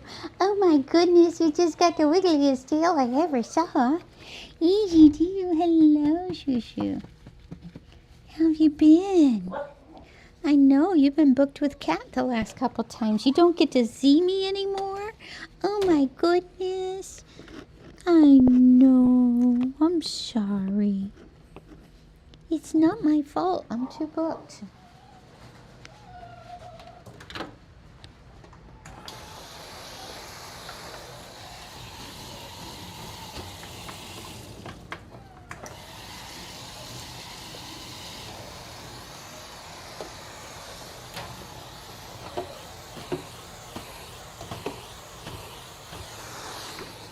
Poor Shoo Shoo thinks I don't love her anymore. Huh. Who thinks I don't love her anymore? I'm sorry.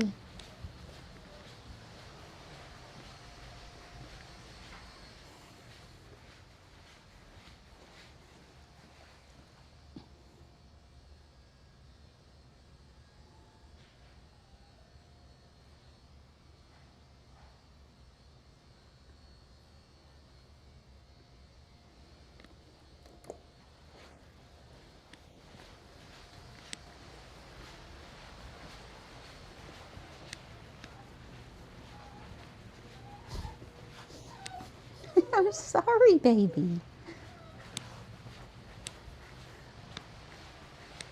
Shoo Shoo's back there tippy-tapping her feet and her tail's going 90 miles an hour and she's trying to get my attention. Poor Shoo Shoo. All right.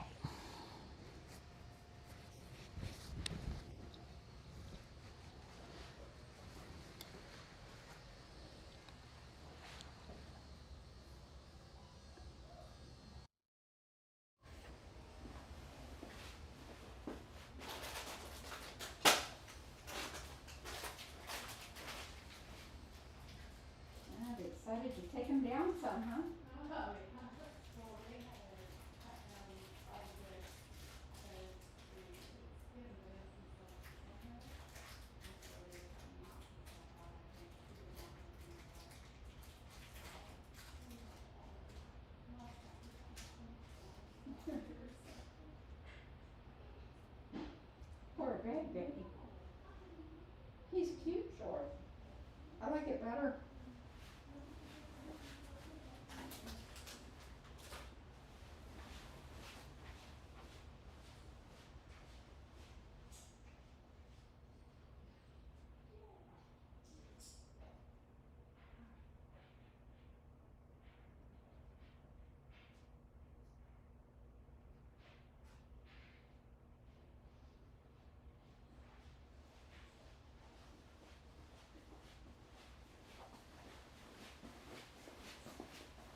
somebody just saw something they didn't like. I'm so sorry.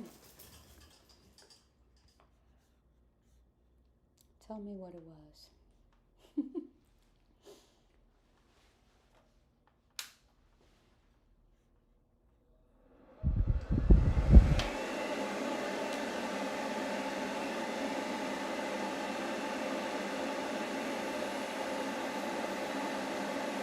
Not really.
you. Thank you.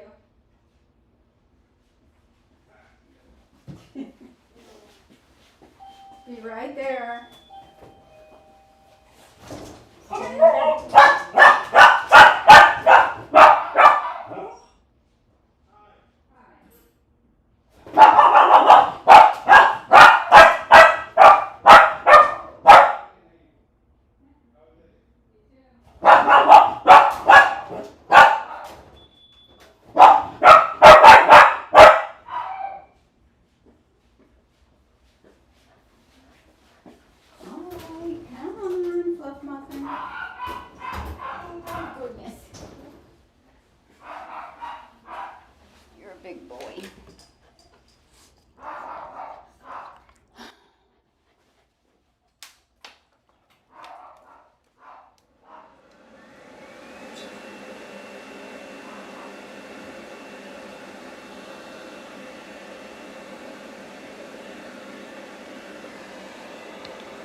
So now it's time that I'm going to turn on the high velocity dryer. He still has some dampness, but I don't do that with him and his coat till I can get a comb through the entire coat, which means it's all been separated.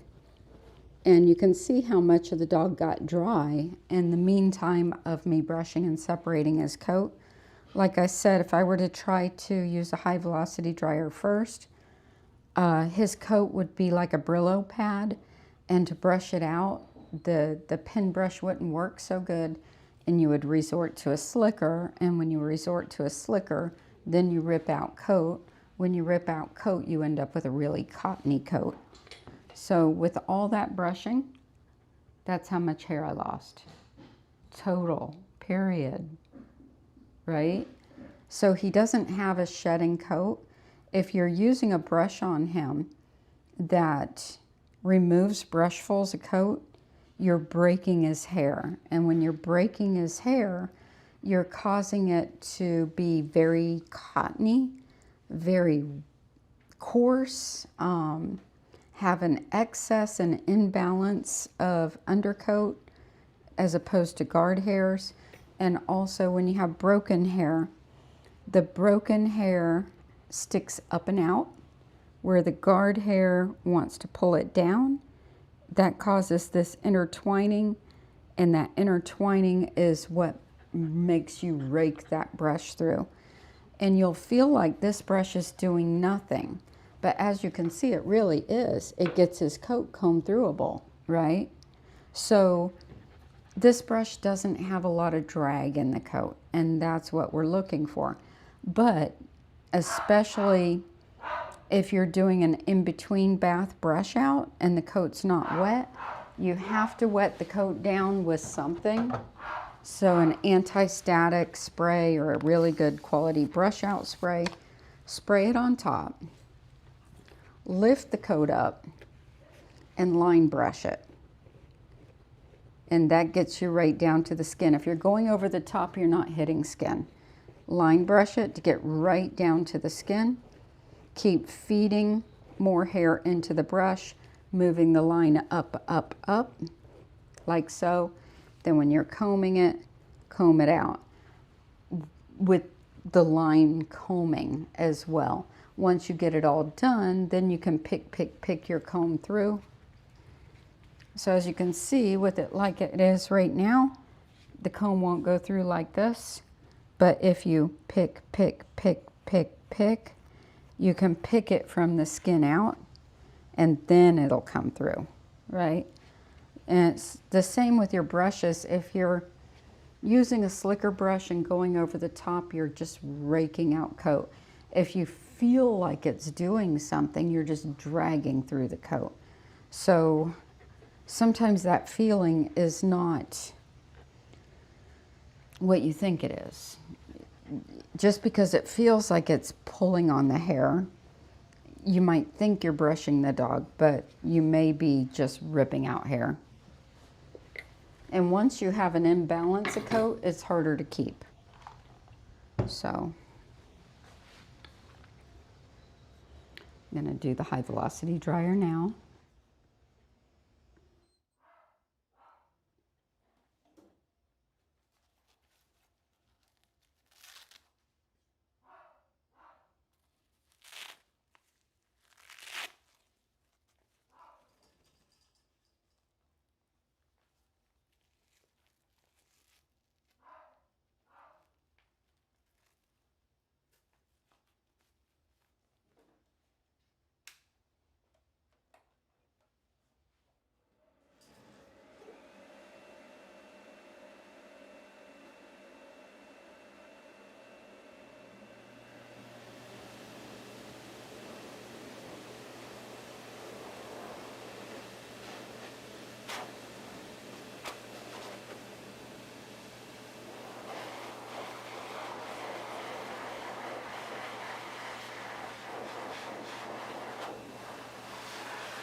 a fluff muffin.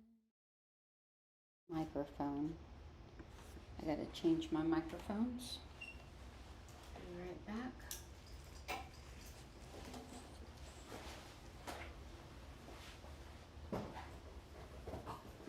No barking.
All right, the mic is back up and running. Yay.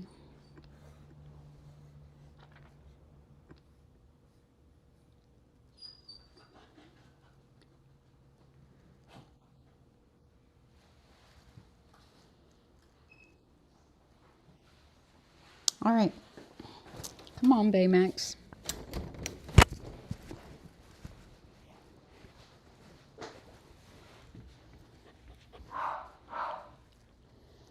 You think you can stop being so pushy now? Somehow I don't think so. But I'll give you a chance.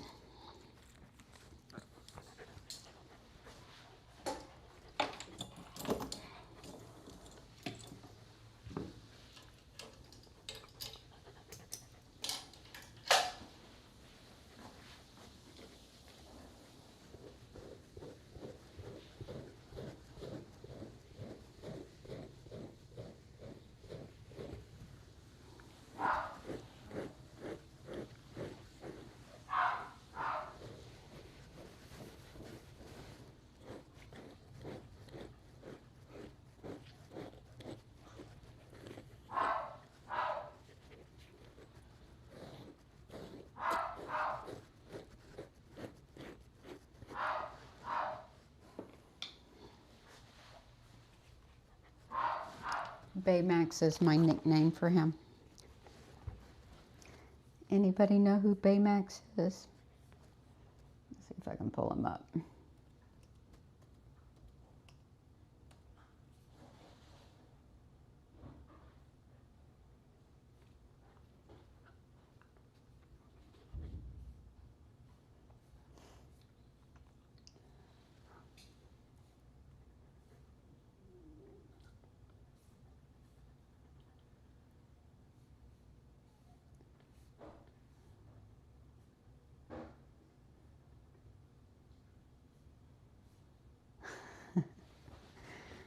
All right, here we go.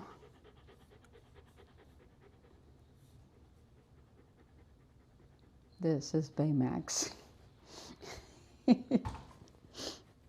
See why I call him Baymax?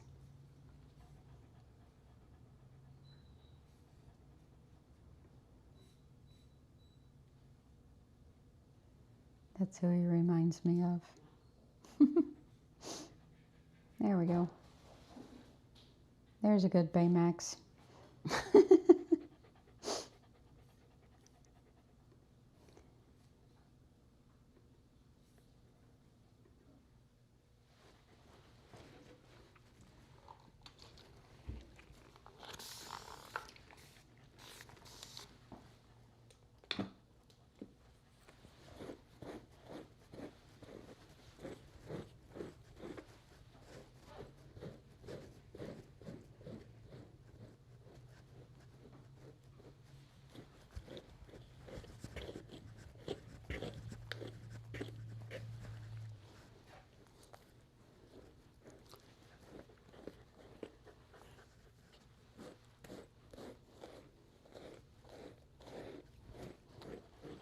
All right, now let's do your pads.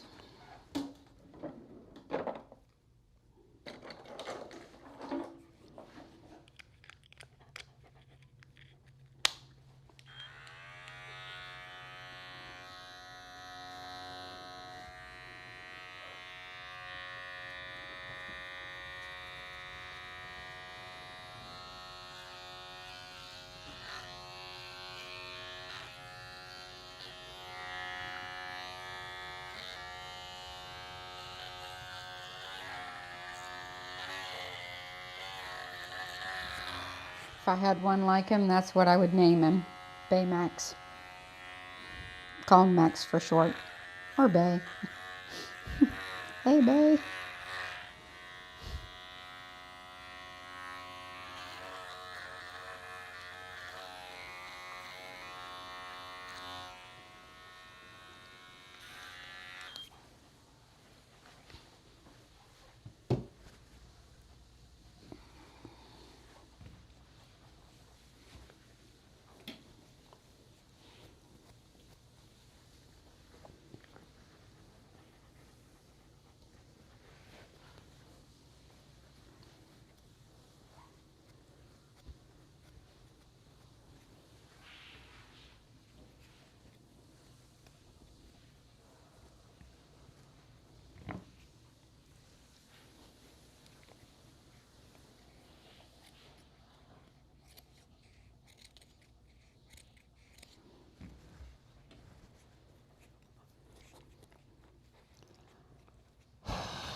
I'll be right back.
Had a client come in who works in the medical field wearing scrubs that looked hair resistant that were adorable.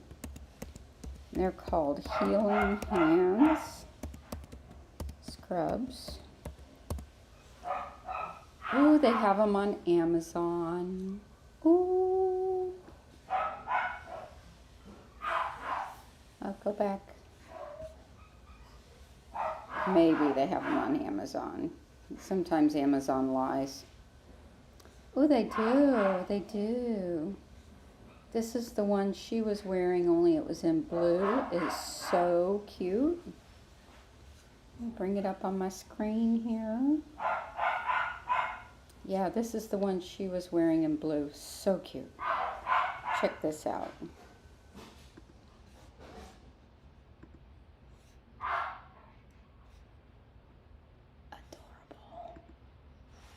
Except my old fat arms wouldn't look good in that. I thought her arm length was longer. When I was younger, yes. But it was so cute. I'm gonna go here.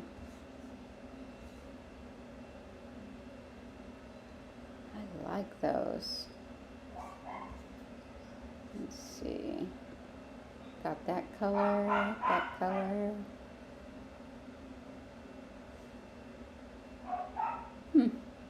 Very cute. I wonder if they have other styles.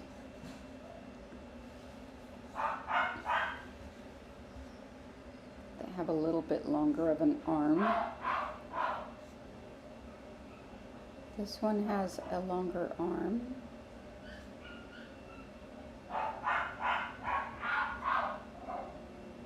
I like those. They're stretchy and they feel hair resistant.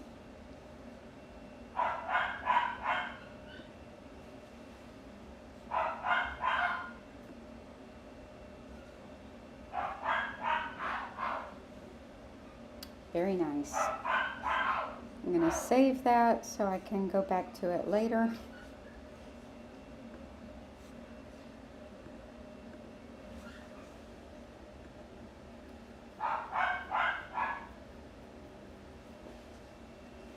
They're stretchy, like this. This is stretchy, which I like because it moves with you. but it's hair resistant. I mean, hair will get on it, but it comes off. And that looked like that would be the same thing. Ooh. New style. Alright, we're just gonna do a touch up on Levi today. And we'll do a full trim on him next time. I can rotate them through.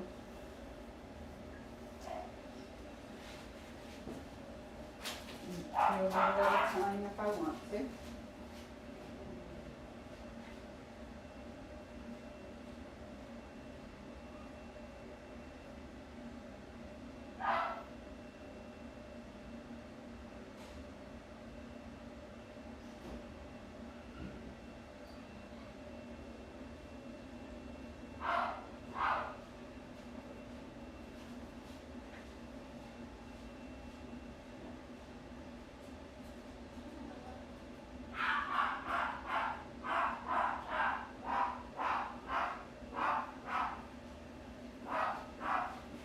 I think I'll just start with the pants in that brand. Because they're stretchy yoga pant kind of material, but they fit like scrub pants. And then, if I like them and they're hair resistant, I might get a couple of the tops.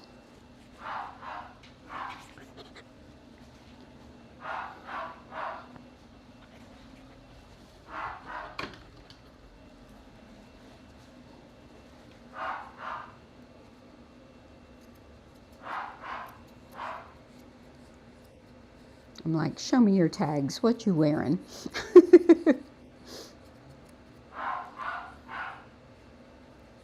Because right now I'm wearing like hiking cargo pants and they're okay. But something more comfortable and stretchy would be awesome. But I don't like the tight fit of the yoga pants. You know, not at work.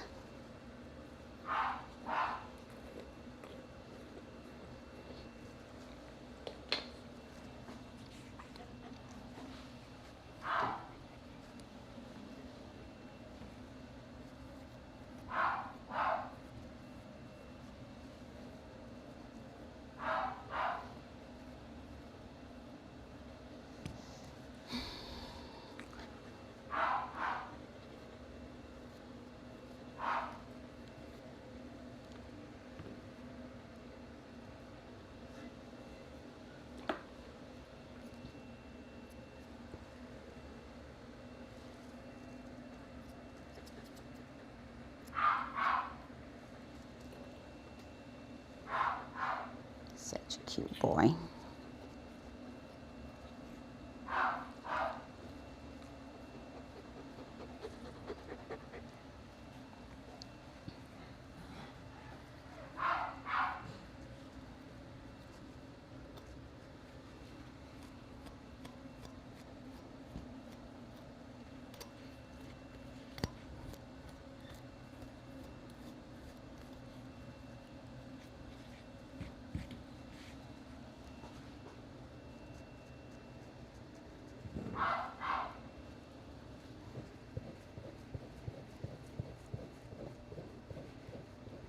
That's another thing that can cause you to break hair or create a more cottony coat is how you comb the coat. So if you feel like you've got to comb through the hair and you're going to get this comb through the hair, you can actually break hair. That's where the pick action comes in. If you can pick it all the way out to the end, then you know it's not matted. So it takes about 3 picks to get all the way through him on each section.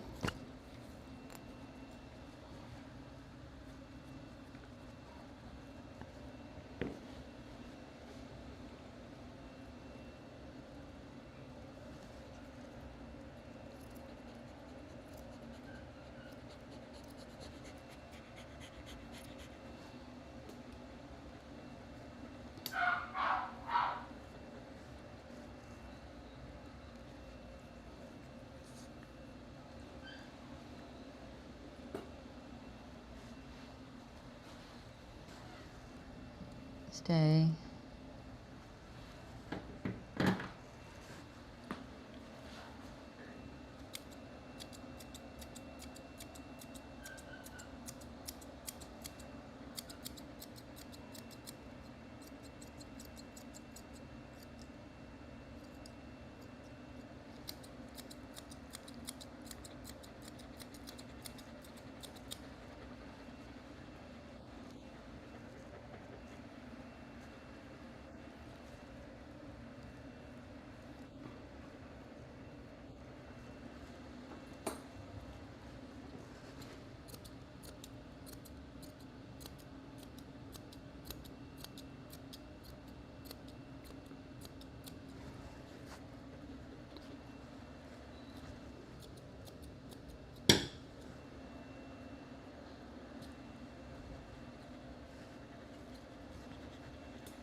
I'm going to try to fade out some of this staining.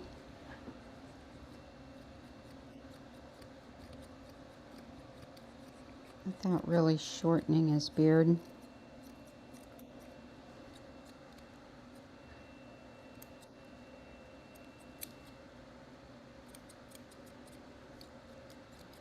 That might also keep it out of whatever is staining it.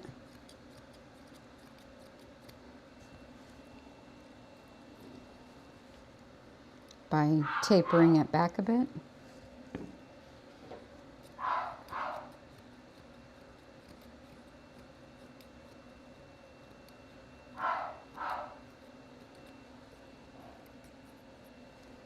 So these are like a texturizing shear that I'm using from v3shears.com. They look like this. See the little notches in the blade side? Really cool little shear. That way it doesn't take out too much. And I can kind of keep a natural look. But it got rid of a lot of that stain right there, didn't it?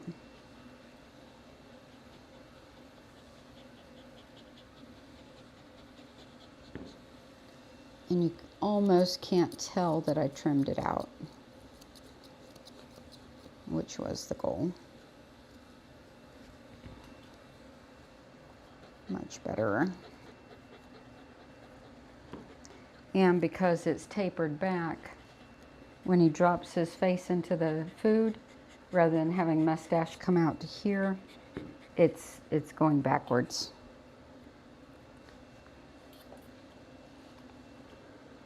All right, I'm gonna go text his people and let you watch them. You stay while I clean up and get ready for the next one. Stay.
I'm just getting everything disinfected and ready to start Ginger and Sadie.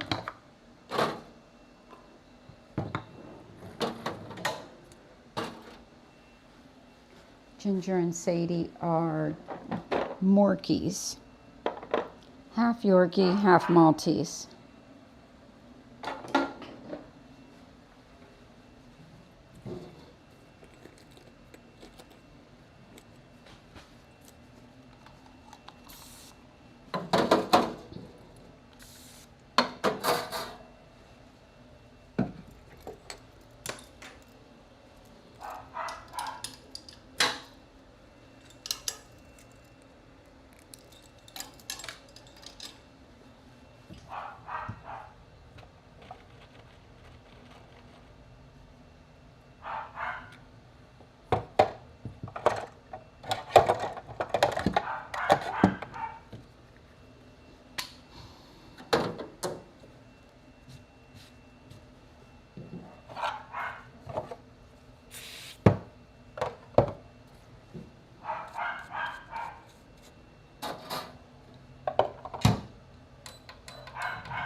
So I quit wearing my aprons in here because with the microphone on, they make a crinkly sound while I'm working.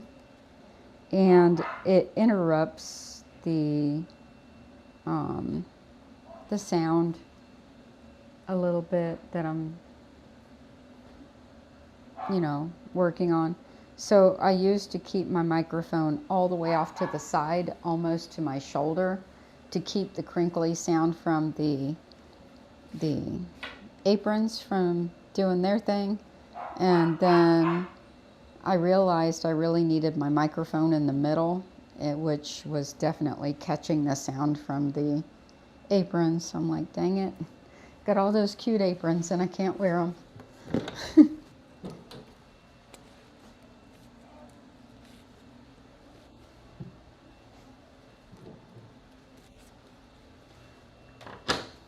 The things that I give up for live streaming.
The hair all over me from Bandit was because I cut his hair. So it was all the trimmed hair that left hair all over me.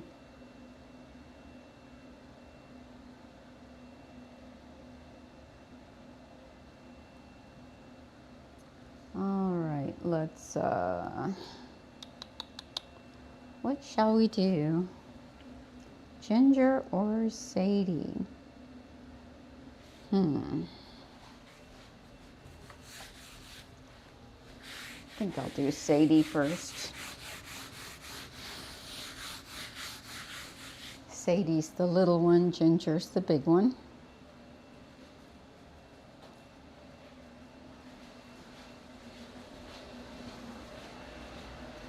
Sadie.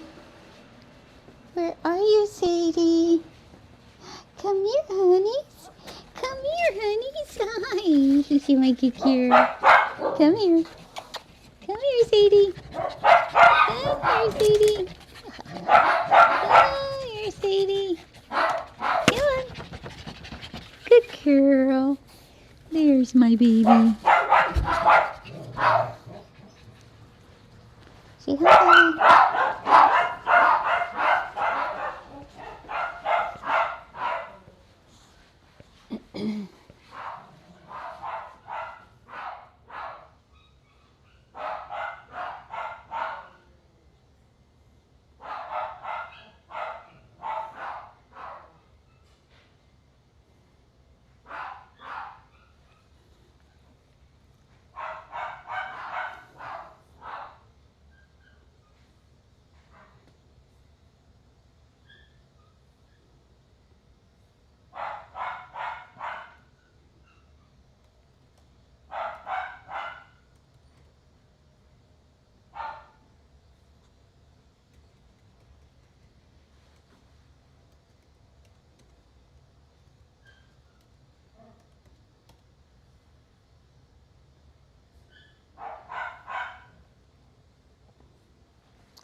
Alright, here's little Sadie. She's my little Sadie. She's my little Sadie. This is. And Miss Suzanne loves her. Yes, Miss Suzanne loves Sadie. Miss Suzanne loves Sadie. Yes, she does. She loves that silly little doggy. So after I put her up and I get Ginger out, if you hear high-pitched screaming in the background, it's her. Because she doesn't like to be alone. And even if I let her run loose, she'll run up to the door by the waiting room and scream for her mama. Yeah, she screams for her mama. So if you hear screaming, a dog is not dying in the background. I promise. There'll be no dogs dying in the background. No. Just Sadie, because she's all alone. Because she's all alone. Yes. And when she's running loose and she goes to the door on the way out to scream, then she'll run back here and see if I'm paying attention. Then she'll run back up there and scream. Then she'll run back here and look at me, and then she'll run back up there and scream. And sometimes she'll scream right at my feet. Yeah. That's what you do. Very, very loud. Huh? Yeah. Very, very loud you do. Very loud. You drive me crazy. Did drive me crazy. Yes, you do. Did drive me crazy. Yeah.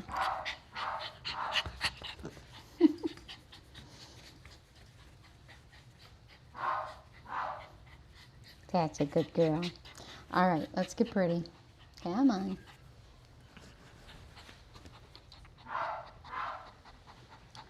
Where'd I put my clippers? I put my clipper in the sterilizer. Won't hurt it.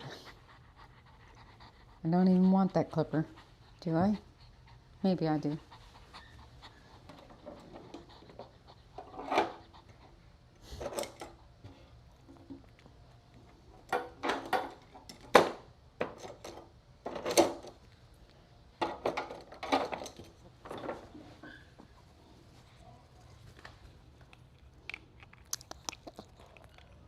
You know I love you.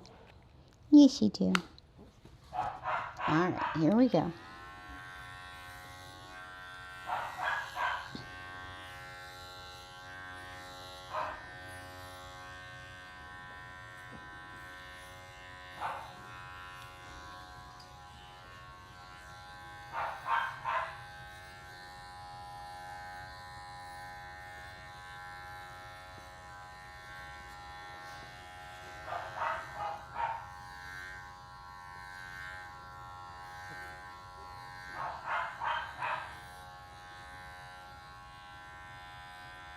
This one also beats up her sister when it's time for them to go home. I have to take them out separately and take this one out last. Because if I take her out first and she's on a leash, as soon as her sister comes out the door, she'll attack her. Now she'll live with her and stay in the kennel with her and everything just fine. But when it's time to go home, she decides, I gotta get my sister now. She must think her sister's prettier than her or something. I don't know. Silly girl. You're a goofy little dog. Yes, you are. You're a goofy, goofy, goofy girl. Mm-hmm. A goofy girl.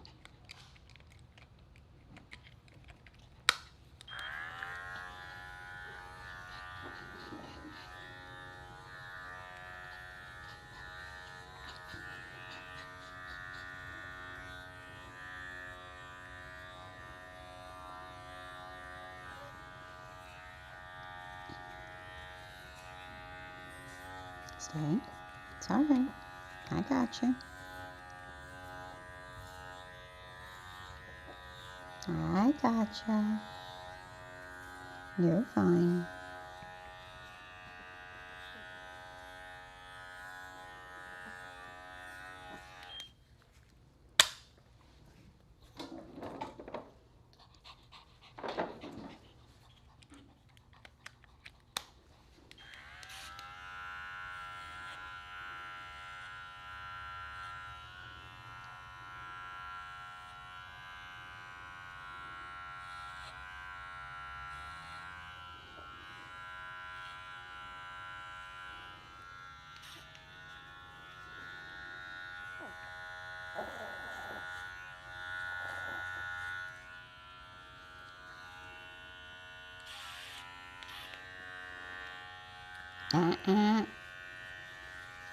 No getting snappy, ma'am.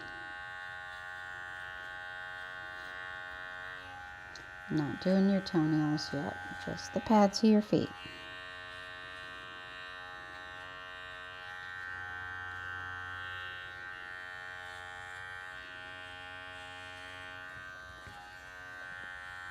Don't bite me. I'm nice to you.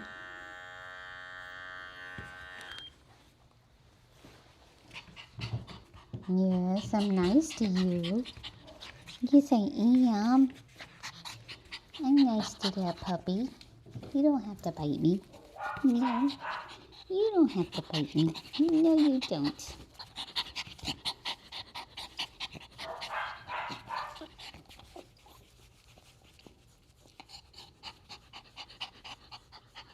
All right, to the bed. Come on.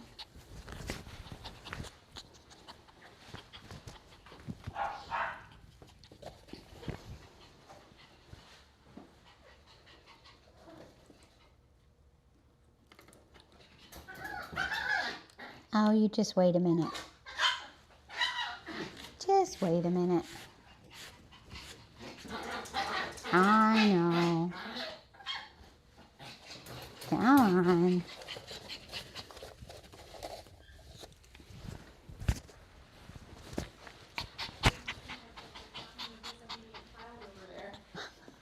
She's rotten. And she should be, because she's so tiny and cute.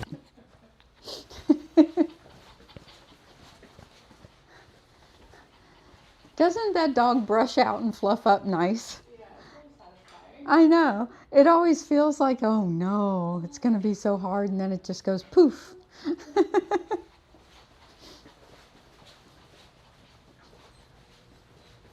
All right, in you go.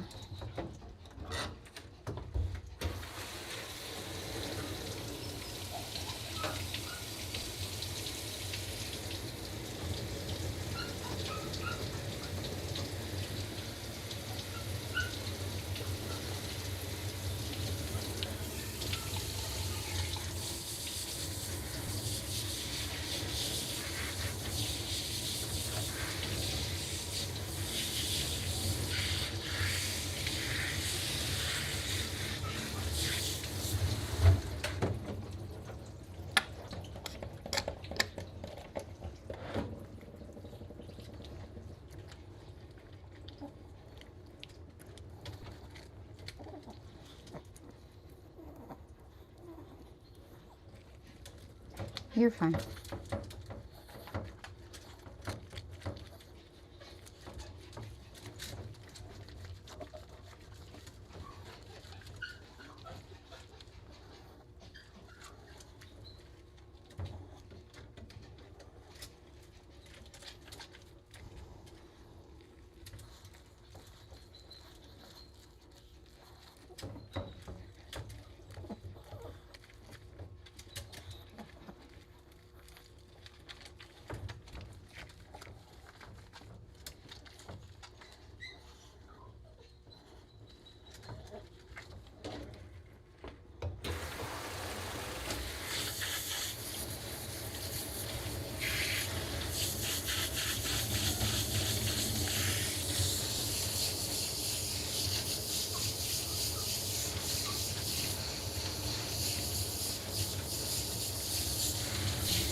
Good girl.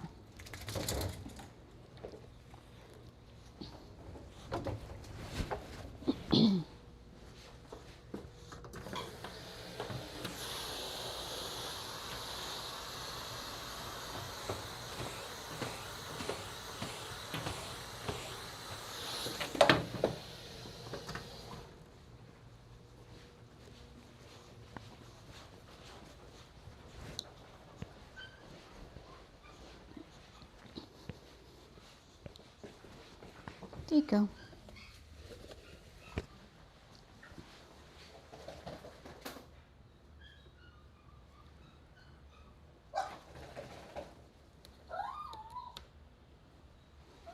You're fine.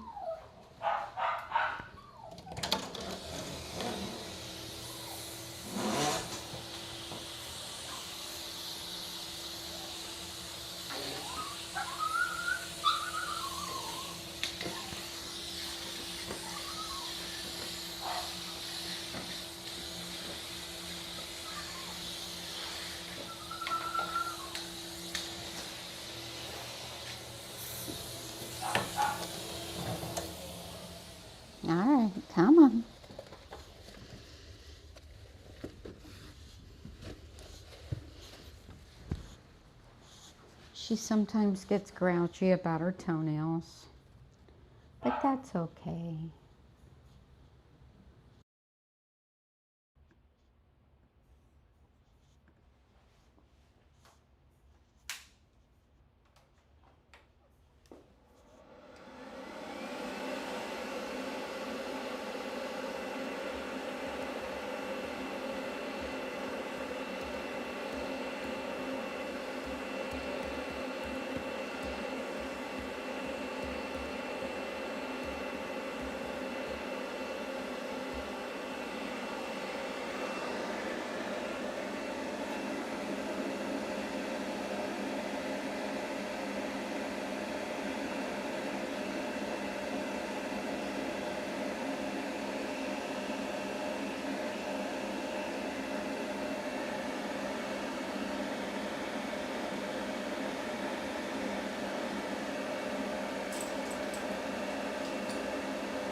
lived through the whole thing. Yes, you lived through the whole thing. Oh my goodness. I know, it's just terrible, wasn't it? Was it just terrible? Yeah. Was it just terrible? Oh my goodness, I know. It was awful. Mrs. Ann did your toenails and everything. Oh my goodness. Oh my goodness, she did your toenails. Oh no, it was just terrible. Oh no. Yeah.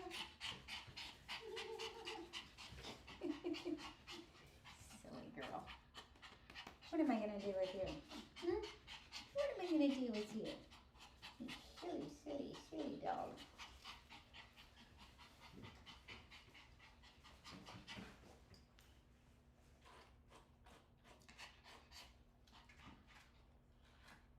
Don't bite the brush. Don't bite the brush. You be good. You be good.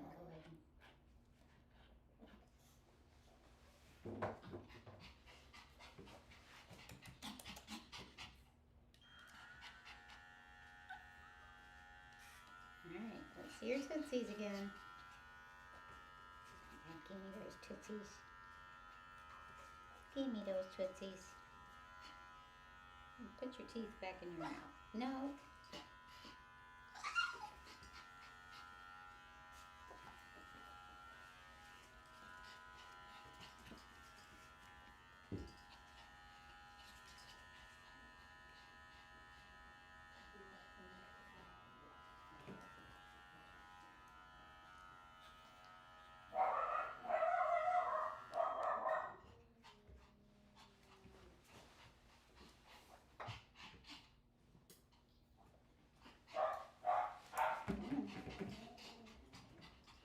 I couldn't hear you when you went by. Said I do have to clean it to go. Okay. So she's still got to get finished trimmed up a little bit. But That's the bigger okay. problem was that Austin needed to be 2 hours because he was in such crazy shape. Yeah, exactly.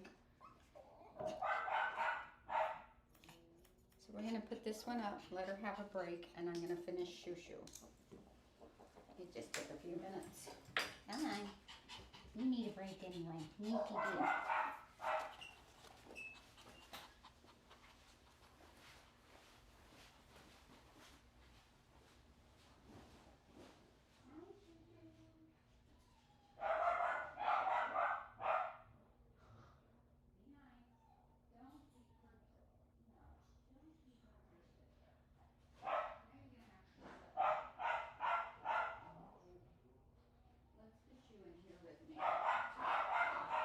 You can stay in here without screaming. Hmm? When she gets clean, she decides to have to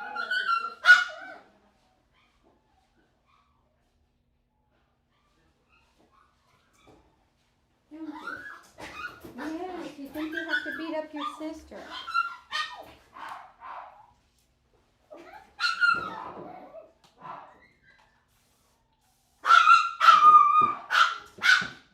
You're going to be way too loud for him here, ma'am.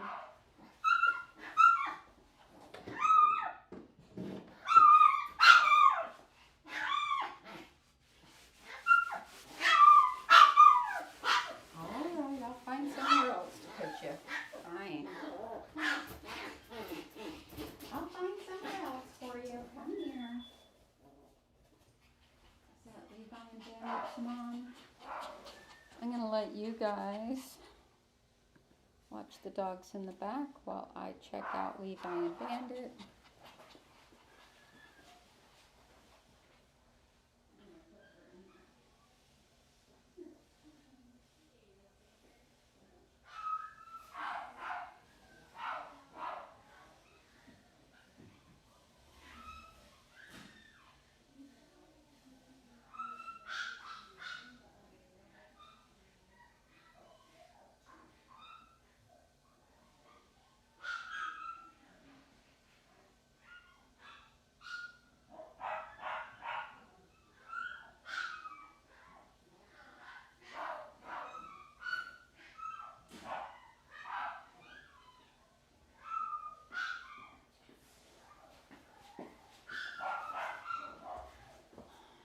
Turn off the mic. Oh, it was off. Good.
I know, right?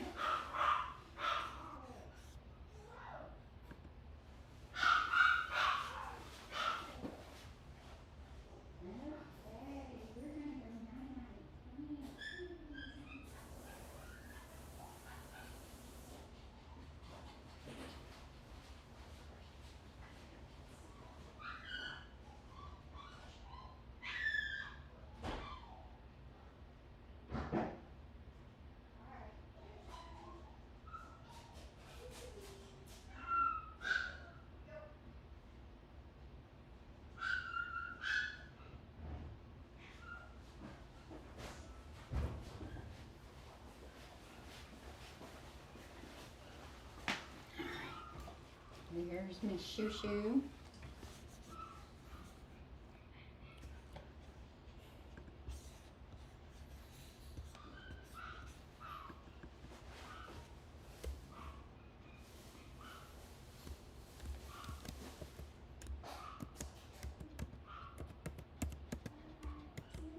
All right.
Turn.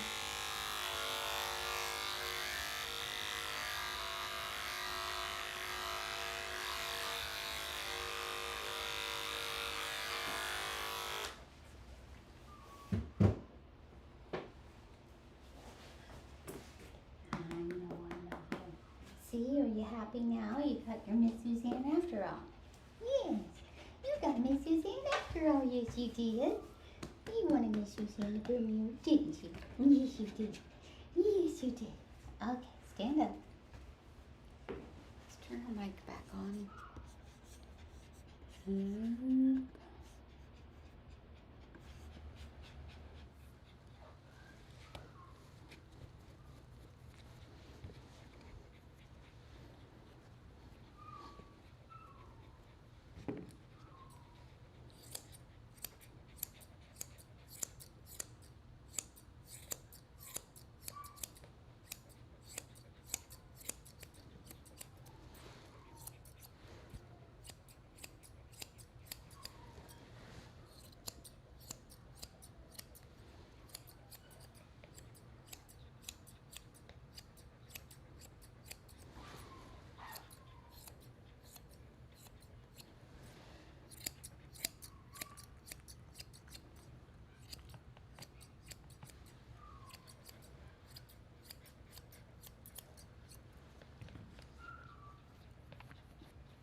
Okay. Good girl.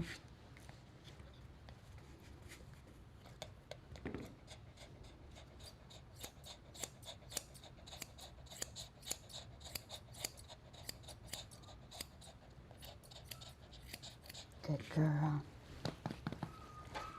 Hey, turn. Good girl. Stand.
Stand.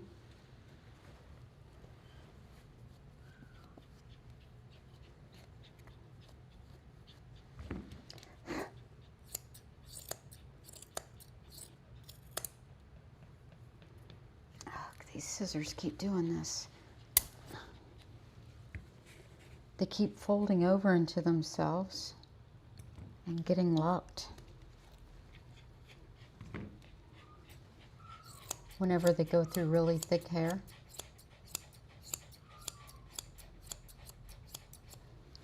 Which shows you how much power you have to use to chunk through thick hair sometimes.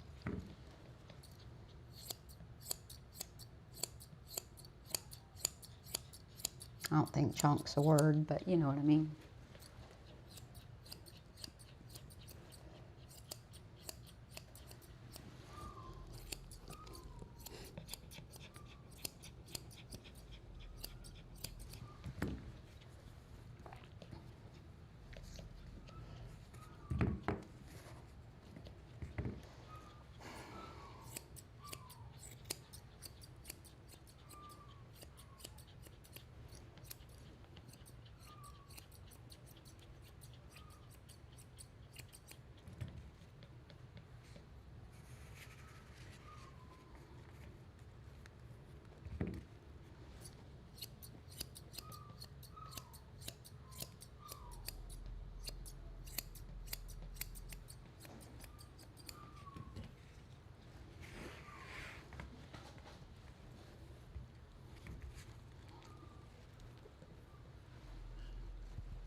Good girl. Turn. Come on, you can do it.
go make you a bow. I know. Hold still. Wiggle worm.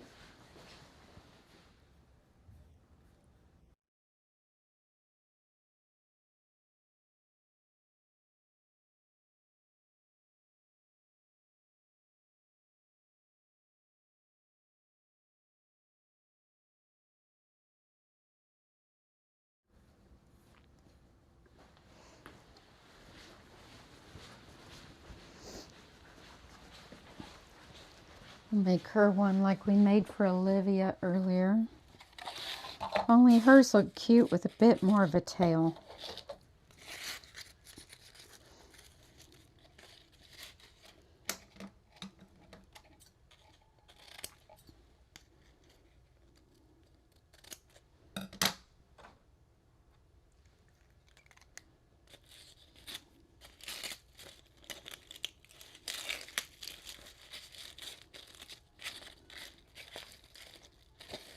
Like so. I think I'm going to put hers on green.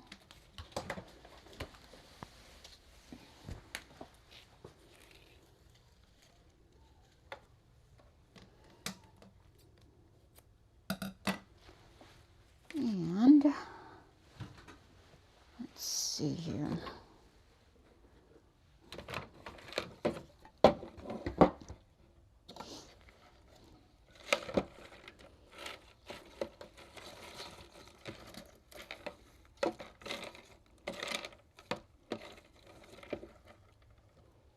I'm going to put a cute little yellow flower right in the middle.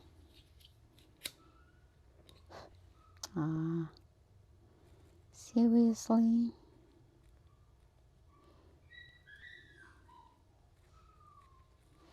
Well, I messed that one up. Oh, these are pretty. This will work.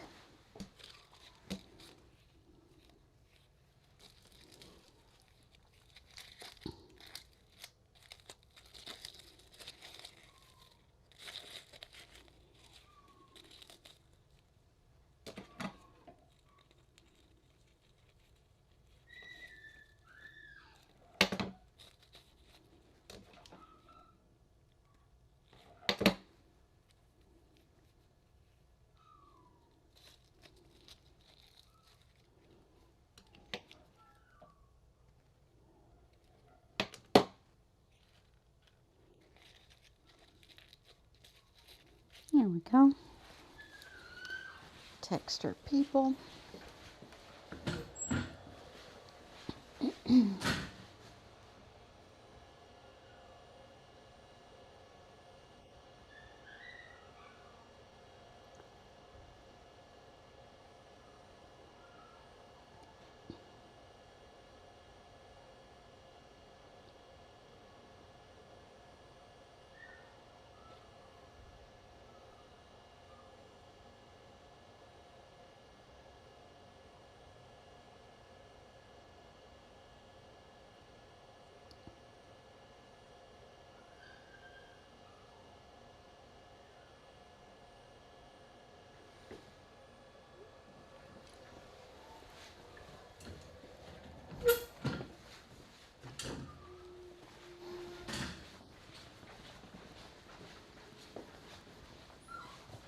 I see you, Shushu.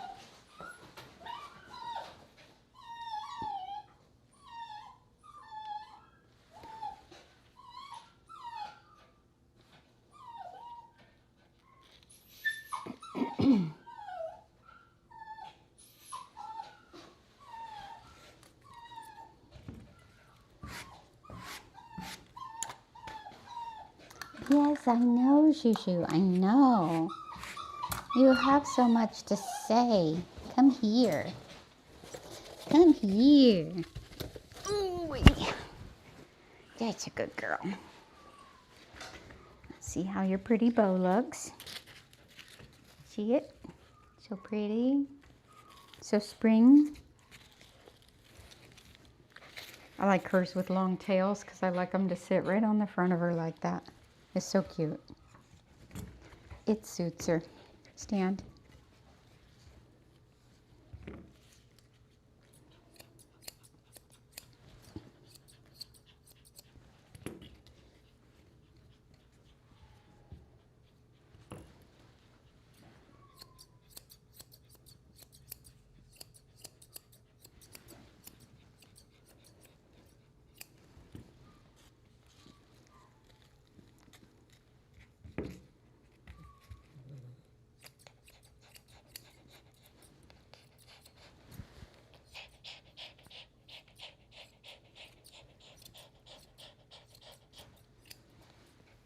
Good girl.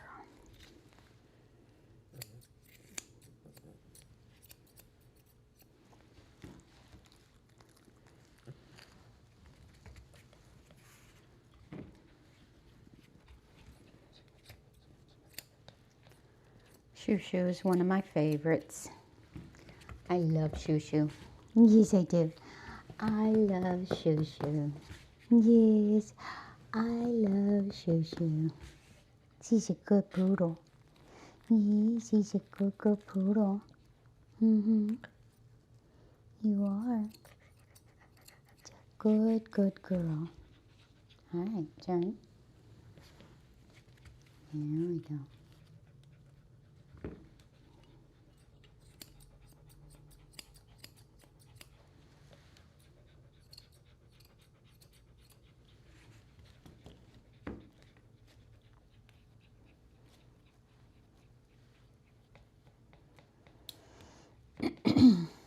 So I think I'm going to start Ginger before I go back and finish Sadie.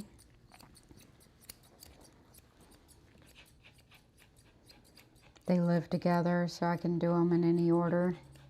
Doesn't matter.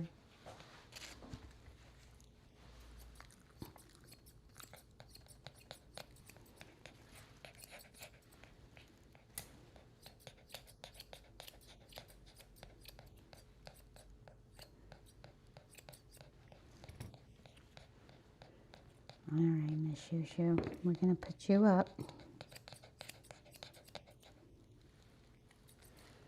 ready for the next one. Say bye, everybody.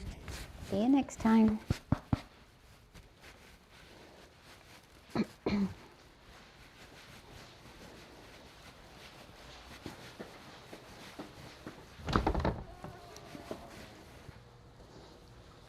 There you go.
Be right back.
Here's Ginger. Say hi, Ginger. She's a pantaholic, aren't you? A pantaholic.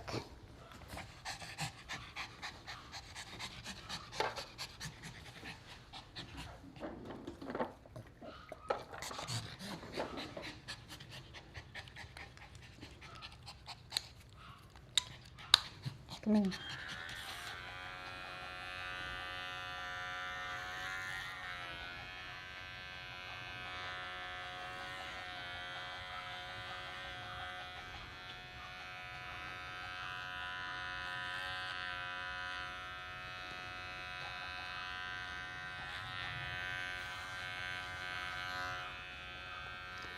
I just made myself sad. I was thinking Snickers must be due soon. And then I remembered Snickers passed away. He sure didn't seem like he was ready to go. That was sudden.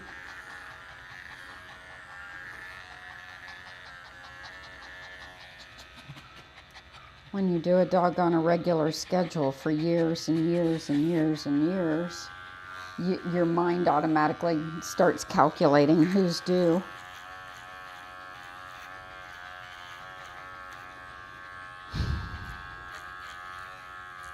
Poor Snickers.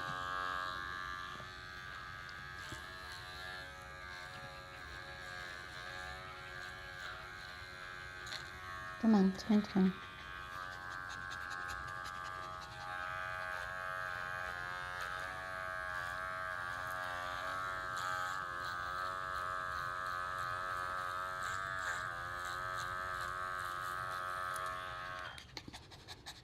Good girl. Yeah, you know Miss Suzanne loves you, don't you? Mm-hmm. You know I love you.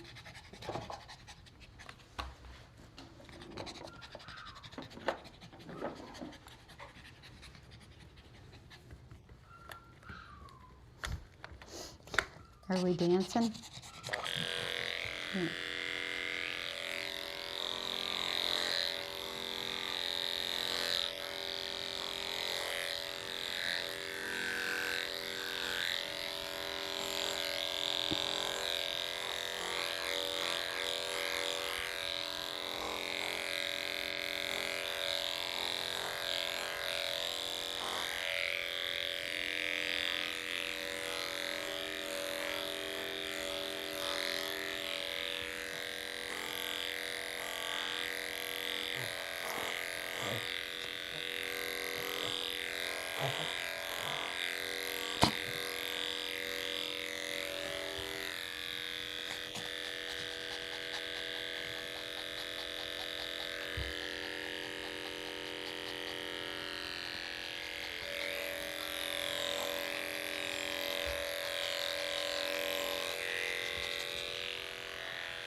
Good puppy. Come on. To the tub.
Come on.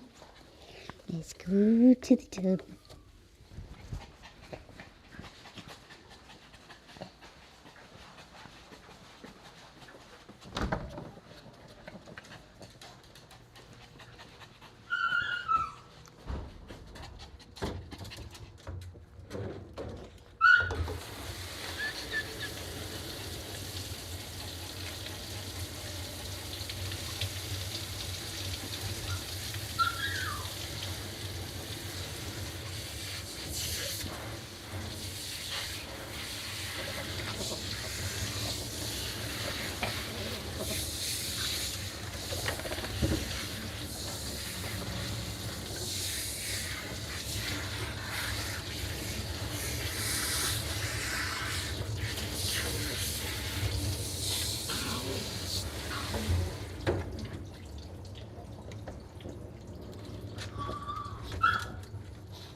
of our regulars in the last couple of weeks. We've had Fiona, Snickers, and Bella all pass away, the little tiny Yorkie. So sad. They're dogs that we see all the time.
I know.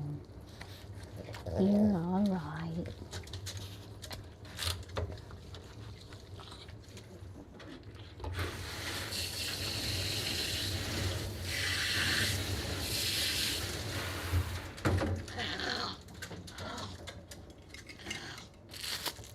She has a collapsing trachea.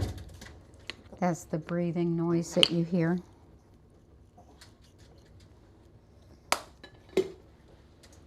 Try to keep her as calm as I can so it doesn't bother her.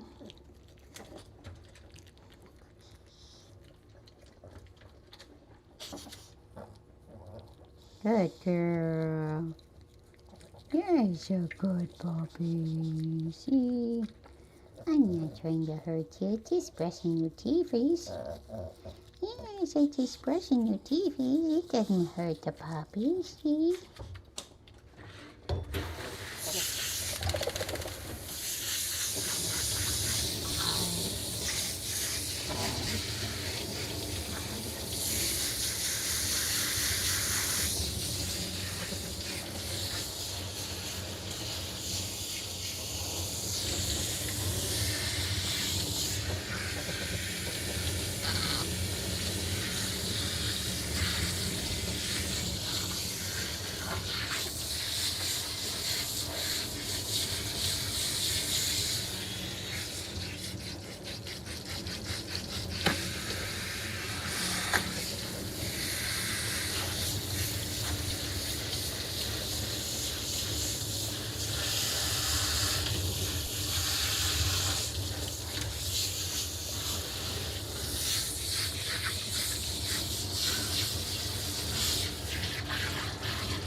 Good puppy.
Good girl.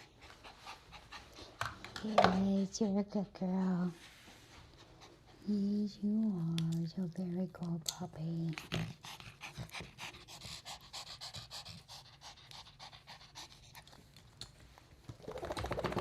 There. Is that better? Is that better? Mm. You're a good girl. See, everything's fine. Everything's fine for the puppy. Yes, I know. Miss Suzanne has to be so mean to the puppies, huh? Do I have to be so mean to the puppies and do their toenails and give them baths? It's mean, isn't it? And trim around their eyes? That's pretty mean too, huh? Yeah, Miss Suzanne's a mean, mean, mean lady, huh? Yeah, she's a mean lady. Abusing them poor puppies. Yes, he's abusing them poor puppies. All right, let's go.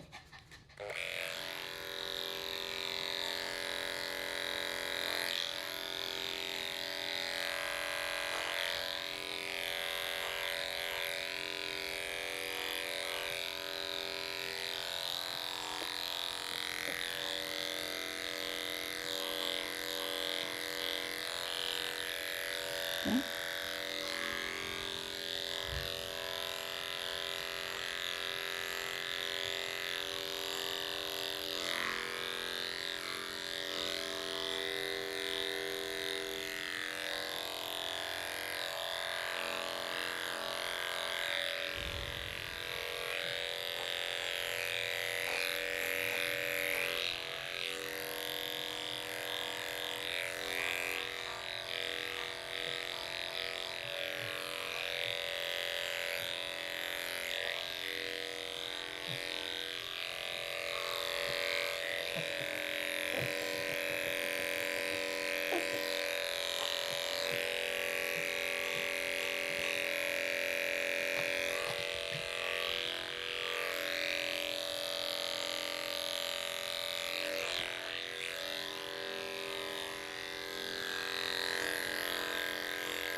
Good girl. Did we do your pads? We did. We did.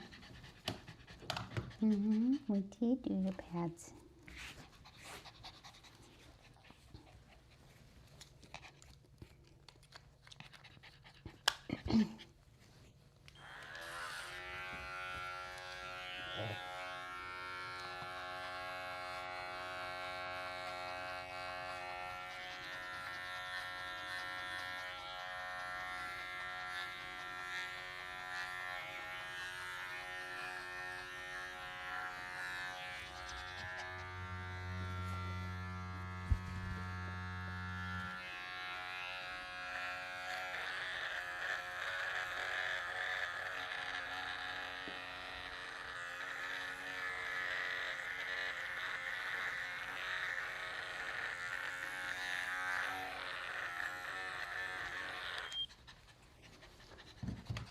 It's amazing the amount of protests some of these dogs can put up for their nails, isn't it?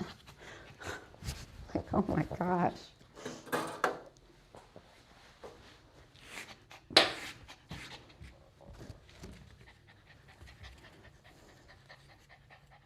It's ridiculous.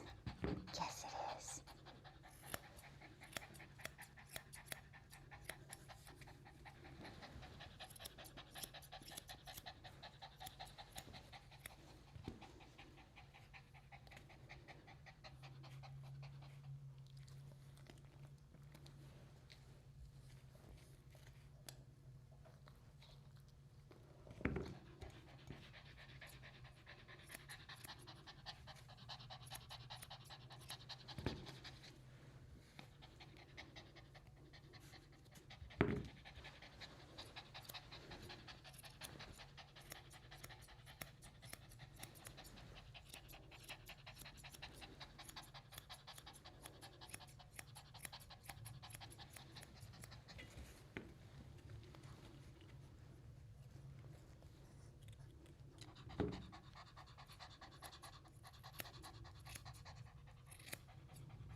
Stand.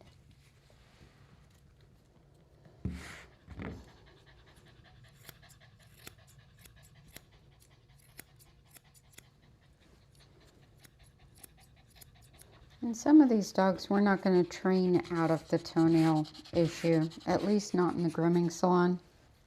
So it's just something we have to manage. There are things that you can do to train your dog at home to handle the nail work better. It takes daily work for at least 2 or 3 weeks, and then brush ups periodically. And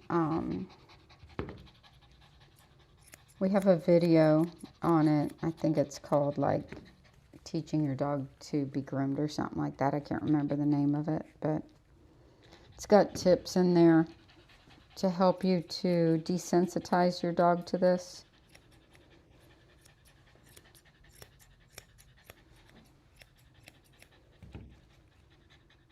But at this dog's age, she's at least, I think, 10 or close to it, maybe 8, 10, somewhere around there. You know, she's set in her ways.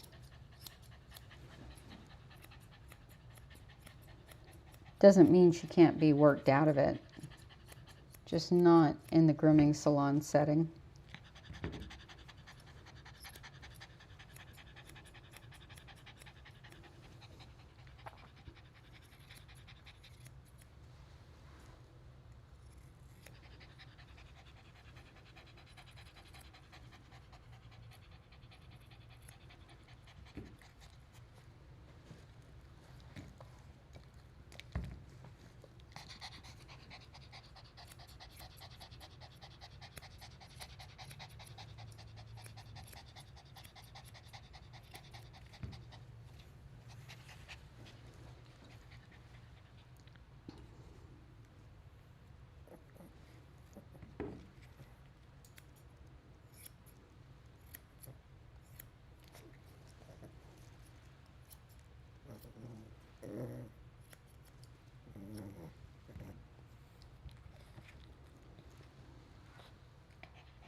So sometimes people say, well, something must have happened to make that dog not want its nails done. No, I've done her ever since before her pet parent got her.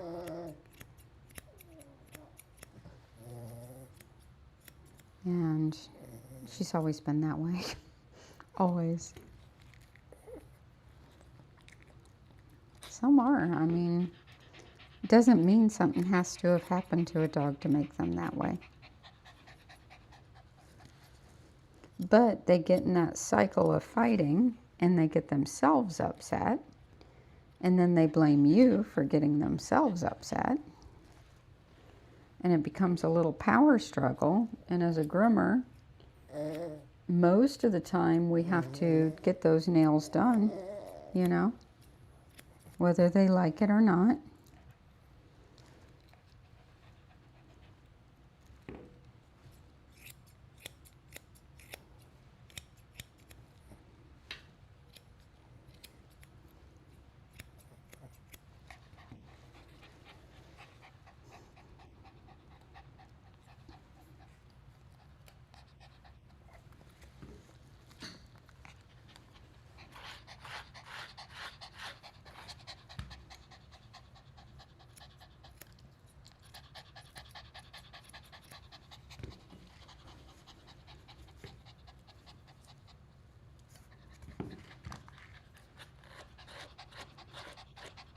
Good girl.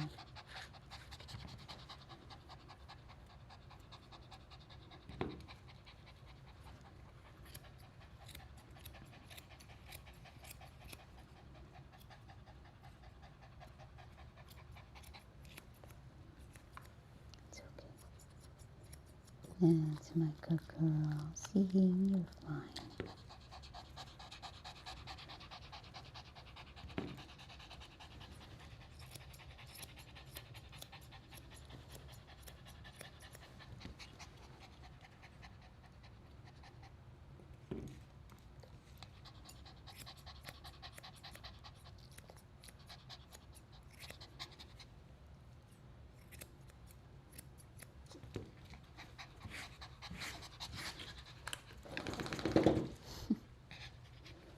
That's a good girl.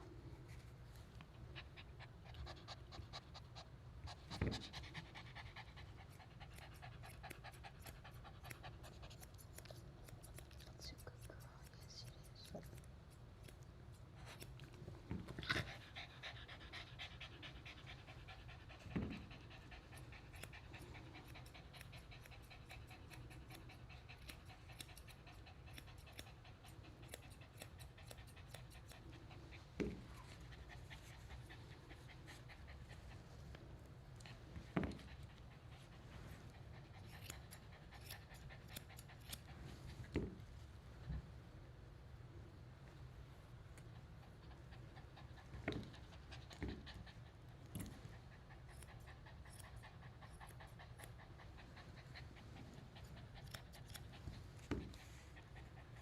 Your sister's being quiet. I'm so proud of her.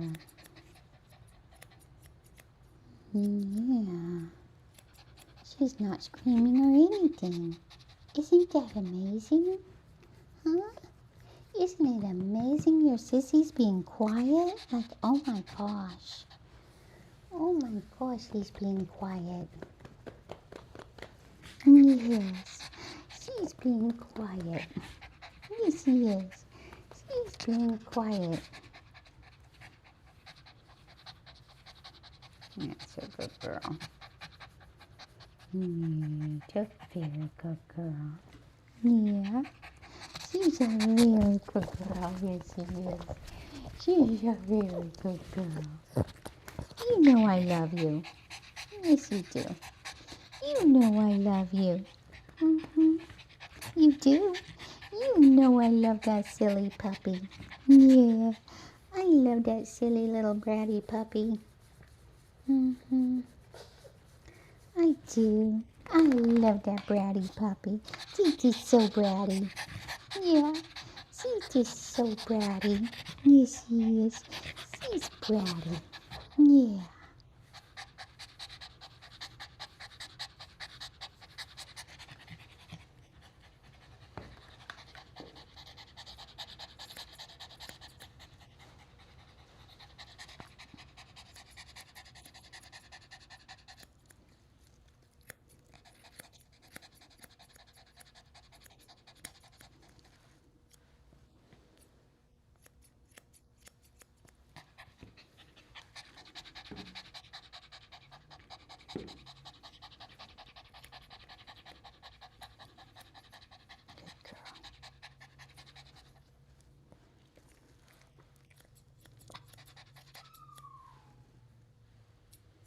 Oh, your sister woke up. She was just sleeping, wasn't she? Was your sister just taking a nap? That's why we didn't hear her.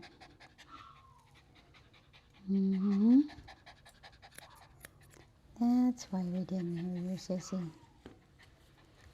She was sleeping.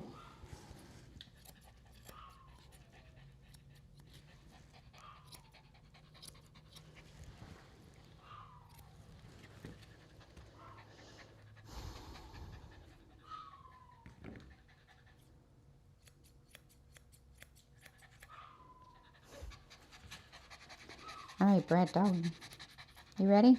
Come on. Good girl. That's my good girl. Say bye.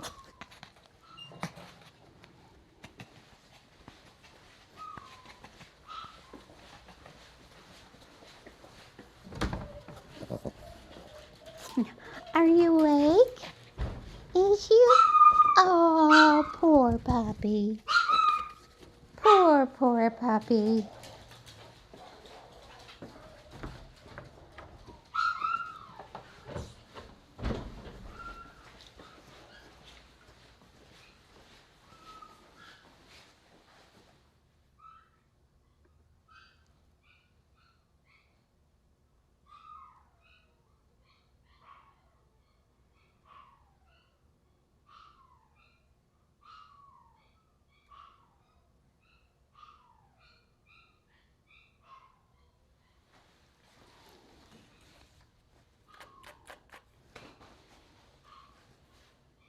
All right, last but not least,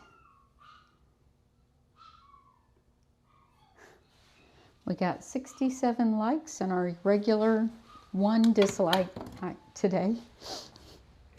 I have one person who loves to dislike me every day. Just one.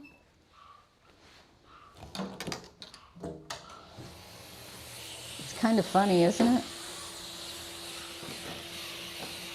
It's like, really? You think you're hurting me? Not.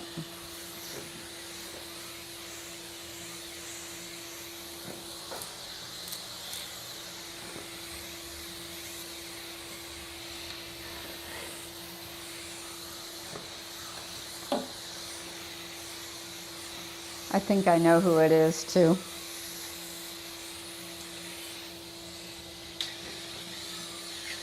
A frenemy.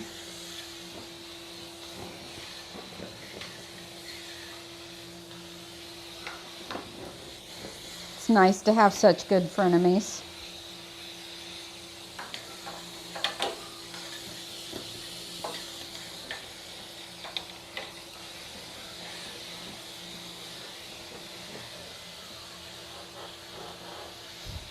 I know, I think it's funny, honestly.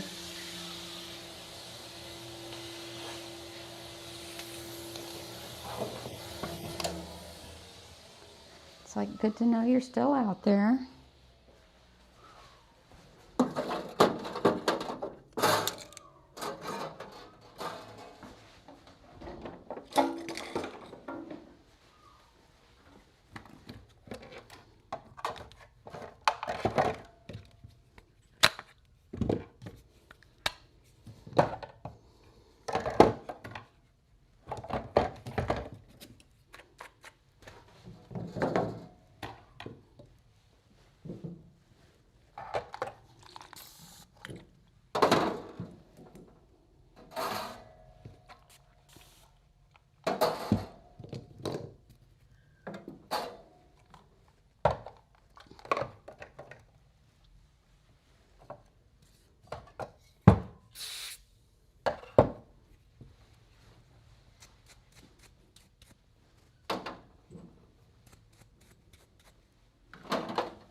Alrighty.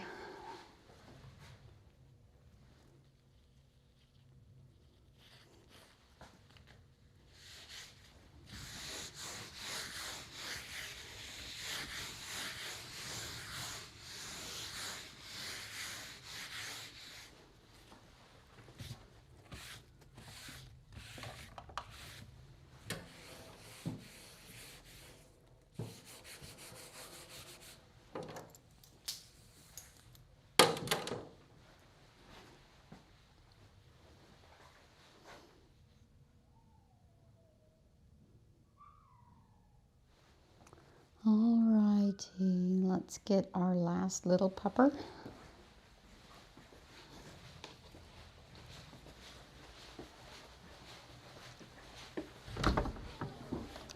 Our last little pupper. Come here. There's my good girl. Slow down.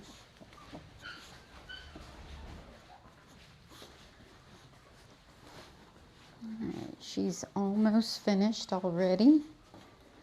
We did most of it earlier. Just gotta tidy her up. We already did your nails, didn't we? Yes. Where are you going? Hmm?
All right, tomorrow morning, 7 a.m., we're show grooming Hunter the long-haired dachshund, which isn't any different from most of the other long-haired dachshunds I do. It's the same groom. Oh, stop. You're fine. Little Miss Screamy Pants. There's nothing wrong with you. Stop it. There's nothing wrong with you. Come here. No. No.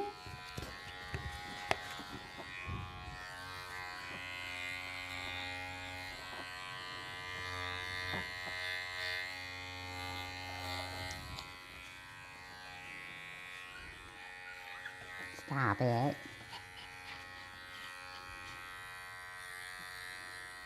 Good girl. No. You know why so many of these little dogs get fussy about under their tails? 2 reasons. If you think about how tiny they are and they have their anal glands done at the vets do it internally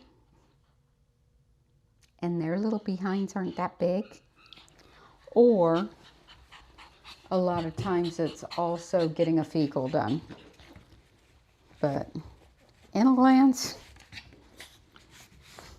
I think itty bitty dogs are better off getting it done externally personally. They're like, don't touch the tail, man. Don't touch the tail, huh? Don't touch the tail. That's what they say. They say, don't even look under there. Yeah.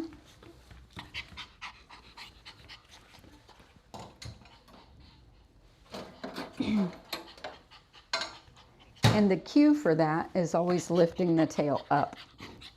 So as soon as you lift that tail up, they think you're doing something really, really bad. Really, really bad.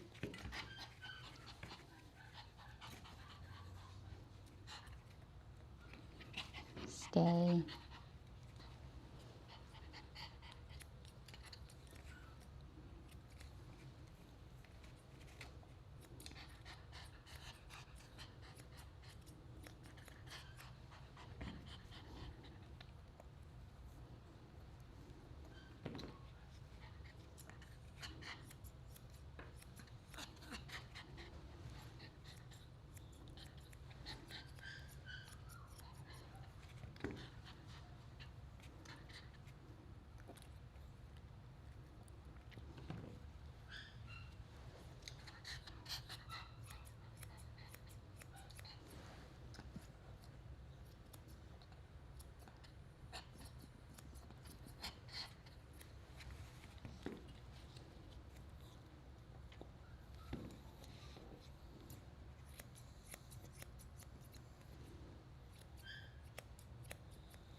girl.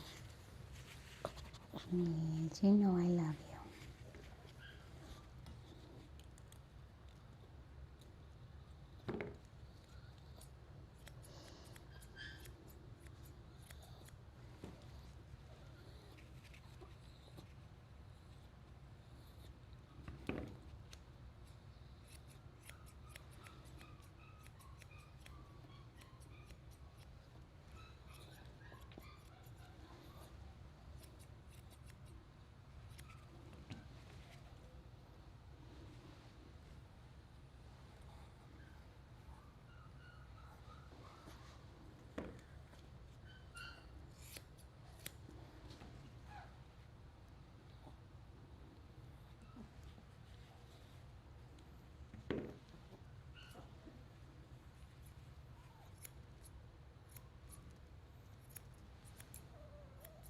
That's a good girl. You're fine.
It's okay.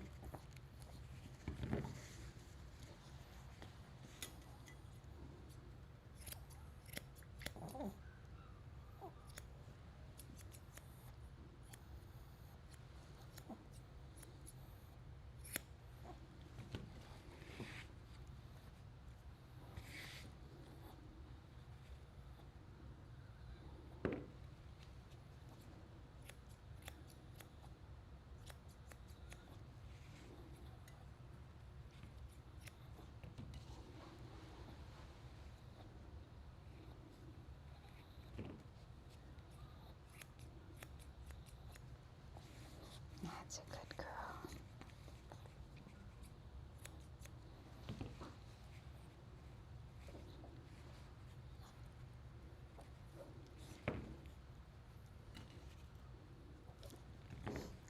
You stop it. Little brat dog. He's your little brat dog. Stop it.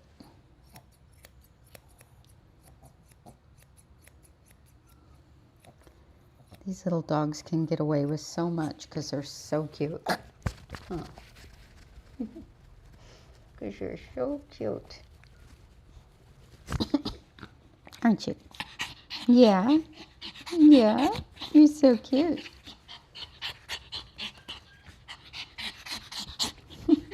Come back here. Oh, you want to play again? Does you want to play again? Does you want to play again? Does you? Does you?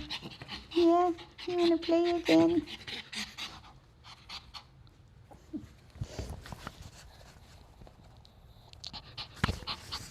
Precious, isn't she? All right, we need to make you a bow.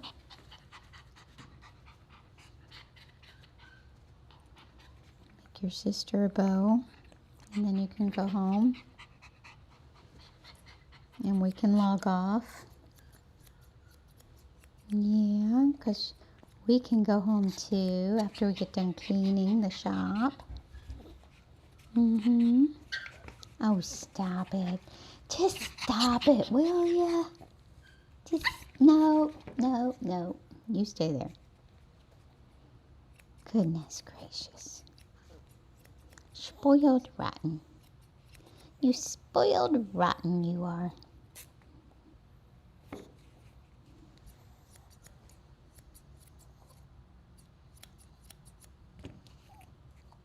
Oh, stop it. Stop it.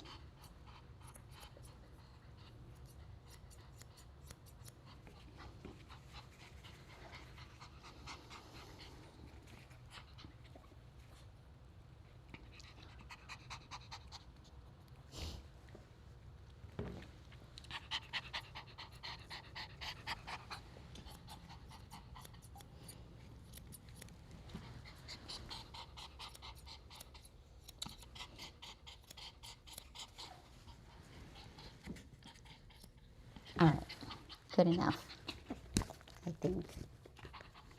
Let's go make you a bow.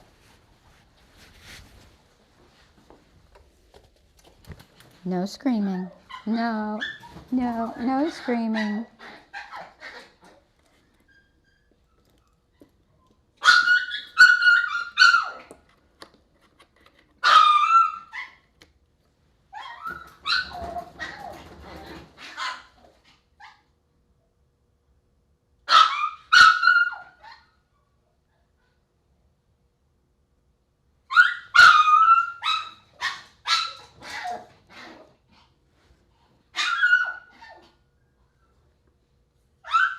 So most dogs don't need their anal glands done unless they show symptoms of needing them done, which is usually chewing at their back end or scooting their bottom.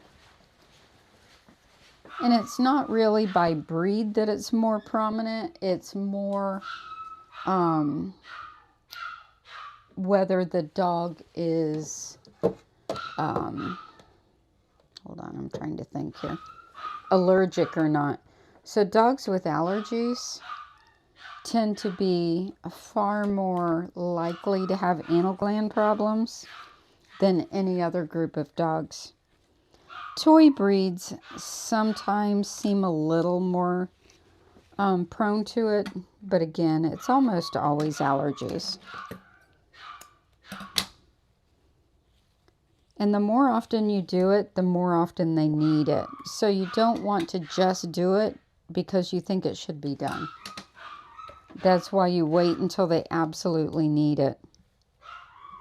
Then correctly done, it's done by the veterinarian because they have to do it internally. And it can be done externally, but hold on, I'm trying to think. But when it's done externally, sometimes you don't get it all and you can injure them. And so, especially on the groomer's part, the groomer shouldn't put themselves at a liable risk. You know, if by chance the dog has, you know, an abscessed anal gland inside that you can't see or some other sort of issue that we can't see. So it's better to leave it for the vet. In some countries, it's illegal for groomers to do them.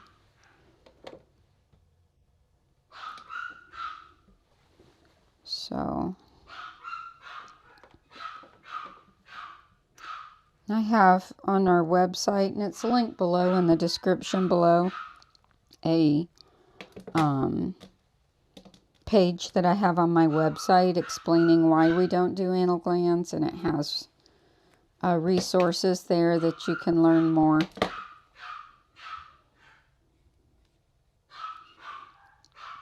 Back in the old days, groomers were told we were supposed to do the anal glands with the groom. not just by pet parents, but by veterinarians. And that's all changed. Now, that being said, I would never take my own dogs to the vet to have them done. I don't want the vets doing my dogs internally because all my dogs are tiny. So, you know, I've done anal glands externally for 50 years and never had a problem.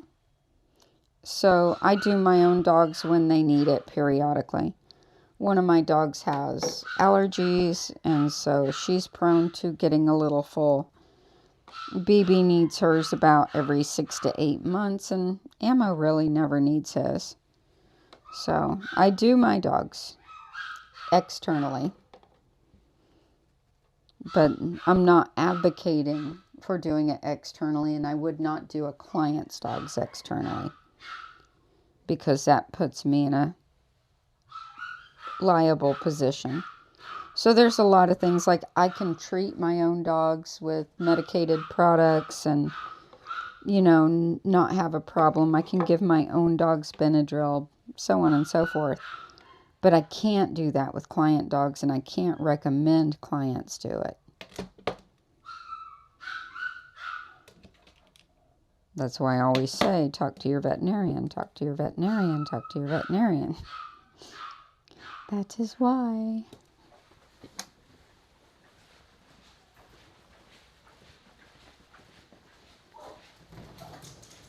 All right, Brat Dog.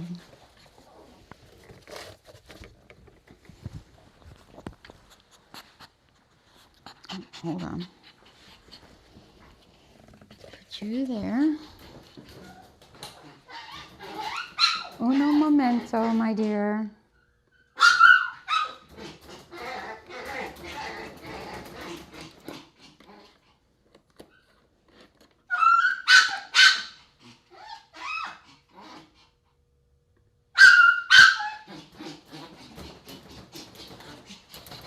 Come here. Let's go put you by your sissy.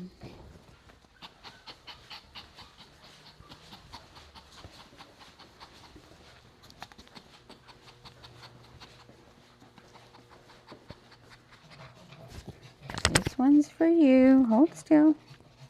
Hold still. There you go.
All right, I think that's gonna do it.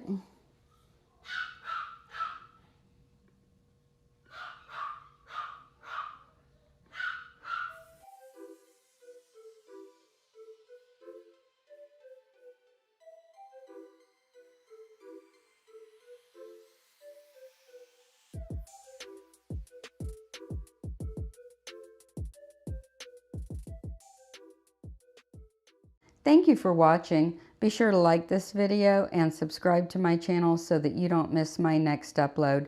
Also, consider becoming a member to help support the efforts of these all-day live streams. Thanks again for watching, and I'll see you next time. Bye.